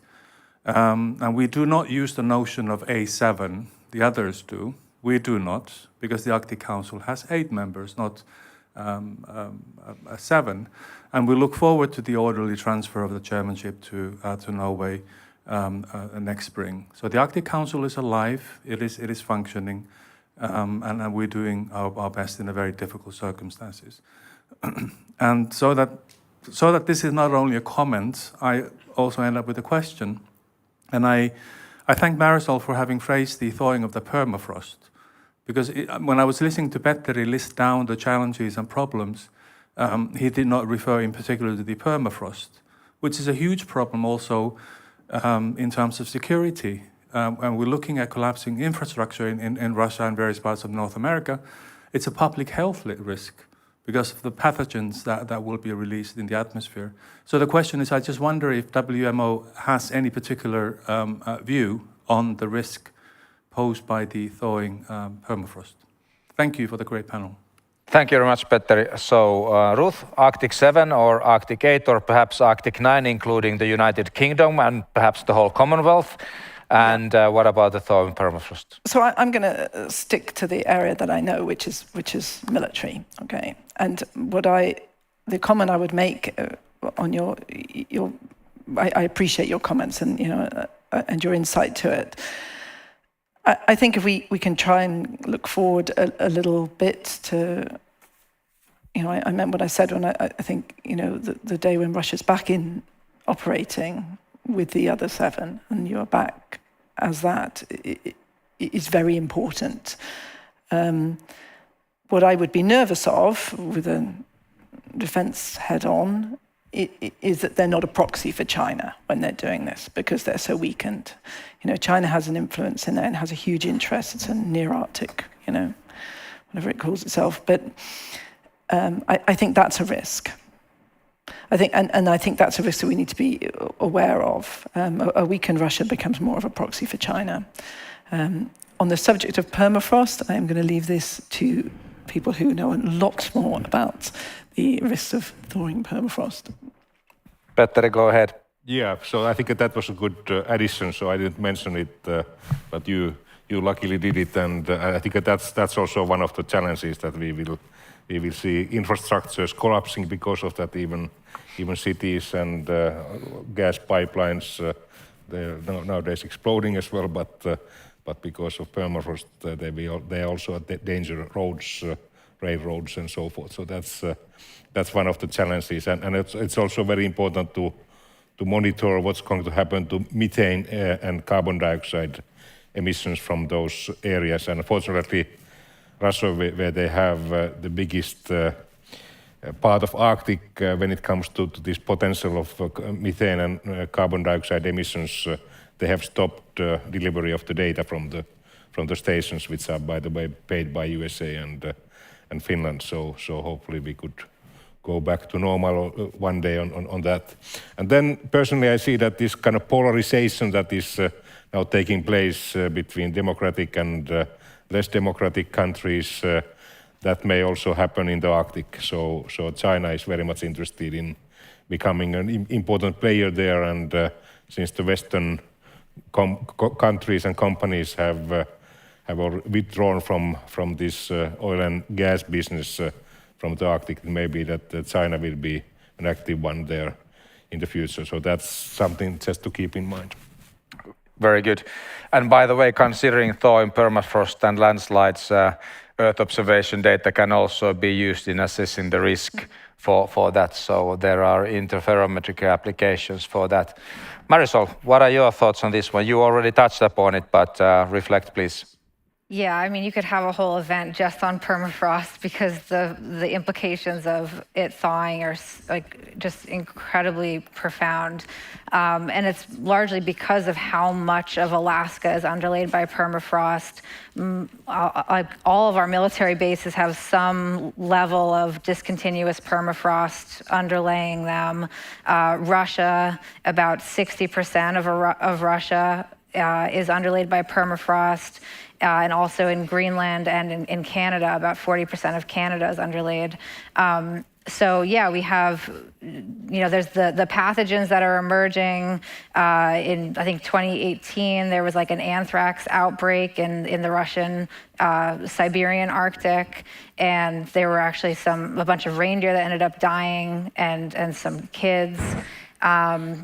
And so it's not just about the pathogens that are coming out, it's also about then the research that's being done on what's coming out of the permafrost, how are these samples managed, what are they doing with them in the lab. There's a whole, biosecurity situation that also could have its own conversation. But then also just seeing things like increased amounts of radon that are being released from permafrost, and that that's a very potent cause of lung cancer. But it's it's odorless, you can't detect it, but it's in high enough levels in certain parts of the Arctic that there is actually concern about potential for causing lung cancer in these populations. So there's really just this, just from the changes alone, there's a whole array of challenges. But then there's also, in the Russian Arctic in particular, because they're so economically constrained right now, but Russia has really doubled down on their Arctic ambitions post-war. They have such a strong Arctic identity, just really saying that we're not budging at all in terms of what we're seeking to develop economically. They see their ability to realize the economic potential of their Arctic, including development of the Northern Sea Route and all of the different minerals and fossil fuel resources as a matter of national security. And at the same time, because they're trying to unleash industry in economically constrained environment because of sanctions, they're doing things with parallel imports, right? There's issues with who is providing services for some of these stations, and then just this endemic corruption, right, that already was prevalent in Russia. We also know the state is deeply connected to transnational organized crime. So, there's all these different pieces that basically just increase risk. And if you look at just the example of the Norilsk diesel spill, which was the worst spill in the Arctic's history just 2 years ago, the media often talked about it as, oh, permafrost thaw caused these diesel containers to spill and it got into the environment. But that's really not the complete story, because you have a facility that was this Nornickel facility that was egregiously non-compliant with regulations, the little regulations they have. And they actually had the sensors that would help them to understand when permafrost was thawing, if the tanks were starting to destabilize, and they just never installed them. So you have that. And then you have thawing permafrost. And thawing permafrost is the straw that broke the camel's back. And and then it was the worst spill. So something like that is only going to become worse as there's even less oversight and regulation about how industry is developing certain, certain products. And then our ability, if there is a transboundary pollution potential, our ability to detect that in a timely way is more important. Thank you. Back to the floor. I think I saw Johanna's hand over there. Please, can we have the microphone again to the center table, and over to Johanna, please. Thank you. Thank you so much. This is the Arctic-minded table, I guess. My name is Johanna Ikävalko, and I'm the director of the Arctic Center, University of Lapland. And thank you for the panelists for these introductions. Before I actually ask my question, I would just like to tell a bit about the Arctic Center. We study the Arctic in general, people, livelihoods, ecosystems, environment, sustainability, governance. We don't study climate change in the Arctic as a physical phenomenon, but like the effects of climate change. That is what we do. But now we are in a kind of an identity crisis. We have this long history, a kind of a crown jewel of having done research with Russian organizations and individuals, but we can't do that anymore. As of early March, no European research funding is actually flowing to Russia, neither to Belarus, and it is not in the horizon that the situation would change. So we are now sort of going through a kind of a self-analysis of what should we do, what should we study in the Arctic, what is relevant, especially in the future, as we can assume that we will lack a lot of data and information from a big chunk of the Arctic, almost more than 50%, geographically 50% of the Arctic. So this means that we have huge gaps in information and data that we used to have, and also connections to organizations and individuals. So I'm asking from this panel that, what do you see that what needs to be studied in the Arctic in the near future and in the a little bit further future? And especially I'm interested in the emerging topics for research. Thank you. Thank you, Johanna. So let's go with the scientific community and start with you, Petteri, please. Yes, as I said, this basic meteorological data is still exchanged, and of course we have satellite information available from that region, and we have also models. So some major means still exist, and we can still carry out the research, but this kind of physical interaction with the scientists on their side seems to be ceased, at least for the coming years, which is a loss, and it's especially a loss for them because their skills have been a bit limited already before the war. Thank you. Marisol, please. Yeah, so I alluded to it briefly earlier, which was basically this idea that, you know, perhaps through increased use of satellites and different types of sensors that we would be able to try to gather some data around things like methane. So there's I believe it's a French and German satellite, Merlin, that'll be coming online. That'll be really useful with a methane monitoring mission. But I mean, there's so many areas where we need to be studying things because of just we've never been alive during a time where we've had these levels of carbon dioxide in the atmosphere, and so basically, I mean, we have to question so many things. There's so many basic assumptions that we are making that need to be questioned because, you know, just even this idea about, like, I think some of the most important work is how do we do the culture shifts necessary for humans to like change their attitudes so that we can actually get this right, you know, and because a lot of it is just these conceptual frameworks, and some of them are, you know, more deeper and kind of psychological, but some of them are things just like we think about coastlines as being static, right?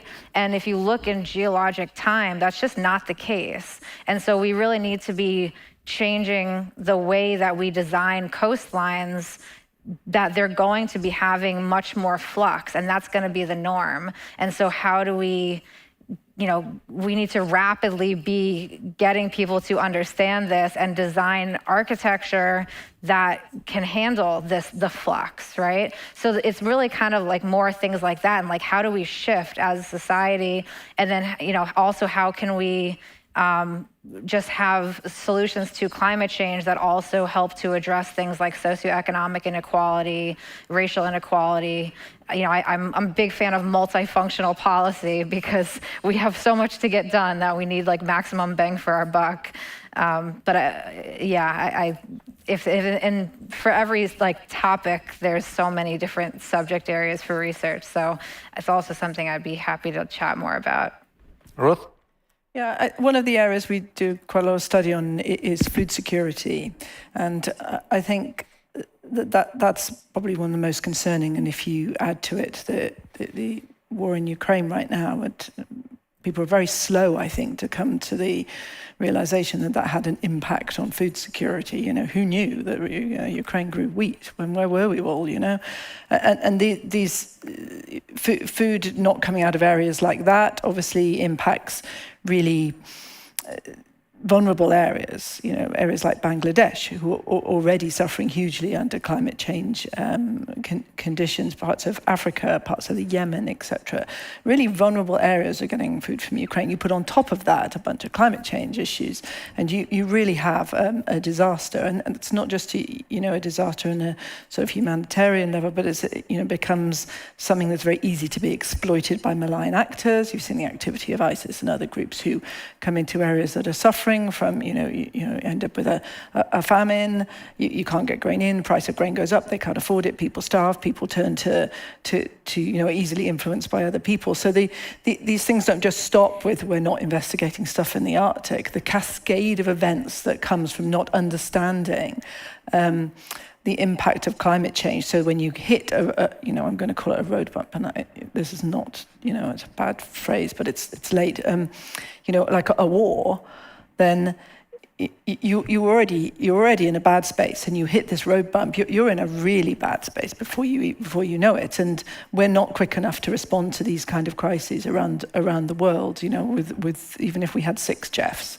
So understanding these problems and getting on top of them make us far more resilient as a society. I think one thing we didn't talk about in the Arctic, and I don't know enough to comment hugely on it, but I would say is the legacy left from the Cold War and Russia's activity in there with regard to nuclear, and with them, us not engaging with them there, the sort of the legacy and the waste issue there, I think is probably a concern. And I think that's something we probably need to be calling out on a little more. Thank you very much. Could we then have the microphone to the front table for Mr. Iloniemi, please, and then we'll go for Mr. Villain.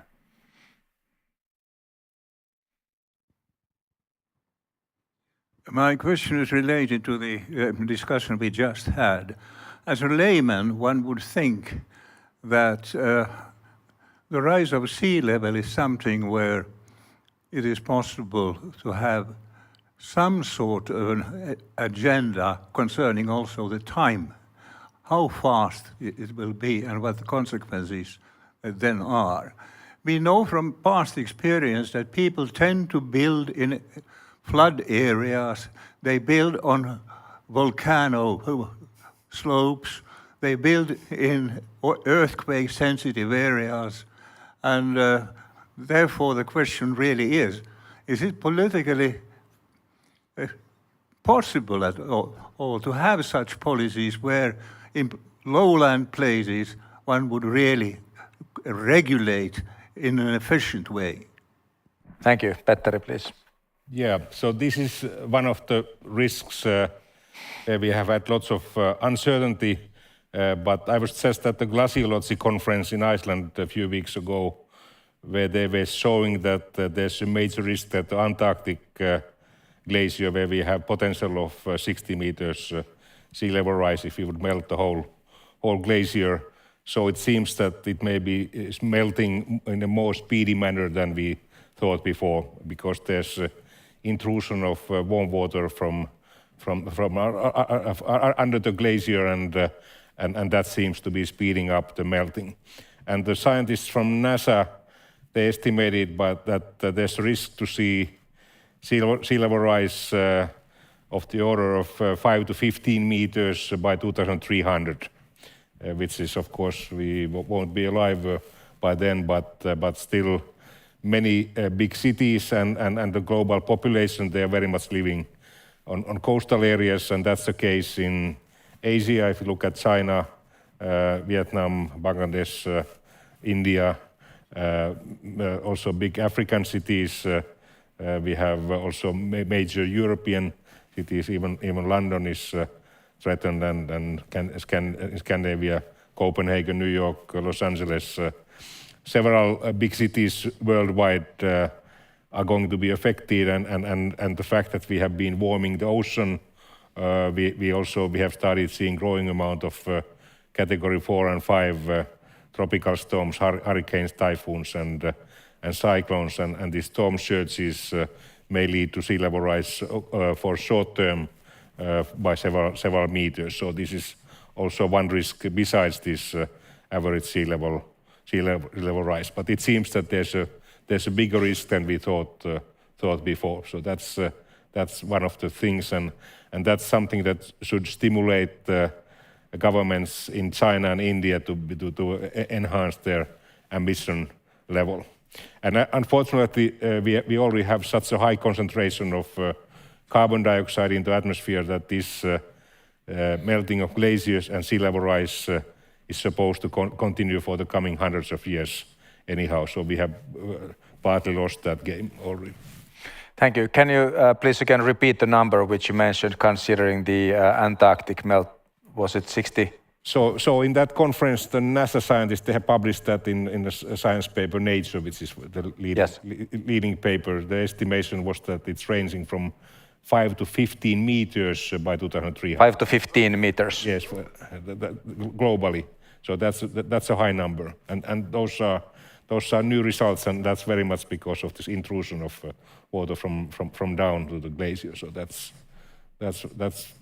a little bit alarming news, I would say. Luckily, my house is on a hill.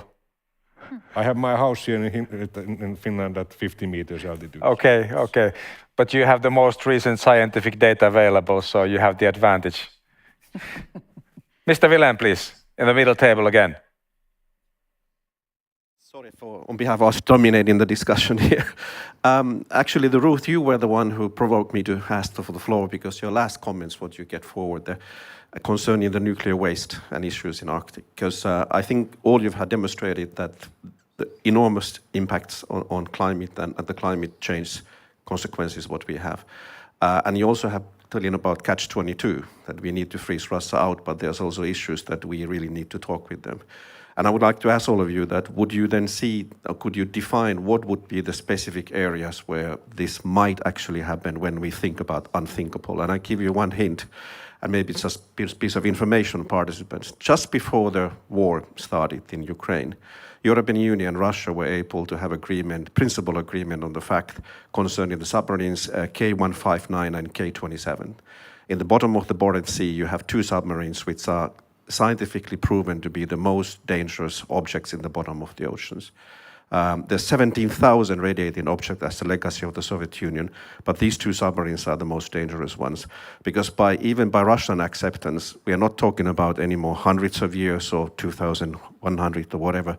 In 20 years' time, these two submarines will start to leak, in 20 years' time. And there's K159 is outside of Murmansk in 280 meters, and it will radiate 800, it has 800 kilos of waste inside. According to the scientists, it will increase 1,000 times the radiation level or poison level of the COTS. And just to give you a hint, the value of these fishing stocks is for Russia and Norway are 1.4 billion euros per year. So would you say that we might have an element where the common interest actually can find for this kind of cooperation in the issues, even whatever happens in the case? And another question also for Ruth, would you elaborate a bit more about the role of China? Because the Chinese role is something which is always behind us, as you said, the near Arctic state and nation. China tried to buy a few years ago 5% of the land mass of Iceland. If you didn't know that 5 years ago, or roughly 10 years ago, they asked for 5% of the land mass of Iceland in that. So tell us about, and the perspective for them is not 4 years like usually maximum in our countries. It can be 50, 100, or 150 years. And there's a rumors somewhere in the back that China is looking for the position, they are demanding the role for themselves, and if they don't get it, we are not talking anymore about Russia as their proxy, but even building completely new kind of structures. So the question is, do you see that Arctic Council actually has sustainability, or do we have a situation that all of this leads also completely new kind of structures? Thank you very much. Excellent question. So the fact is also considering China that Russia just declared a new development strategy of the Northern Sea Route, which is purely focusing on east, specifically saying that this is nothing for the Americas, this is nothing for Europe, this is only for Asia and specifically China with a number of investments. And so Ruth, could you start exploring this and also taking into account the questions on China?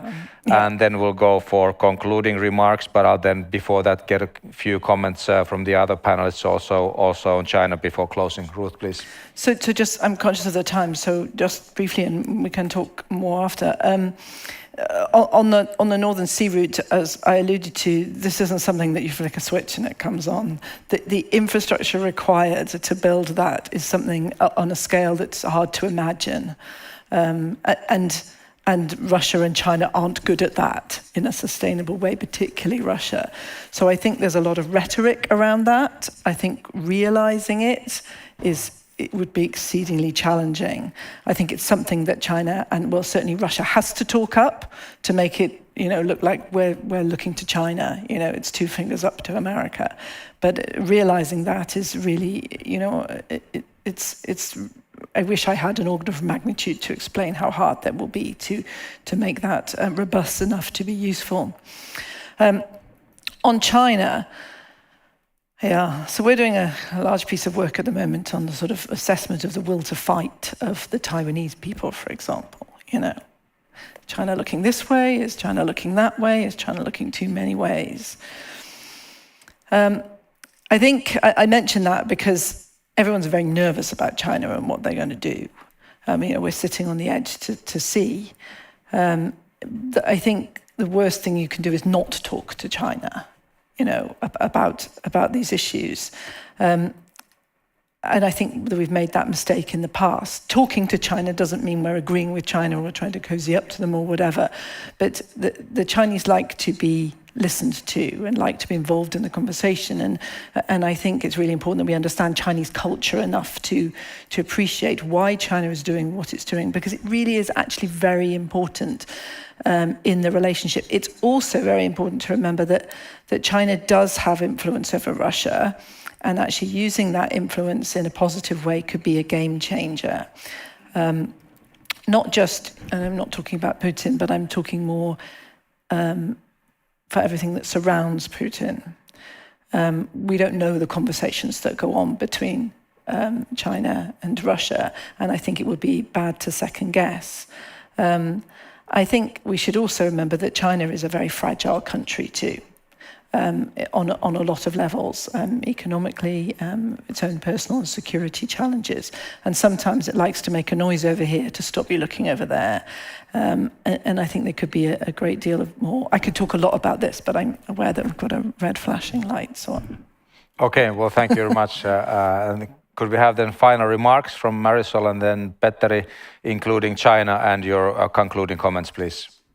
Sure. Okay. So just to address the very salient point about the submarines, that's something that's like exactly a case study that I've been watching, and was very dismayed, to see that the planned meeting for this summer that was supposed to convene international experts to advise Russia on this highly technical retrieval process of these two subs that we know are already starting to degrade, and they're deeper than anything we've recovered before. So, it's imperative that we get this right. I think it's hard to say, with things still escalating, it's really hard to say that, okay, well, we'd be re-engaging soon. But I would imagine that, if, I don't know, when things eventually kind of start to peter out, I could see that as being one of the places we would first engage, because again, the transboundary risk potential is just enormous. And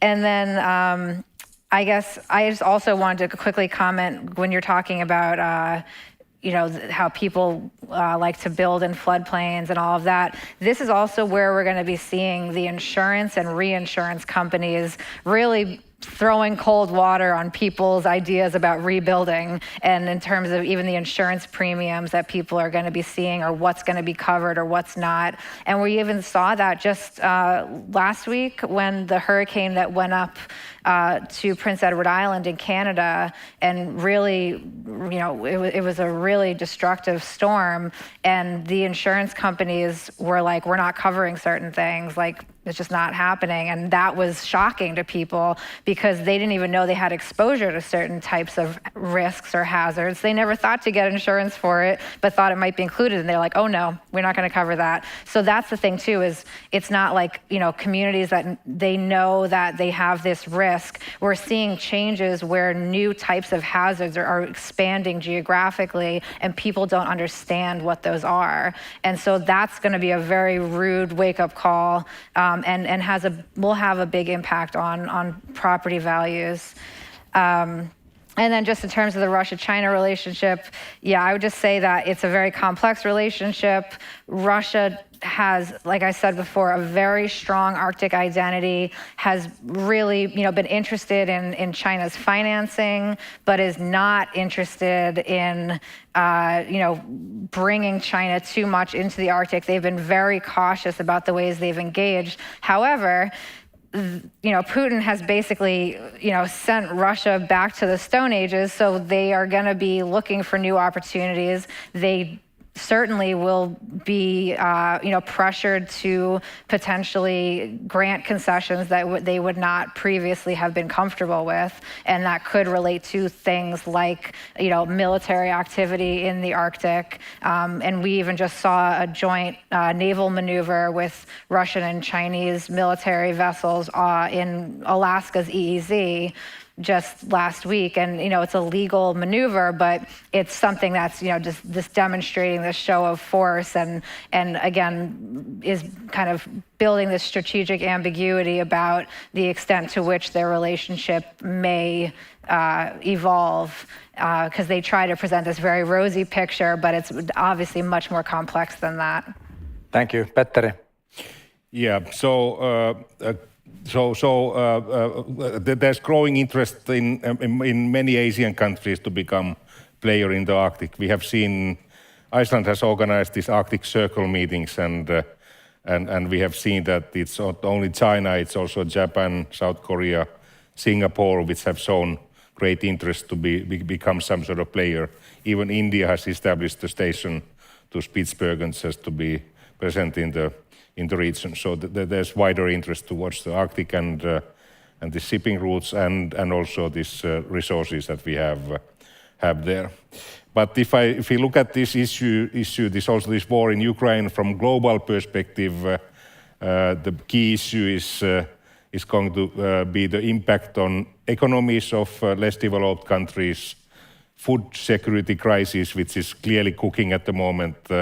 We will have major challenges with fertilizers and also food supply from Ukraine and Russia, which may have an impact in the Arabic world, but also much wider. So that's one of the things, and that's why some of the countries in New York didn't vote for this Ukraine clause last spring. So it's something to keep in mind.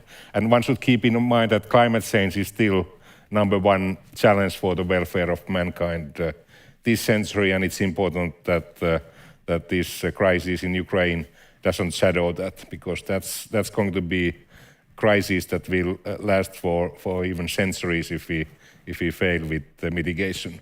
And there has been good progress in Glasgow last year, and we are just heading towards Sharm el-Sheikh climate conference, and there we will pay much more attention to adaptation, and also in the Arctic area we have to adapt to climate change, because this area will face the largest change globally. Well, thank you very much, and thank you very much, dear panelists, for an excellent discussion, for your great and innovative remarks.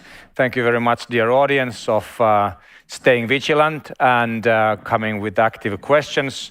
And before some practical advice will follow in a minute or two, please join me in applauding our great panel today.